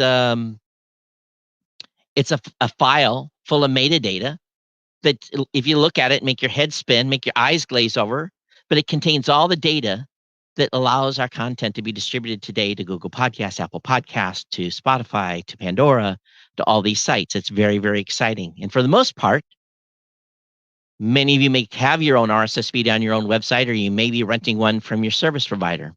But RSS today is the great equalizer. It is what allows us to do what we're doing, allows us to have a voice, allows us to have a voice in the space and not worry about gatekeepers. And more importantly, is it's an open ecosystem. And no one can basically at this point change the ecosystem. I must apologize. My slides are a little bit behind me flipping here on this, but it's an open ecosystem. And RSS is based on open source, but it does have a specification that everyone follows, and hopefully people don't change. And the best part about this open ecosystem is that it gives us global distribution. It allows us to have this distribution that we have today in the space, and allows us to have our podcast listened worldwide. And there's a really good fact about this as well, about this global distribution, is that we can't be taken off the air. We really can't. If you own and control your RSS feed, it's like having that transmitter in the backyard. You can broadcast away. Now, we're not pirate radio. We're legally broadcasting. We cannot be taken off the air. We can't just arbitrarily be taken down if you control your RSS feed or work with a partner that assures that you won't be taken down from some social media justice warrior. So where does your show live today? Does it live on your .com? Does it live in a location where you control the IP of where your show is at? Does it live on a provider where you're renting space? Do you know what that provider's policies are if you decide to leave there and go somewhere else? So it's important questions you always have to ask as a podcaster is, where does your show live? My show lives at geeknewscentral.com. My RSS feed that's on my website is on my site. I control my .com. I own it. Unless if I forget to pay the bill, maybe then it'll be taken away. But as long as I pay the bill and keep the website up, my show lives where I put it, and I control the entire stack. But what I really want to talk about today that's more deeper than that is something that I call modern gatekeepers. And there are modern gatekeepers in the space today. And don't take this the wrong way. I'm going to flip through a number of companies out there that can be considered modern gatekeepers. And, you know, the thing that we've probably been watching lately is a lot of us has been spending a lot of time on Facebook. And on Facebook, we're able to, for a better word, have open conversation. But sometimes the Facebook folks come in and put us in Facebook jail. And Facebook jail is a location you don't necessarily want to begin, is maybe you have done something that has come to their ire and has been considered something that is not appropriate. And you get basically penalized because you've basically not followed the Facebook community standards, and your content's being taken down. A lot of fake COVID-19 stuff is being taken down now. So many people have been put in Facebook jail. So if you're doing and promoting your podcast today on Facebook and you say something, you could be limited. And matter of fact, oftentimes the stuff you put on Facebook today doesn't make it into the people that are following your podcast in their feed anyway, because Facebook decides what they want their listeners or viewers to see, and maybe it's not your content. Another modern gatekeeper is Twitter. Twitter has the ability to deplatform you, to take you offline. If you say something incorrect, Twitter can remove a post. Another company that's out there is Instagram. You know, again, put something on Instagram that isn't to their community standards and you can be removed. Now, a current company that's in the space that a lot of us like a lot, and one that people clamored to be on, is Spotify. And a lot of people are excited about being on Spotify, but you're on Spotify's platform at their discretion. Here recently at Blueberry, we've been seeing shows taken off Spotify for a variety of reasons, mostly for music copyright violation, have been removed. You have no choice to appeal. Your show is removed and you lose a distribution point. So they choose who they want to be on their platform. For 99% of the shows, you'll never have to worry about being removed from Spotify, but you could. And this is where I go back to it's a modern gatekeeper, but it's someone that we like. It's a place we like our shows to be distributed to. And but we have to think about this as we're growing our shows. If I'm telling all my audience to go to Spotify and I'm not telling them to come back to my personal website at Podcast Insider or geeknewscentral.com, what happens if I'm put in Facebook jail or I'm deplatformed off Spotify or wherever it may be? What is that going to do to your audience? Does your audience know to go where to find you? And they're also putting advertising around your content right now. You don't have a choice. Same thing with Pandora. Pandora's starting to add shows. You're on their platform at their discretion. They're going to be running advertising around your shows on Pandora. That is their prerogative to be able to do that. Now, Pandora has actually said they're going to do some rev share with podcasters, which is more than we can say about Spotify and placing advertising around our shows. But again, you're on their platform and you're at their mercy on how they're going to promote and how they're going to show off your show. Another one out there is iHeart. Ha, ha, ha. The largest podcast network in the world. No, they're not. Again, you're on their site. If you guys are following my drift here, all these places, you're at the mercy of them to decide whether they, number one, they want you to be on, and number two, whether they keep you on there. Luminary, oh my gosh, we could talk a long time about that site and what they've done over there and the potential of people thinking they have to pay to get to your content, which they've done. It's available for free. But anyway, here's the main thing. Again, if you control your RSS feed, if you control your website, we cannot be taken off the air. And I'm going to use an extreme example here. And it's an individual that we don't particularly all care for at all. Again, and this is, I don't want to bring politics or anything. I just want to make an example. Alex Jones, known to be pretty decisive. He was deplatformed off Apple. He was deplatformed off Facebook, deplatformed off Twitter. Everywhere that was a social media network, he was taken off completely. But because his website and his podcast was basically all linked on his personal website and where he controlled his RSS feed, his podcast is still on the air. He can still reach those that want to listen to his show. I know this is an extreme example, but I'm just going to show that we cannot be taken off the air when we control the radio transmitter that's mounted to the roof of our house or to our website, or you work with a partner that, again, will not take your show down when someone just starts complaining arbitrarily. We also can't be demonetized off of, example, YouTube. If you look what's happened with YouTube, oh my God, those poor content creators over there, they have been completely demonetized unless you have over a certain amount of viewers per year. So you are allowed to monetize your show with one listener. We cannot be demonetized in this space. We also can't be censored. All right, now there is going to be repercussions of stuff that you say. You can say what you want, but just, be aware that while we have the freedom of speech, you can't be censored. And I think that's a big part and big importance here. And again, where does your show live? Where is it sitting today? Are you subject to a company's change in business strategies and all of a sudden you find your show no longer in the forerunning of their platform? And also, here's the positive. Podcasting gives a voice. And I think this is the thing that I am absolutely the most advocate of things that I have heard and talked to people, and women, people of color. And let me give you an example of just this here alone. I was at DragonCon, and I was sitting in the back of a room listening to a session, people of color session, talking about an event that happened in a city where there was a protest, and they were protesting on a particular topic. News van rolls up. The reporter gets out of the van, and they see some individual standing alongside the road that's not part of the protest, and they go over and talk to him about what the protest was about. And those folks that were doing the protest were pissed because their message didn't get out.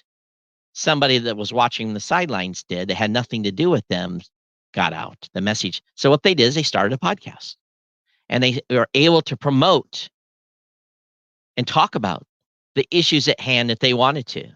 And I found this to be exciting to me because they basically were not devoiced. They had a voice. They were able to share what their thoughts were. And what we're seeing currently today in the podcasting space as far as growth is women. That segment is outpacing men now by, I'd say, 2 to 1. And women of color are coming in the space at a rapid rate as well, and giving them a voice consistently. I do say that we are definitely missing the men of color in the space, and we hope that you'll encourage men of color and minorities to become involved in podcasting. Let's talk about the LGBTQIA community. It's been very active from the very, very beginning of podcasting. Some of the most great shows in that genre, or that talks about those issues, have been in the space since 2004, 2005. They've had a voice. They understood the power of this, and they continue to join this. And it gives them the ability, again, to put the message out, to reach someone that may or may not be out of the closet yet or looking to get information. It's fantastic. None of this is put behind or hid behind some major media message. They're able to get their own message out. Podcasting allows us to have the true freedom of press. I believe that podcasting today is ultimately the ultimate freedom of press. We are the equivalent of the printing press that happened a couple hundred years ago, and the ability to put the message out. We are the freedom of the press, and we're able to put content as we see fit. So who's your partner in podcasting? And think about that as you're growing your show. And where does your show live? I'm a true believer that your show should live on your.com. I really, really do. I think it's very, very important that this is the case for most podcasts out there today. When your show lives on your.com, you are ultimately in control of everything. So it doesn't matter if it's on a WordPress site, Squarespace site, doesn't matter where it's at, long as you have your own website. It really doesn't. That's the key. And again, you get to build your brand. That's the most important thing. You're not building someone else's brand. You're basically able to control your intellectual property. And, a lot of people don't care about that as much now. Maybe they just want a page that's just kind of like a Twitter landing page or an Instagram landing page. That's fine. You're able to do that, but, put that on your own personal website. If it's a single page saying who you are, who I am, here's where you can find me in all these different locations. But again, you're controlling your stack, your IP, and most importantly, in podcasting, there are no rules. And everything that you do is up to you. It's your rules. You do as you please in the podcasting space. And really, that's kind of the brunt of my presentation here. But I think the main thing to remember about the podcasting space today is that you do as you want with your show. I can talk to you today about what I feel, but it doesn't matter. You make up your own rules, you make up your own plan, you do what you want to do. And you can take my advice or throw it out. But I think the most important thing to remember here is RSS today is, as long as the standard stays open, and if I'm still doing what I do in the podcasting space 15 years from now, I will still be pounding the drum and making sure RSS stays open so that podcasting remains open for anyone to join at a very low cost or no cost in many instances today. And really, it's changed dynamic. This is why podcasting is so powerful. Now, think about just the simple fact that a short 15 years ago, my little personal website at geeknewscentral.com that I did as a blogger, which I was not a great blogger, and then decided to do a podcast, went from reaching like 300 readers a week to probably reaching 10 to 20,000 listeners a week in less than a year. And the reach I had there was phenomenal. If podcasting had not come around, had not opened up the space and allowed us to do what we do today, I'd still be a 300 a week blogger, probably doing something else. This truly is something that is unique in the era that we are in.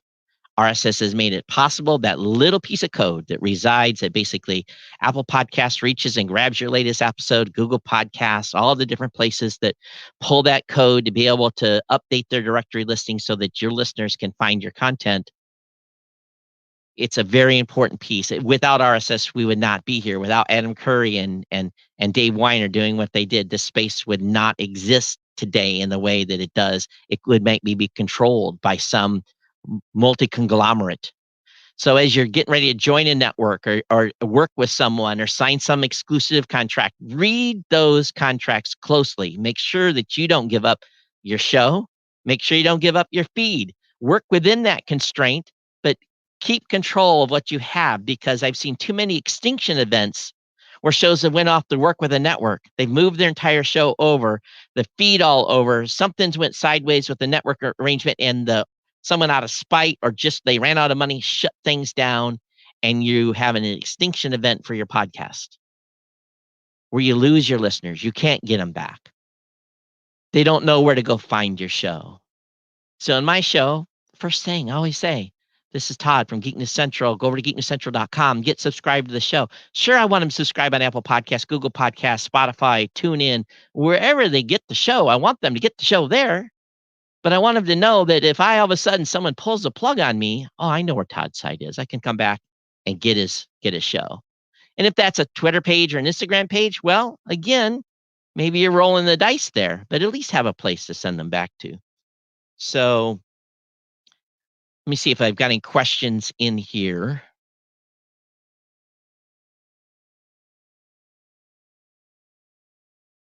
Yes, I believe owning your own brand is critical.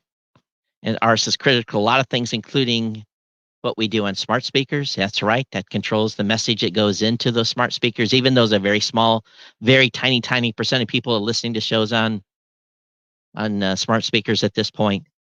But I don't know how much time I've got, Joe. But if people have questions, or to answer them here at this point.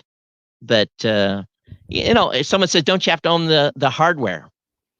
Here's the main thing. I have a backup of my database of my website. I have my .com.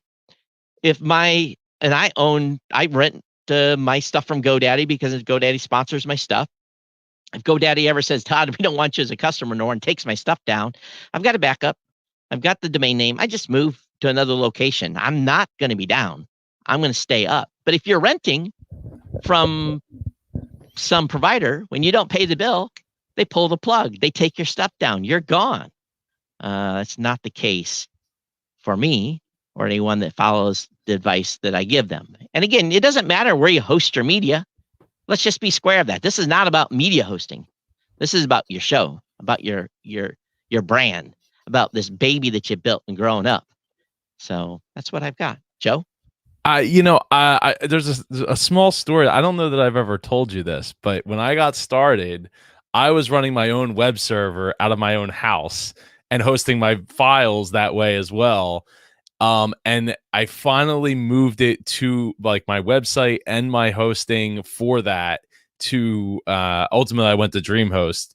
But that part of it doesn't really matter unless you go to Bluehost because they don't let you host MP3 files. But what made me stop doing that was there was like I think 2 or 3 times like quote in a row that happened where I sent out a bunch of emails to a bunch of people saying, "Hey, I would love to have you on my show. I'd love to have you on my show. I'd love to have you on my show." And my internet would go out at my house, and then my website's down. I'm like, what the heck? Like I just sent these emails out, and now they're gonna go to my website and it's down. So finally, I was like, okay, I need better hosting than what I'm able to provide, unfortunately. Jody says that's where an email list comes in very handy. Jody, but the problem is less than 10% of your audience will ever subscribe to your email list. Your other 90% of the folks will never subscribe to your email list. And you need to use an email host provider.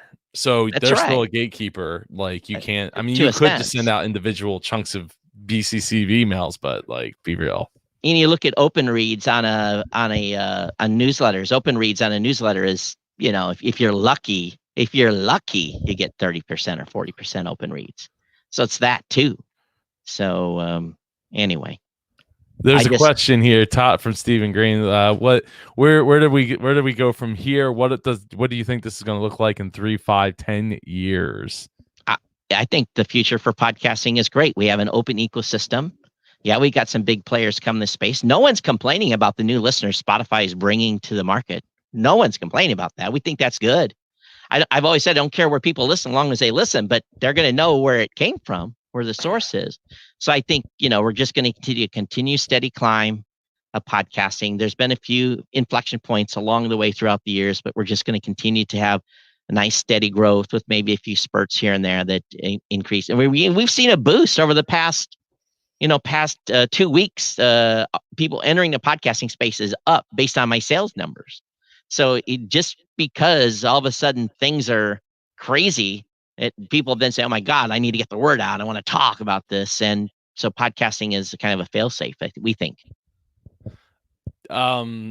And so Jody says yes, saying there's other options as well. Larry Roberts says I get 52% open reads.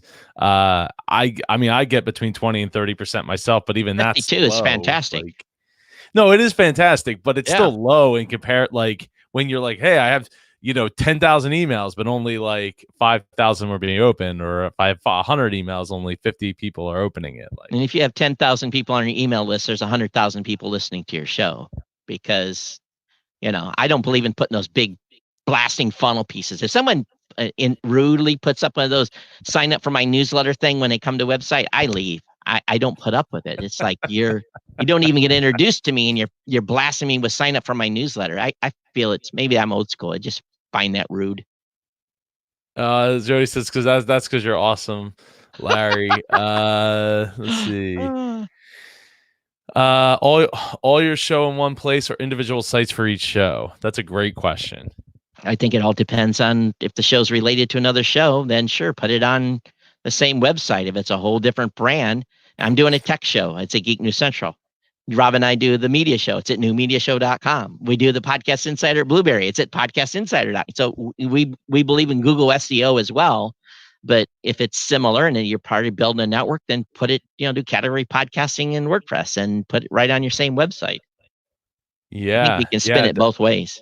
Definitely. And Karen Yankovic says, I fantasize about 30% open rates.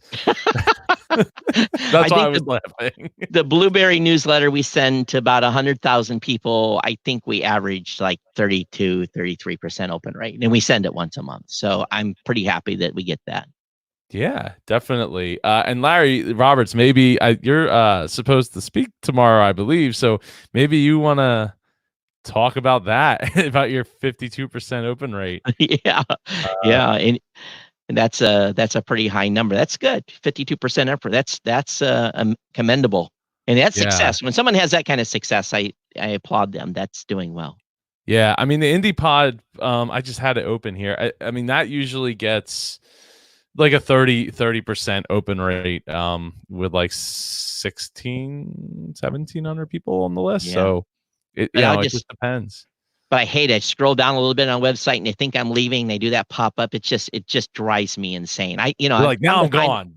I come to find out about someone and you don't even give me 15 seconds to look at your website and you're putting a stupid email pop up in front of me. I leave. I just feel insulted. So maybe other people are more obliging to sign up, but I'd like to see people, they ought to look at drop rates. Use your Google stats to see how many people leave immediately after that pop-up comes up.